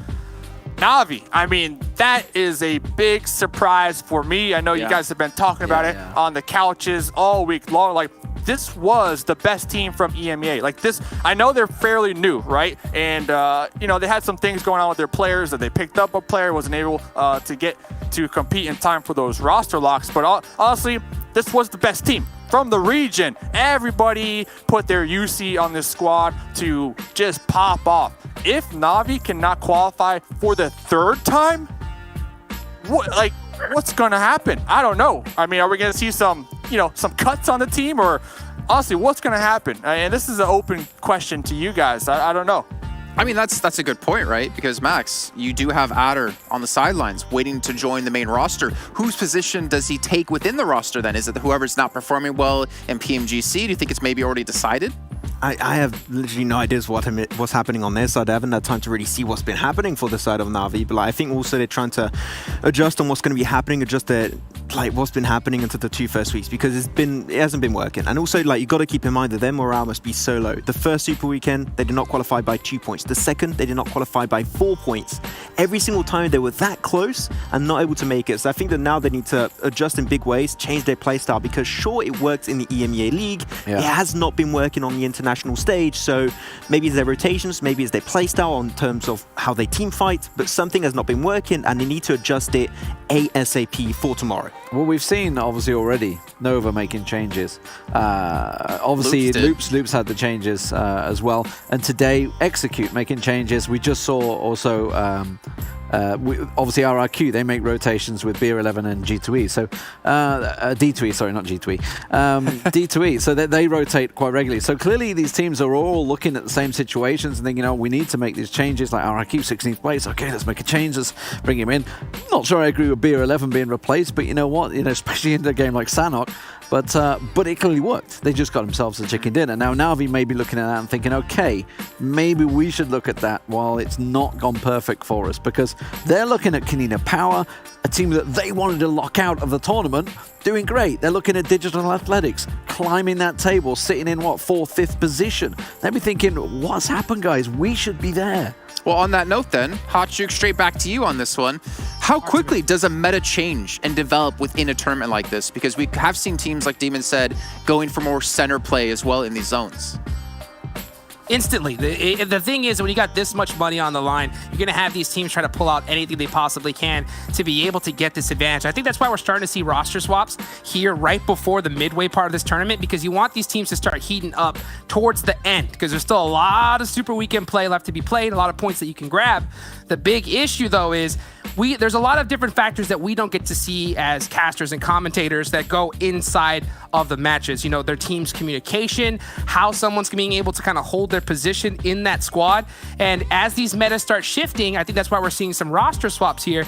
They're trying to see that maybe this player might be more well suited for the meta that we're trying to develop as these weeks go on. But at the same time, you gotta look at the numbers, man. Numbers don't lie. And that's going to be able to find out which player I think is going to best suit your team going into the rest of the tournament. Mr. Mustache Dave, or AKA Man of the People. If people don't know that, they should know that. You've been talking a lot with the players and the teams, especially after the shows. You've been doing some interviews. So what have you been hearing from the teams? Have you gotten any ideas of what they've been saying about the meta and what they've been changing going into these games? I mean, they've been saying a lot about you. I'll tell you that later on. Can't really say that on air. But when it comes to the metas, yeah, they're definitely feeling it. A lot of these players, they're telling me that they are caught off guard when it comes to before, pre-PMGC. They did the VODs, they did the studying, they came up with the game plans. But then when we actually get on into the games, they tell me one of the main factors that they tell me is these teams are a lot more aggressive than what we thought they were going to be playing like. So I think now that, like Jukes mentioned, we are at that halfway mark, a lot of these players, they are a little more aware of the play styles from these other teams and these other regions. I'm going to start to see these teams tighten up a little more and not play so loose like we saw them in weeks 1 and 2, because now that we are halfway done with the tournament, this is the time to make sure to secure those points, get those chicken dinners, and get that cash money at the end. Well, Hot Jukes and Mustache Dave, it's been so great to finally get to chat to you after 2 weeks. Why don't you take us into our last game of the day on Erangel? Thank you so much, Jason. Always a pleasure to talk to the boys up there, to be able to kind of get their opinions as we get into this last match, baby. And we're taking it over to Erangel, man. I'm getting pumped up. I'm excited. Let's get this done right here. So let's see who's going to finish this midway point of the tournament with the chicken dinner, baby. Who's going to do this? Can I ask you to rate me real quick? 1 to 10. How good was my answer to Jason right there? Honest, man. That was a solid. Well, here's the deal, right? He's avoiding it. Wait. Hold on. Okay, knowing the fact that you have to sign non-competes to not give away extra strats and stuff, Okay. Knowing that information, right? I'm gonna give it a 9 out of 10. 9 out of 10. Okay, respect. If you did give away some of the secret sauce, though, 10 out of 10. But I understand why you did. And the secret sauce, I mean, Jason, he's the one with the envelopes, right? He's the one with the carrier pigeon dropping off notes to him every single morning. So looking at this game, getting on into the final game of the evening. Konina Power, Futbolist dropping out Military Island. That's where they are heading. Primorsk, Blue Beast, that's where they are heading. Same thing with DA. So we might actually have some early game fights to round off this evening. That's going to shock me big time. I think at this stage right now, you just want to avoid those as much as possible, especially with this beautiful plane path going right on to the west side, right down the middle right here. So all these teams are going to pretty much get their major drop locations. You can even see Bigetron stretching it on over to farm right here. And the circle is going to be dead center, baby. Dead center in this last match. Dead center. A lot of these teams going to be feeling really good about themselves. And I was looking at the numbers, 4 a.m. It stuck out to me big time because Super Weekend number 1, 15 games. These are the numbers from 15 games. Suk, 17 kills. Schwan, 21. Hasake, 21. Shin, 13. That was from 15 games, all right? That's good. That's not bad. But looking at Super Weekend number 2, these last 2 days, from only 10 games, they're already passing those numbers. Suk, 26. Schwan, 20. Hasake, 14, and then Shen 11 kills. So in 10 games, they outfragged themselves. And I think that is something that's important to note because a lot of these players, the best players, when you talk to them, and going back to what Jason was saying, yes, this is a competition amongst them and the other teams, the other enemies. They obviously want to play better than them. But the real good players, they're in competition with themselves to always be improving every single day. And they want those results. So 4 AM to be able to almost double their total damage done in 10 games compared to Super Weekend number 1, 15 games. This team, I mean, that's why we started to see them starting to compete with Bigetron here this week. That's straight. That stat is straight nutty, dude. And that's why I think we actually, yeah, like you mentioned, saw them actually hold on to first place for a little while. Bigetron, of course, took that right back from them. But, I mean, this squad has definitely been just ascending every single day as we go on here. And I think when before we even started this tournament, I said that, you know, the winner of this one is going to be the squad that actually is able to adapt the quickest. Because there's a lot of new things in this tournament that these teams have never been able to encounter before. Obviously, we got to look at the veterans like Bigetron, RRQ, the ones that have done something similar in the past, but still, who is going to be able to adapt to these teams in this meta during this update? And I think so far, we're starting to see, you know, of course, 4 Angry Men really starting to show that, hey, you know what? We're going to just keep getting better and better over time, as well as all the teams that are pretty much sitting right now in the top 6, 7 placements. Yeah, and, you know, we'll get back to that because ICY from Zeus by themselves with the bait, with the buggy, with the pre-fire AKM, not letting these shots on the King. King with the fake out, really low in the health department. ICY able to take out King, get that point in this very early game, 1v1.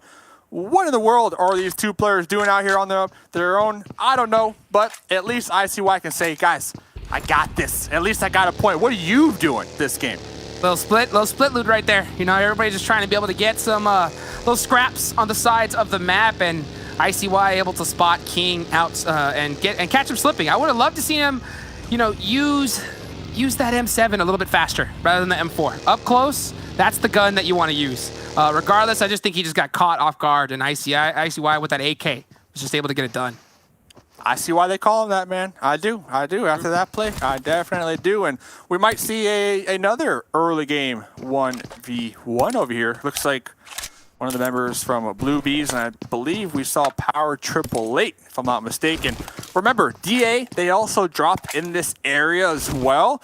So all three of these teams, they need to be very mindful of their surroundings. I think Power 888 was setting up a trap. I think this is intentional. I think they're deliberately looking for Blue Bees right here. Yeah, especially with Gooey being able to catch that spot. And he's going to catch Reiji OCO out slipping. Yeah, because that's the only reason why you would be on this hill, on this side of Primorsk, is if you're trying to catch the team on a rotation. And I think this is a set play by Power 888, and it's executed perfectly. Hey, let's get the kill, get at least 1 point. That's easy, especially, not to mention, you're injuring Blue Bees, and we've seen this squad, I think, start to step it up here little by little. What a bike too. You know, Jason was talking about how I love my grandma art. I also love my skins.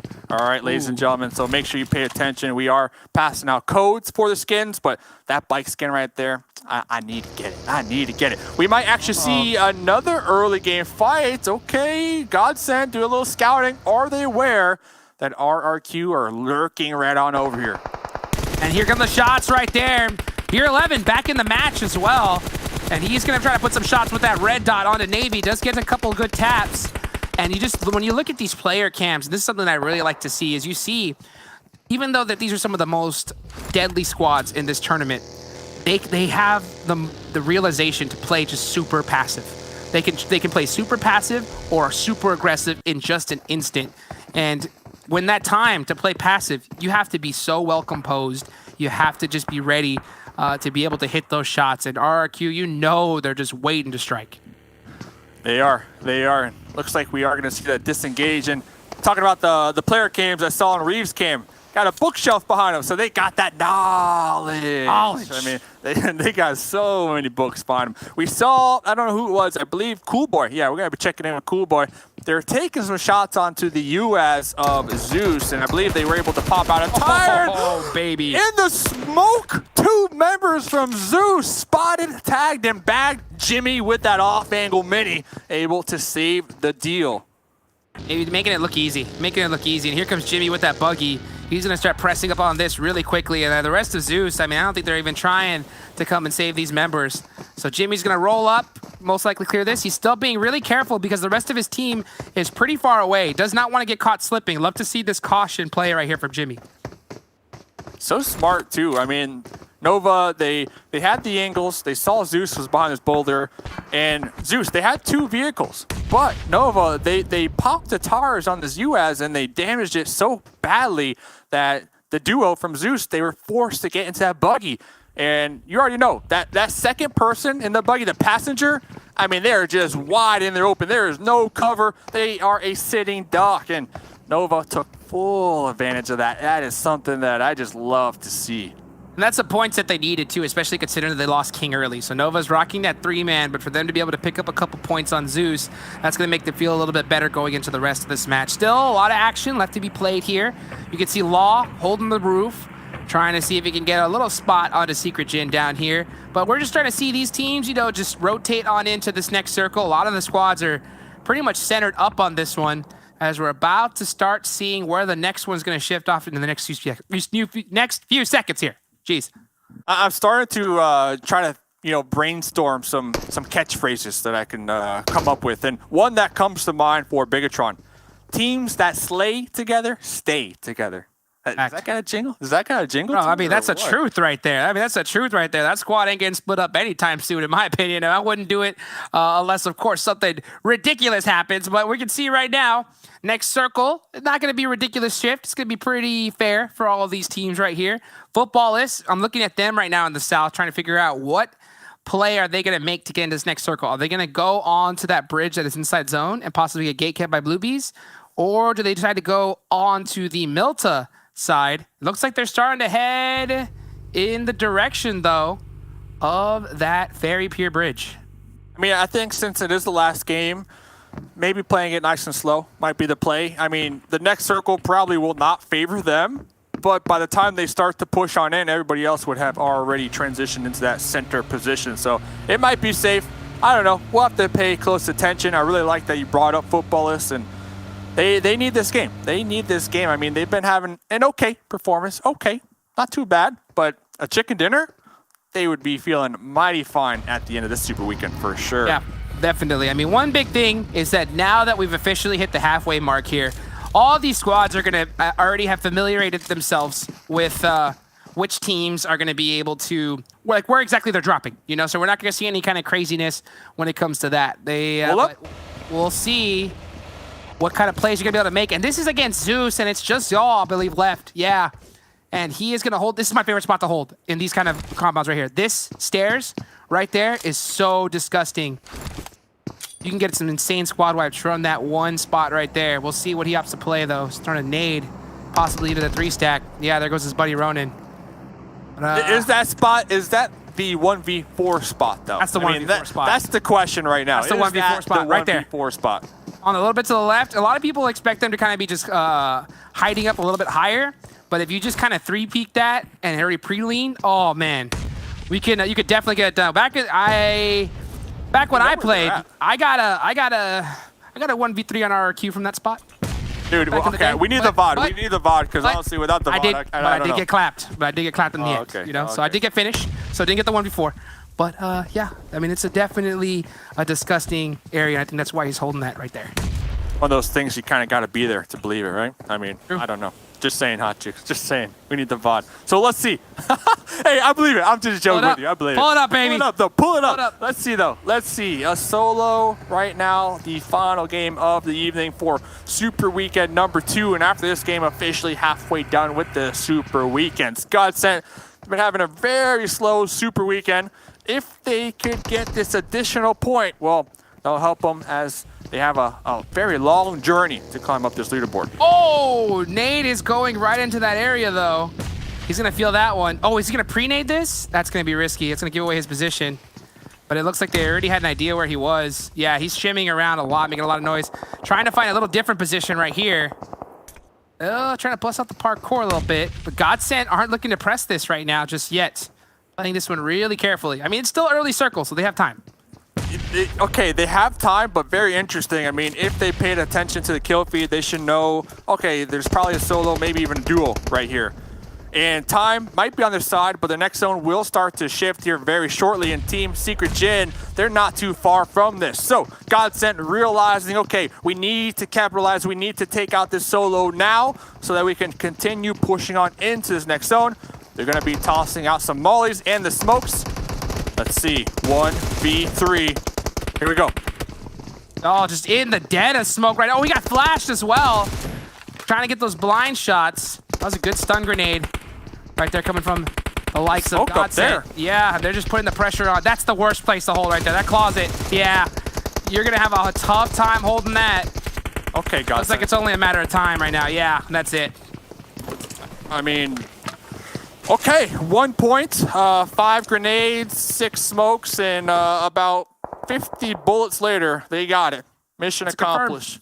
Mission accomplished, boys. So they will have a okay position, actually. So yes, they got the 1 point, but honestly, I think the bigger picture is the spot that they were just able to acquire right there. It will be in the next zone. But Jukes, 4 a.m., I have no idea what they're doing. I know, ladies and gentlemen, you can't see the mini-map, but they were around ruins. They're shifting back into the blue, going for some type of crazy play. Oh, we'll see. Speaking of plays, yeah, Nova catching Power Triple 8 on the rotation. Man, Jimmy always so good with that red dot M4. Oh, this is that new area, of course.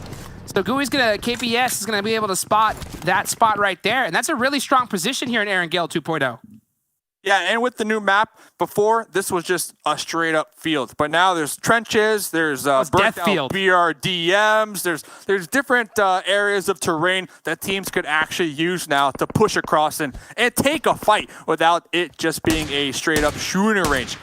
Boy from Nova taking some snipe shots right there. So Pachinki's still in play.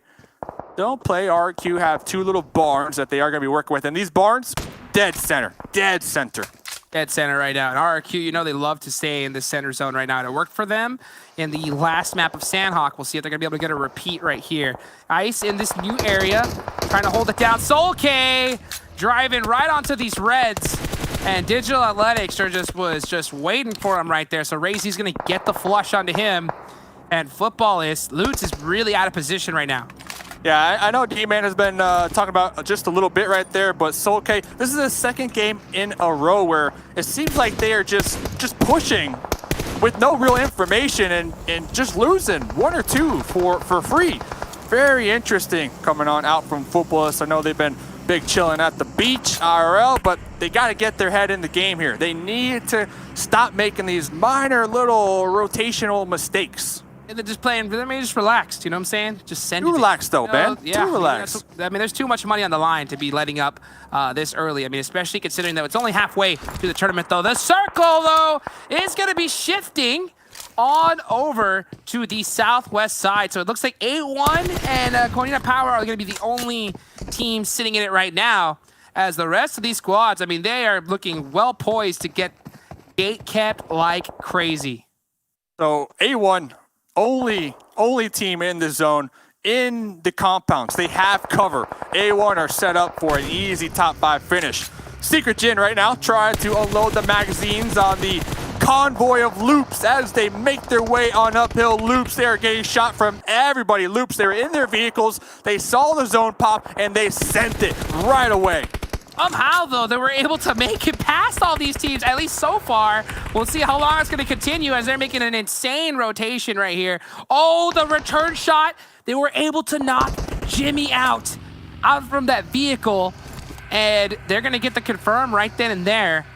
We'll see exactly how they have to play this. I think Loops, after that knock, they're just opting to hold it down. Lava's in, though, getting 2 on the blue bees, and he's going to get the finishes on these 2 guys.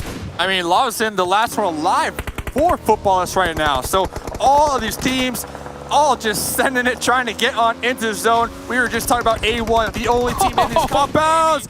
6-9 right there onto Idle-chan. The thing is, though, A1, they're all separated in their own individual building. I think now's the time, group up just a little bit, because they will most definitely have a lot of teams crashing this, as this is a tasty treat in this new zone. Operation Pull Up right now. I mean, these guys are just been driving all like crazy into this circle. Seeing a lot of teams getting taken out on vehicle rotations. Really interesting to see here in this last match. And GODSENT, they're pressing up little by little, pushing up the buggy a little bit further. As Konina Power on top of Potato Hill here are gonna have to start heading down this mountain. And I love this. I mean, the terrain, I just love it. We see the barricades right beneath them. But GODSENT looking to press this, looking to get some more points. Rokiss pulling up with the Dacia, really close on the opposite side of this hill. Konina Power, they're waiting for you. Black, white, done. Gonzo tossing some grenades right now, trying to survive. And GODSENT 2 alive right now. Great play right there from Navy, able to shut down Axer. Now you see Gonzo. I believe there's only, 2 remaining members from Konina Power. I do like GODSENT's position a little bit better, though, as they're going to get the flush. Probably going to go for a big reset right here. They're very grouped up, though. One grenade, and that could be the whole squad. Oh, they're just getting punished by grenades, as I believe it's just Navy up left for them. Man, that is a terrible play right there, especially understanding that spot. You had to know those nades were coming. And now Konina Power just looking to finish off GODSENT right now. Yeah, Black, white right there, calling for the pickup, calling for the revive. But Gonzo's like, hold on a second there, soldier, as they both toss the grenades right on into the dip of GODSENT. Now it's a 3v1. Navy will be popping up, will be taking down Raptini. Black, white, full on aggression.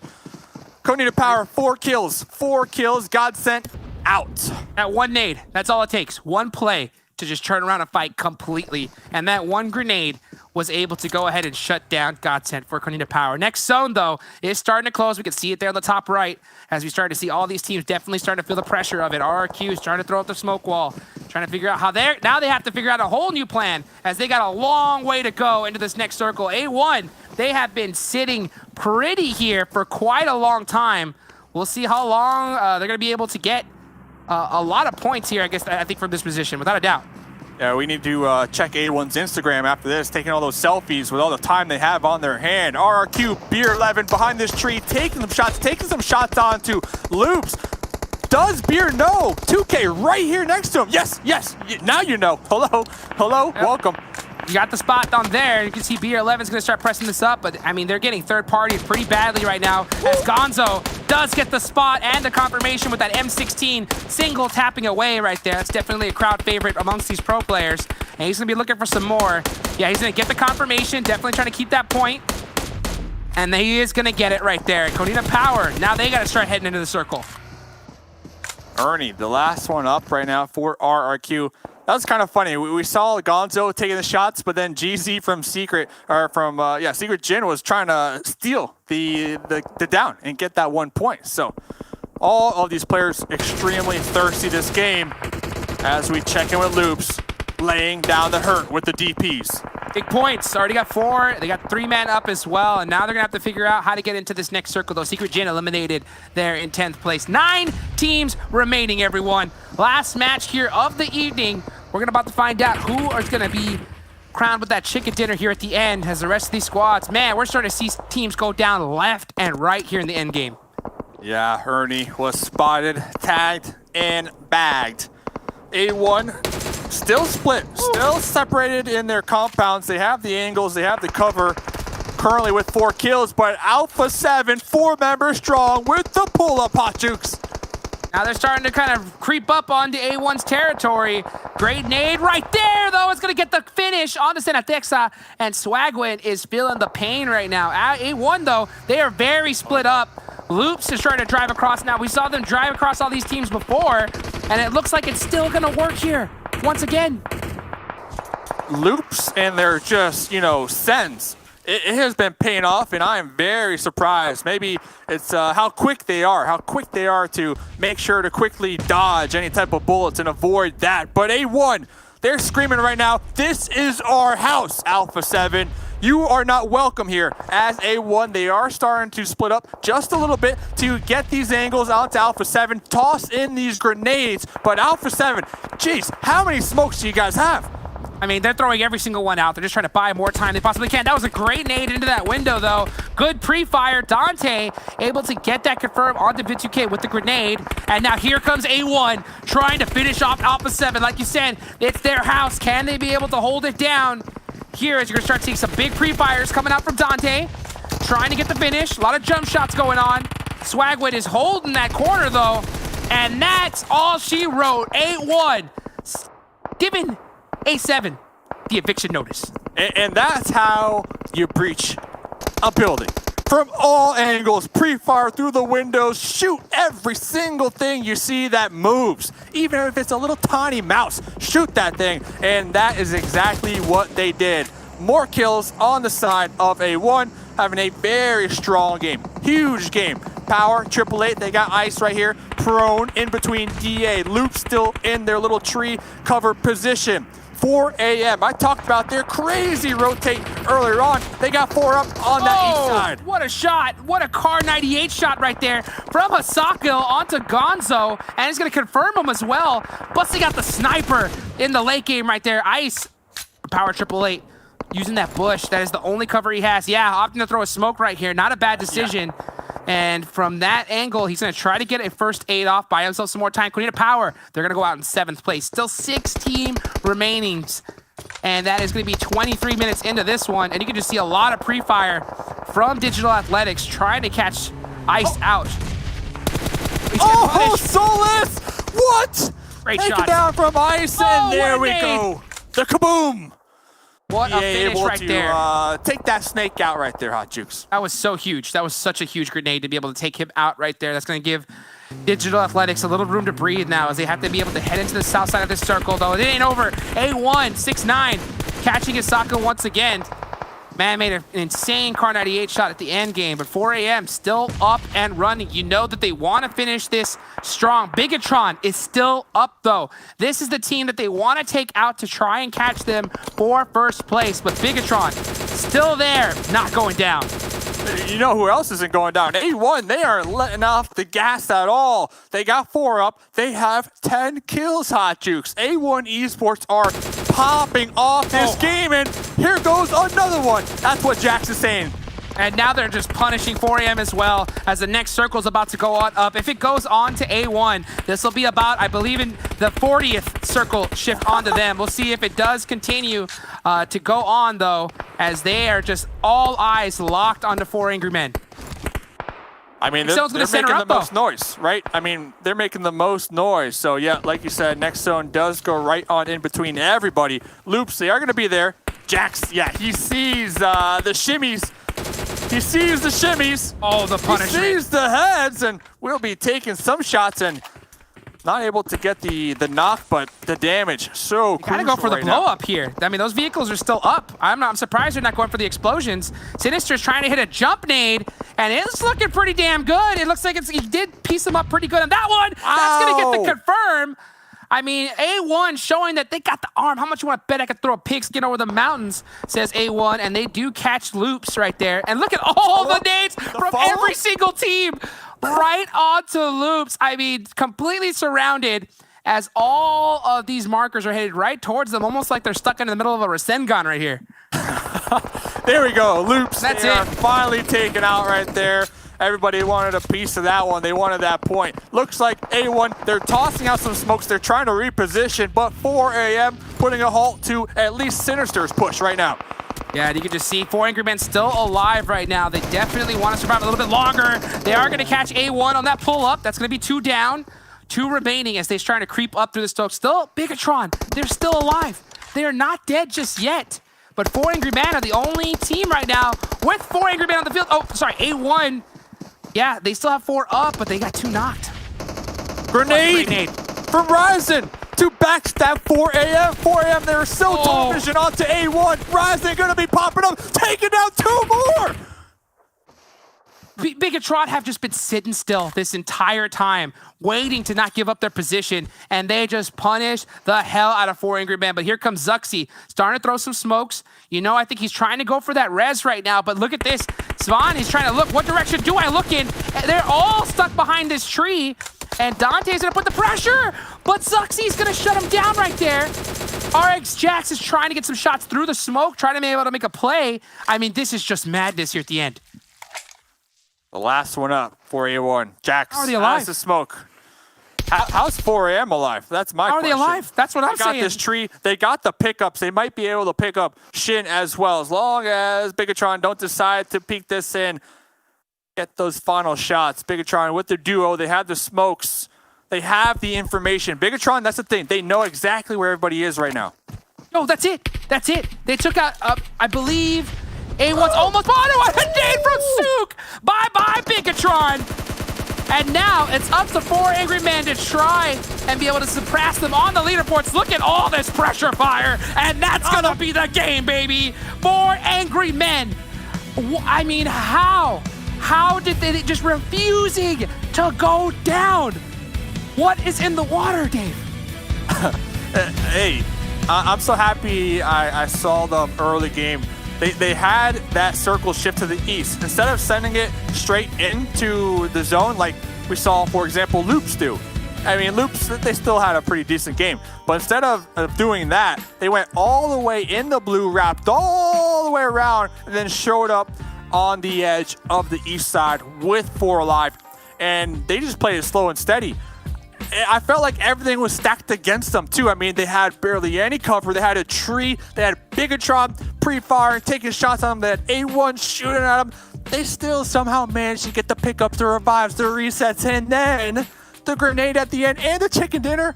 4AM. Slow down. I mean, slow down. I mean, that is ridiculous. I mean, Bigetron rolled up on them and had the most beautiful, just open field spray onto 2 of their members. And still, we saw the pressure fire. It's like everything that could have gone wrong for them, everything actually went right at the end. I mean, they had the perfect amount of engagements coming from across from Bigetron and A1 onto each other to force Bigetron to throw those smokes and buy a little bit more time for 4 angry men to finish. But that just goes to show you their relentlessness, their ability to do anything that it takes to not go down. But man, you couldn't finish off a game any better, in my opinion. Let's figure out, of course, what the experts had to say. That's gonna be it for me and Mustache Dave. That's what they think, but we actually have another match coming up after this night. Done for the day. Obviously being up over very early in the US, so obviously kudos to you guys. But I feel bad for Loops. Oh my gosh, in the center of every team, just seeing nades thrown in from every direction. They couldn't get out of that. There's a time when centering up is good, but that wasn't it. That was not it.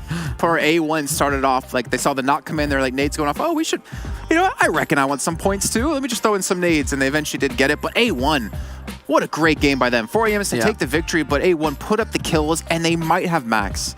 They might have passed executing our overall ranking. That's the question. There's no might in it. They I'm pretty sure they have. I think they needed like 23 points, and they've just had like 14 kill plus gaming. It was insane. Like second spot. Dave hit the nail on the head. Like they were widespread in this compound, and like they're almost certainly going to get crashed. And when they did get crashed. Alpha 7 came in, but boy did they deal with it so well. And you can see 26-point game.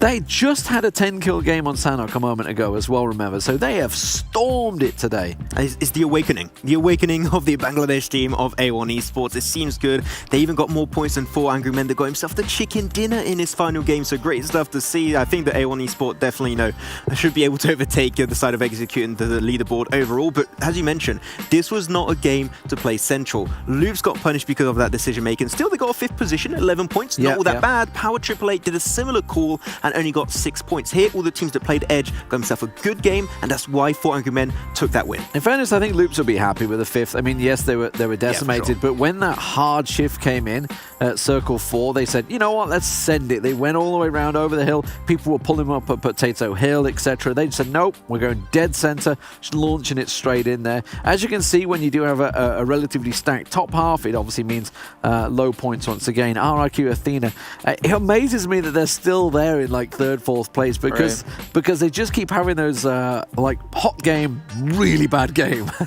But when you put all the points together, you remain pretty average, right? That's the thing. It just comes down to like pretty average point coming out in every single game. So I think that RRQ Athena, if they can just make up for their bad games by just having average performances, and then the good games, they keep them up there, they can try and slowly climb up the standings. The thing is, you see Bigetron were down to 2, and yet they still managed to crawl into and fight for a potential 1st place.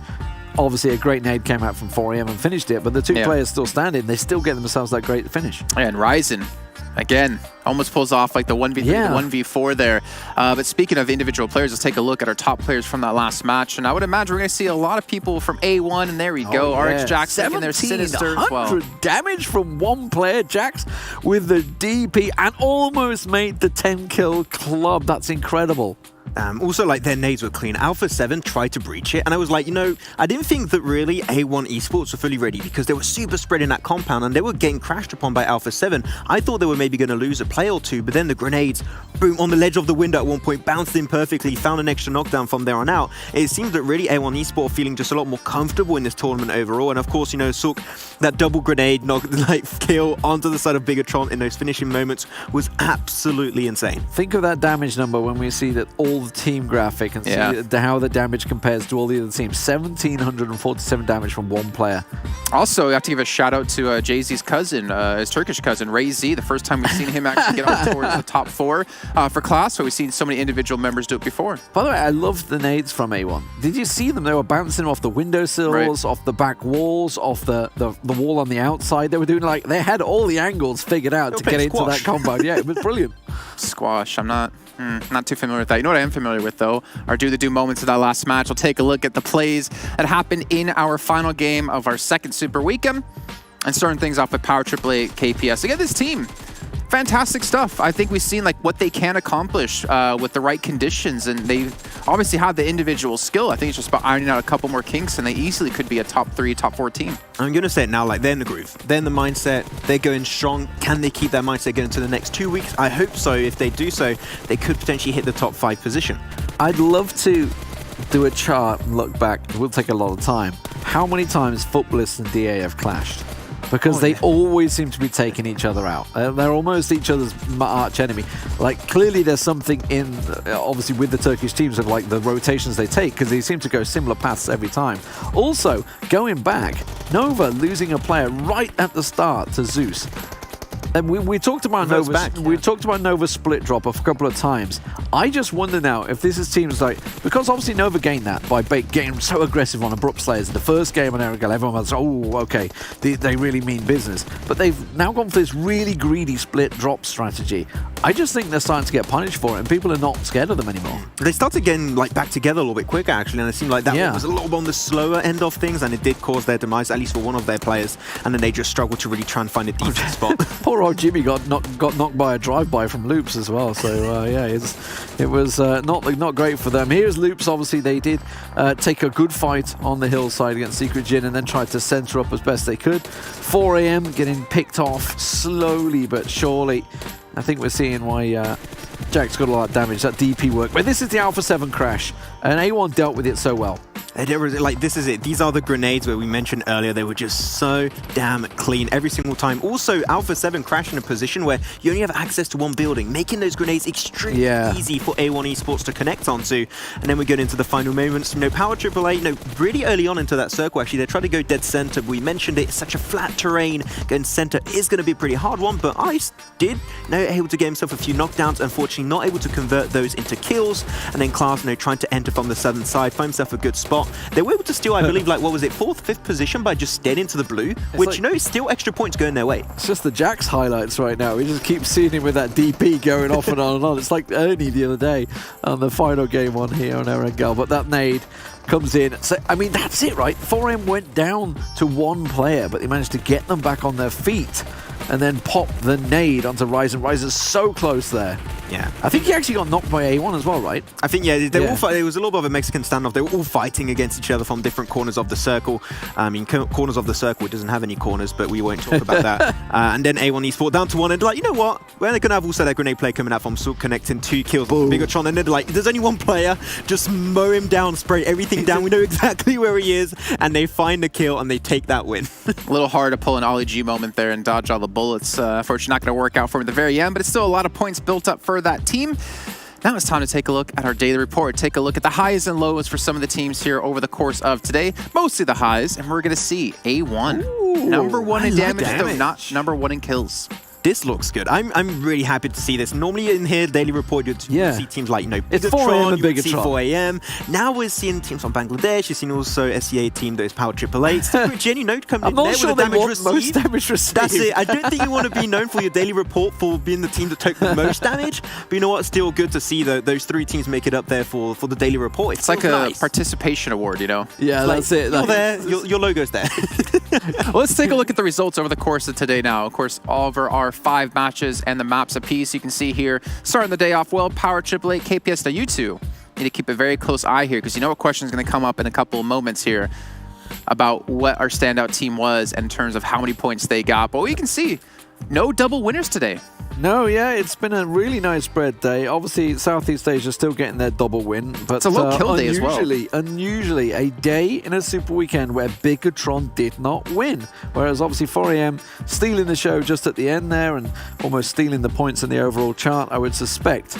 Regaining the footing, but those 2 teams have been really pushing it. But everybody around them has gained ground today. It has been a relatively decent day for just about everyone involved, apart from those few down the bottom.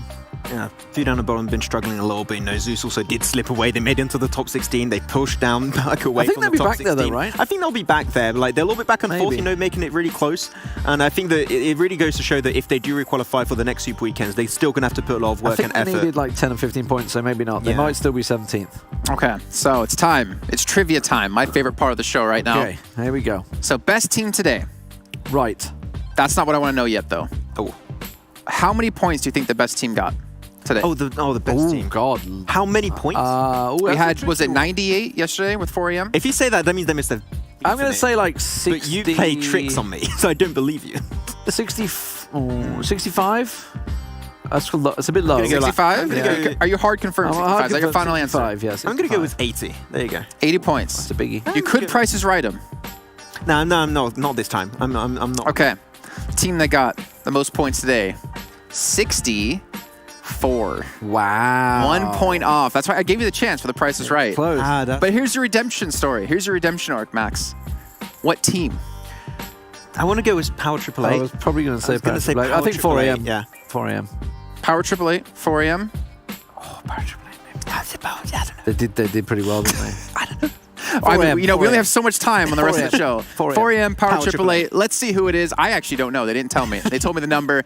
Power Triple 8. It is Power Triple 8. Yeah, yeah. I thought so because they obviously got a lot of kills on a couple of maps, so it worked well for them. So, I mean, you can see overall the damage stats, you know, nearly hitting 1,000 on all maps but Sanhok, so good on them. Yeah, Sanhok and Vikendi were the ones where they Miramar, the big one. You know one. what? No, Iran also got 2 games, so that's an average over 2 games. An average over 2 games of 9.5 points in terms of position and 6.5 kills over 2 games. It's really, really strong. And the Miramar game was a pretty big look at the average survival time as well. Like over 20 minutes on 4 of the maps, actually. 4 of the maps today. So that's massive. Like, just it means you're staying consistent in that sort of top 5 territory. Obviously, you can see in terms of points, which is pretty crazy when you look at Vikendi. They were there for 20 minutes and they got 1 placement point. That just shows how much of a mental finish that Vikendi was. Yeah, they just had a little bit too much action happening in that southern side. It did get flushed later on into the game. But really today, I mentioned at the very start of the broadcast and during the games, like, they're not only doing good results, they're also taking down some teams. Big teams, yeah. Really, this game especially so strong into this one, especially that game. There was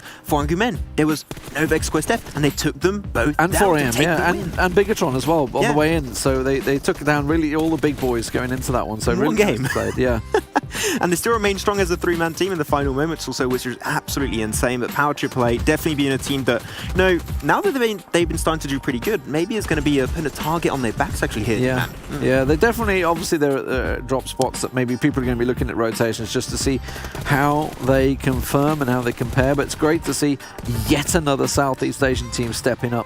Well, guys, remember this team, Super Weekend or Super Week 1 in league play, they barely got through. It came down to the final match. They popped off in Vikendi. Exactly. Yeah. And then in our last week of league play, they barely qualified through as well because the day 2 came up big for them on top of that. So this team might be really high in the overall standings at the moment, but they're still struggling to even get into the Super Weekends, it seems, comfortably. I mean, you got teams that do really good into the league play. When it comes to Super Weekend, they don't do good.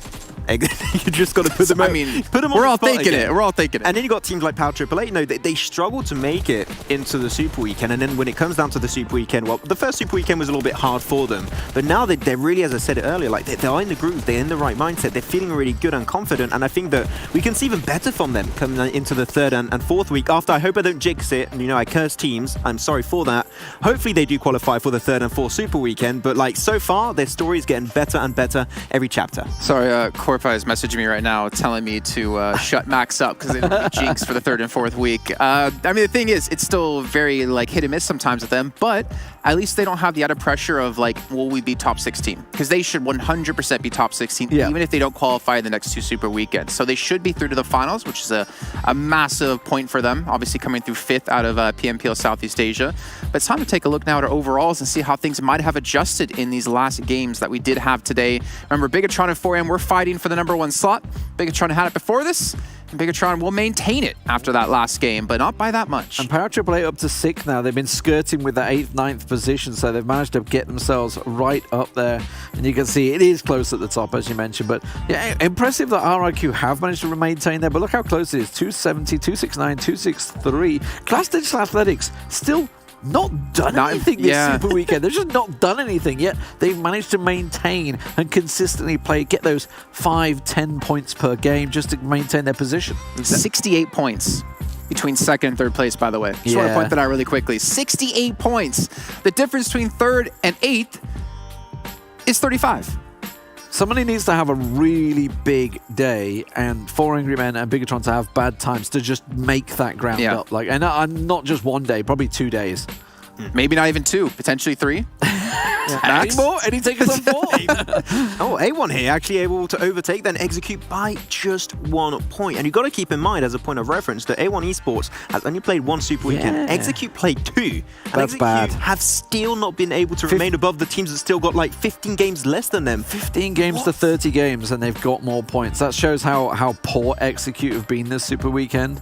There is a 40-point gap, by the way, between 11th and 12th. I want to give Execute a little bit of an excuse because they still have young players, right, who are still going to school. So they're up, 3, 2 a.m. playing their matches, and they have to go to class as well. So I don't want to be necessarily too harsh on them because we've seen in the league play what they can do, but we understand, school does take priority. Even Zuxi and Luxi today were playing from home because they have exams coming up tomorrow. So obviously very important, and we do want to give that little bit of an asterisk in there for Execute, but we know they can do better. We want to see them do better, and we'll see if they can obviously do that when we get into our league play for week 3 tomorrow.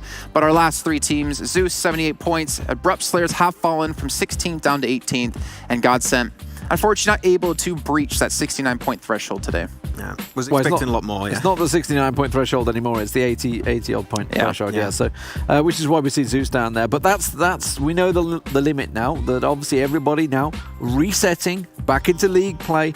They've got to try and fight their way back into Super Weekend and see if they can improve. Okay, our OnePlus MVP of the day. You can tell me if you don't want to do these. I don't want to keep putting you guys on the spot. I find it fun to do it. But I love to do it. Ooh. You're evil, so I understand you like. Do you want me to give my guess for the day? Okay, actually, give us. So we... I want to go... So we just had Power 888, kind of. Yeah. I want to say Corpai. No, he died early in that one they won. If we're going to go... see... Maybe Jack's just got 9 kills. Told me. 9 kills and 1,700 damage in that game. I don't know what he got on Sandhawk. I'm going to go with Ice. Okay. Yeah, that's a good one. Either Ice or Gui. Ice did really well on that one. I think I'm actually going to go Ice as well. Okay. All right. Ooh, go by. No, last second change. Sook. No, we go Ice. Okay, we're going Ice. We're doing it. Okay, well, let's Committed. see. Who's our OnePlus MVP of the day in our games? And no, we haven't seen Jax. That last game. Wow. Damn it. I mean, to be fair, that 1,700 damage he got, you can see. 9 kills. So I wasn't sure what he'd got in the other game because obviously they did 10 kills in the Sandhawk match. So obviously gained it across in that one as well. So great to see Bangladesh has an MVP with RX Jax. And that just goes to show this is a team that didn't make it through to Super Weekend in the first week. Then they stepped up their performance. And now they delivered. We talked about him day 1. I think they had 23 points coming in day 1 of Super Weekend. We're like, okay, yeah, they're posting the average stats. And then yesterday, they started to improve. And today, they've done brilliantly. Yeah. Yeah, so you have just like so many players that have been really stepping up for the entirety of the team. And I think that like when we talk about week 1, This team, I think that what was the hardest for them was their team fighting. Their synergy was really, it was very clunky. They struggled to take fights. They would get breached. They would fall apart really quickly. And they improved on that. And now they take fights and it's just like, yeah, it seems like they've always been playing like this because they just pull on such good engages, especially that fight on the last game with Alpha 7. I would love to compare how much well, they got 115 in a weekend, right? I would love to compare how that stands up against the teams at the top. Of how many they gained over of 115 over this weekend. I would love to see how that compared. Those 15 games to see how it compared with obviously Bigetron's, obviously 4AM's. I mean, 4AM and 98 points in one day. We know they're going to be high, but obviously I'm thinking like Digital Athletics, RRQ, these guys that are 3rd and 4th. How that 115 stands there, I think it's going to be pretty close. What? They may even be better. We do have something to potentially look at that. We do. Called our big movers, which maybe we'll bring into our show tomorrow. I do want to say one last thing, though, for A1. Because, Max, we talked about like Nepali teams having like slow starts when it comes to playing in tournaments, and they start to ramp it up as the tournament goes on. But I feel like beyond Nepal, I think it's just kind of a South Asia thing where the slower starts in tournaments and they start to get better as time goes on. More importantly, getting that experience under their belt of how to potentially team fight better against the top 23 other teams in the world. I think the most important thing when it comes to it is being able to put yourself back on the spot and be like, okay, what we're doing now does not work. Yeah. We need to fix it. And I think that if you got that mindset of like you want to improve and you're able to put yourself back in a questioned position, that's the mindset of a champion. You know, even Bigetron, teams that are the world champion and potentially back-to-back world champion, seeing how things have been going so far, they are teams that continuously improve and just question themselves, is what we're doing the best way of action? Can we do better? And I think that if teams like the Nepali teams do so, I think they can make it really far. It's ironic that we said, like, it's great, they're getting the placements, they need some kills to go with it. They're going to get 24 kills in 2 games. It's like, all right, you guys can do it. I think you see the hunger in their playstyle, the hunger in how they've been adapting week in and week out. But that's going to wrap up our show for today. Well, almost wrap up our show for today, I should say. We have something extra special coming up right after the show does finish, only in about 5 minutes time from now. But I want to give obviously a big thank you to Max, to Demon, for joining me here in the lounge. Hope it's not too painful. Hope you don't hate me too much, Max, for putting you on the spot with your curses. But we'll see you guys as well, not only right after this, but we'll see you tomorrow because we have League Play kicking off. We're here all week. Yeah, we're getting real friendly up in here in the studio. Literally here. But ladies and gentlemen, we'll be back tomorrow at the same time if you don't care to tune in after this, but you should, because it's going to be a round table with all the town here discussing how this week has gone, and we're going to have a little bit of fun with it. So either we'll see you after this, or we'll see you tomorrow for some more games.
Hello and welcome to the post-show roundtable. Our normal host has abdicated his responsibilities over to the caster desk. Obviously, he's not capable, if anything, of doing the intro. But he gave us that responsibility. But he is still sat over there. We're going to hear from him in a little bit. We're going to be chatting about crazy. The week's proceedings. We're free from headsets. Oh my god! Do this. Wow! You can look at that. What Check that out. That's crazy. This is a weird novelty for me. Usually, I can't do 360s. I actually walk around like this. We do. We're basically tied to the desk. We're shattered. And we have been freed. Yeah, I can't help. Please, I can't escape. But we've got a rest of the panel as well of talent across the way. They're all the way over there. We're all the way over here. Guys. How you doing? How you doing? Doing great. It's like we've gone back to July. What? It's like it's normal again. You know, John seems so agitated by the fact he had to host there, but what he doesn't realize that we all took a vote of who looks the most dashing. We did, and he won. He won. Lost. Look at him. Look at his hair. He looks fantastic. He's got the shirt opened up. It's a perfect iron on that linen. Look, it's difficult to keep linen going, especially over the course of an entire broadcast. So I'll take the W on this. It's true. But you're feeling good. Yeah, I'm feeling great. It's good stuff. We love it. But basically, go ahead, John. I'm not the host now. I get to relax and just be really tall. Hey, be nice to my son. I brought him to work today with me. Okay. Thank you. I have to look up now. Wait, so hang on a minute, because it was. We're not sat down anymore. It was Demon Son. You guys are wilding out right now. We are here to talk about PUBG Mobile. I promise you guys, don't worry. We're just having a little bit of fun with it. It's kind of crazy having 5 people here. I won't lie. See, the thing is, you've got the headsets, but we're let off the couch. I know. Oh, that is good for you. We can walk around now. This is amazing. The best part is that I can get my knees back on camera. Finally, I can finally have them shown instead of keep my legs. If you guys don't know, if I put my legs up when I'm on camera sitting down, you get this giant knee in front of my face, which is obviously an improvement, but not good for the camera work. So I actually get to stand up, relax, look normal for once. But yeah, we're here to talk about PUBG Mobile, right? We're here to talk about the week. It's more of a relaxed kind of conversation. I'll just talk about the week's proceedings, and let's just start things off. You had a great meme. No, Blank had a great. You posted the meme. You posted you had a great. You get a great meme. We're on Oprah all over again. Captain America and Iron Man head to head. No. That was also that was the wrong picture. It. No. He stole it. That was Max, in fact. That was from eSports Gen, but it was actually the good guys during Endgame when he goes back in time and he fights himself, Captain America. Oh, it's Captain. Yeah. It was basically them going back and forth because I thought it was supposed to be Iron Man and Captain America. No. That's a different. No. That's a different. No. Same thing. Same thing. Did you not even watch Endgame? What is wrong with you? Do you even Marvel, bro? But either way, they have been wrestling back and forth for that top spot, and that's sort of what the whole thing was getting. They were going blow for blow over the course of the day. Unnamed did a great job to catch up to Bigetron Red Aliens over the course of the tournament so far. It's cool that the audience can see my ears, to be honest with you. Yeah. I don't know if I've got makeup on my ears. I don't know if they're allowed to see. Need that? I don't know if they're allowed to see. I need ear makeup. But the point is, right? I think it's really cool to see like these two Goliaths going head to head, right? We've always seen like BTR win these international tournaments, but China hasn't had the presence of their top teams there. And now to see like 4AM, the team they wanted to kind of play up against, go head to head, blow for blow against them. It's crazy, and it's kind of like who's going to push each other to be better. And I think that's what's happening throughout this entire tournament of who's going to be the best at the very end. I mean, Bigetron at one point had like, what was it, 60-point lead? Absolutely mental. And like, well, they're going to run away with the rest of the tournament. It seemed like it's already Bigetron putting it into the bag, and they're going to run away with the win, which was not the case. And now for Unnamed, off the day today, they had such a great result. And actually, on the very first game, I was like, you know what, they might be able to overtake Bigetron. They did it on the very first game, and then it was a battle of back and forth, who's going to remain on top at the end of the day. And I think that this battle is going to continue on going for the entirety of the event, because once again, this is Bigetron trying to prove themselves. Not only they are the best team in the world, but they are better than the Chinese teams. So the crazy thing for me, right, is they've ended up with 198 points this weekend. Just this weekend. Which is mad. 4AM, right? they had 11 points on the first day. Wow. Bonkers. So for the next two, that's the adjust time though, right? Because you come from like the Chinese leagues and you're playing a whole different type of playstyle. I think that Nova XUF is just starting to acclimate now, whereas Foreign was like, look, we know what's good. See, isn't that crazy to me? The fact that Nova did win PEC, which was third person, which did have your national teams. Of course, there's only over 8 matches, but they did win by a relatively large margin, if I'm not mistaken, right? And that's kind of weird to me to see them do so well then. It's and not 8 matches though, so and also it wasn't PMGC teams, right? Yeah. It's such a short span though. Like 8 matches for. I mean, there's a reason we're doing 4 weeks, right? They were so dominant. There's an absolute though. reason we're doing 4 weeks to get that sort of balance. The clean line. Yeah. Teams who have started to speed up. I mean, A1 today have had a phenomenal performance, right? Like they've now managed to leapfrog. You guys talked about this on the desk, right? Like they've managed to leapfrog execute, even though they have twice the games played, and they have a 7.7 average currently, which basically puts them in line with 6th through 9th place on the overalls. Obviously, they've played half the game, so they're sat a lot further down, but that's Power 888, Nova XQF, Secret Gen, Konina Power. These are teams that we talk about as being incredibly strong. So the fact that A1 are able to step up in a way that we haven't seen from obviously not qualifying from the first week, having a little bit of a weak entry, qualifying into this super weekend, and now coming out the gate swinging. Phenomenal stuff from these guys. And they themselves only, 23 points in the first day, so they had that little adjustment coming into the lobby and thinking, okay, the stronger teams. And now I know I'm not on the desk because I'm breaking things already. I'm so happy you don't have to cast from here now. I think I just rip something off with my legs. But going back to my point, it's just kneeing Jason. Like well, my knees are on the edge of the desk, to be fair. Well, A1 have had a great time. We've been talking a lot on the desk about Execute having a bad time, but someone we didn't talk about that's actually had a worse weekend, which surprised me, is Bluebees, which we've obviously hyped a lot about. Poor Bluebees. It didn't upset me. Like Everybody loves them, right? I really like Bluebees, to be quite honest. They've got some nice social media presence as well, I won't lie. And they just seem not harmless. Cheery. Just cheery. Yeah, cheery's the best way. I am curious though, Max, because you've been in the game for a while. You've been here since the beginning of PUBG Mobile's actual emergence. Yeah, since its birth, you were there at the beginning. But I'm curious because Power AAA has really shown up, and like for me, like and John, I imagine too. But from what we've seen, Power AAA has kind of come out of nowhere for us. I won't lie to you, and they're doing pretty damn well. I mean, we mentioned it right. It's a 4-week tournament, and you must be able to improve over a 4-week tournament. And I think that they understood they played style in the first week, even though they barely qualified in that final game.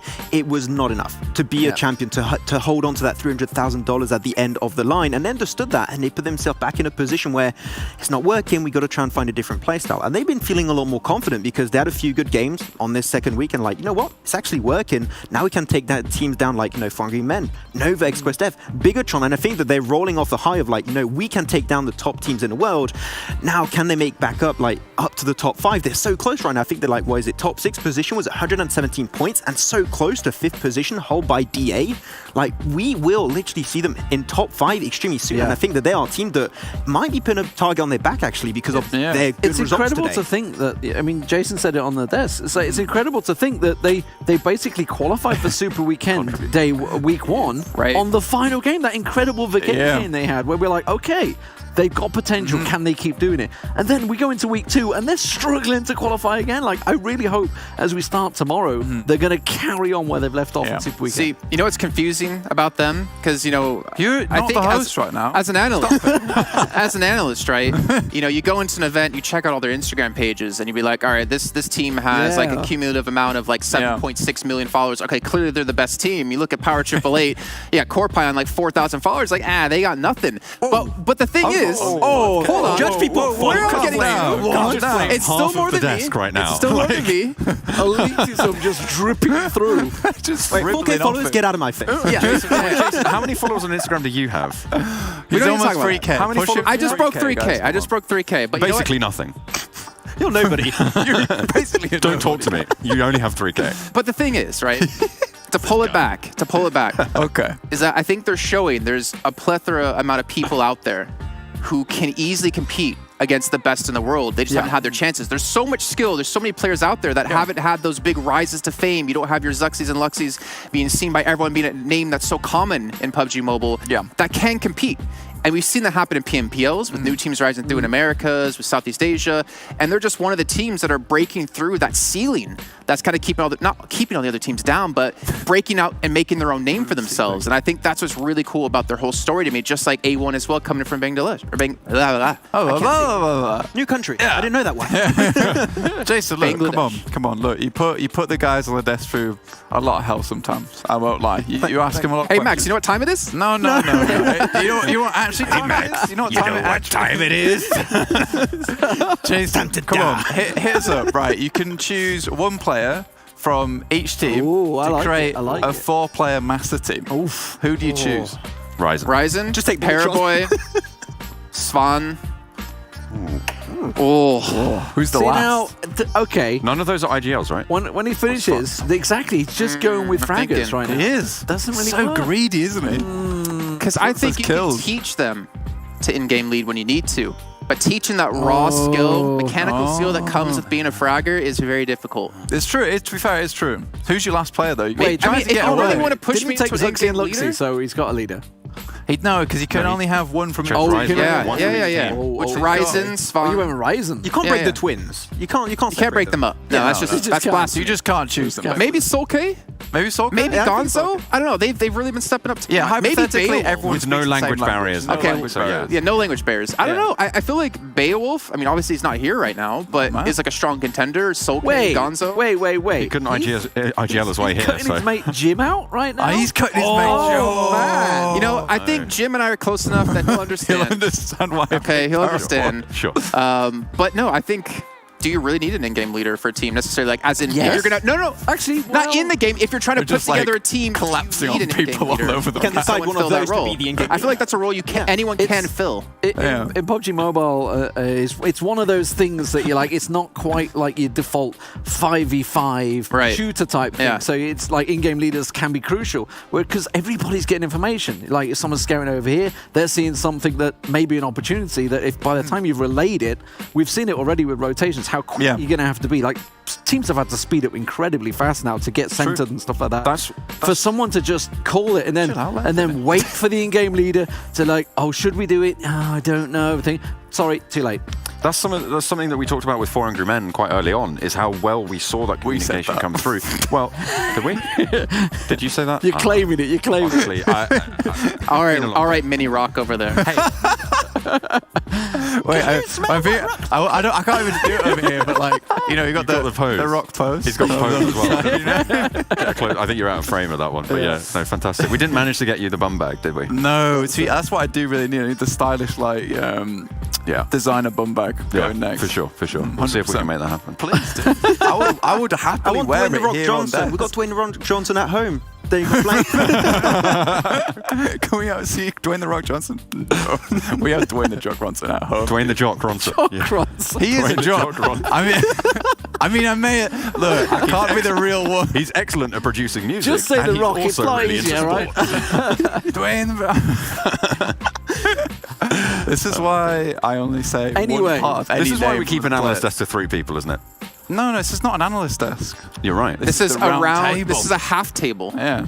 But that's a good discussion about in-game leading, right? Let's go back to that. Ignoring what you lot are talking about, because that's where you were, right? You were talking about the fact in-game leading, like, is it a big deal in PUBG Mobile? Yeah.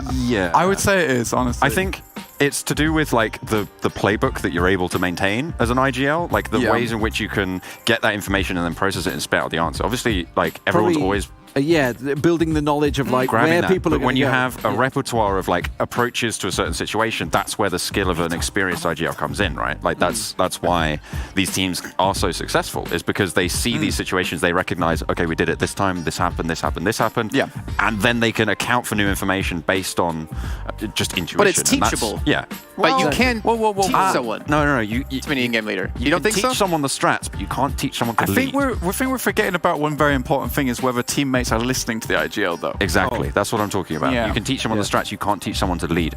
I mean, sure, maybe eventually they'll cotton on to it, but it's even just attitude within the team, which is why I think Bigetron's such a strong team overall, because they've been together for so long. Obviously, I've known Sixmo, who's coaching effectively digital athletics, right? I've known him for 2 years. Yeah. And I know for a fact. Subtle brag, you know? No, but I know for a fact. Big deal. He is as an IGL for his team would be sitting there saying, we can't get to that compound because that team would have gone there, they'd have gone there, and he's gone by the flight path. He knows the exact rotations of every team in there, where they're likely to go. And I think, obviously, we're now halfway through the tournament. Most of these IGLs will have that in their head. Yeah, for sure. I think like we are getting to the point now where we're seeing like some masterful players coming through, but a lot of times the only reason that can happen in the first place is purely because these IGLs know where they need to go. And I think that it's also beautiful seeing, just to like quickly piggyback off this comment, is just Western IGLs in general.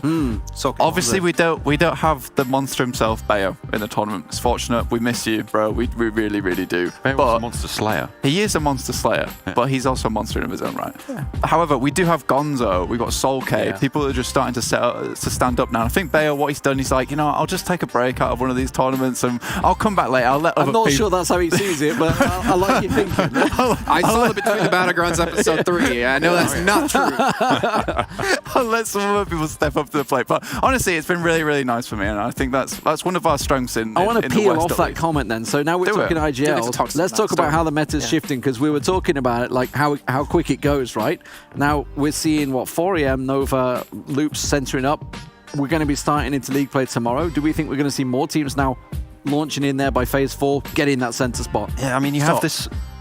Please, can we let the boy himself? I was fine. I was just listening. I was consuming the content. The silent genius. He was thinking of the silent genius in the room. I was ready to jump into the question 2 minutes ago. Exactly. See, come in. I was like, I want to talk about IGLs. Look, I just saw Power AAA. What do you think about The Rock? Pretty cool guy. You have this phenomenon of like where you have the lobby essentially like bounces in and out, right? Because obviously everyone piles in and then they're like, oh, let's play Edge. No one's doing that. And then everyone's like, oh, let's play Edge. And then they're like, okay, well, let's play center because no one's playing. And it goes in and out and in and out. So you have this weird sort of implosion, Big Bang scenario that's that starts to come through over the course of a long tournament like this. Well, Blink, do you want to jump in on that real quick? Go for it. Check. Go for it. So, if I remember correctly, we were talking in the green room about this, for instance, when it comes to Nova, who like to play Edge typically, right? And in Peacekeeper, the blue zone doesn't do damage, if I'm not mistaken, but you get pinged on the map, right? You actually have something that's called a signal, I think it's a signal booster, which essentially like prevents you from being pinged as often. It's kind of like a UAV out in the red zone, blue zone. Right. I'm not really sure to be honest with you, but it is interesting because they play so much on Edge, because I imagine that what they're used to doing is gatekeeping teams so often, which is why I feel like it's taking a little bit of time for them to get used to it, and now they're actually leapfrogging teams rather than staying out in that zone to actually take those fights, because we know they have really good fragging power. But honestly, I think it is just taking a little bit more time than usual for Nova XQF to adapt, whereas 4 AM was straight in. They were like a reptile. They were ready to go. They cut off the tail immediately and they've regrown it now, so it's fine.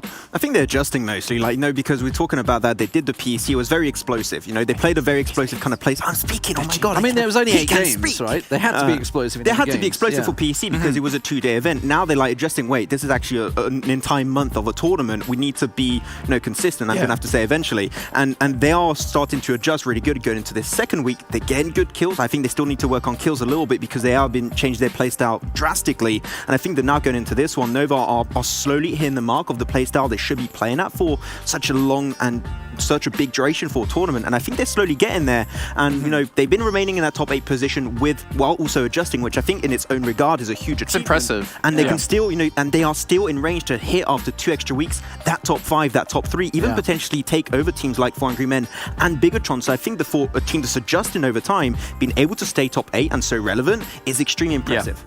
What's been cool though, we've not actually talked too much about Bigetron during this roundtable, but I feel like we talk about them enough as exactly. I mean, Indonesia are going to be super proud of these guys, massively. They're so good.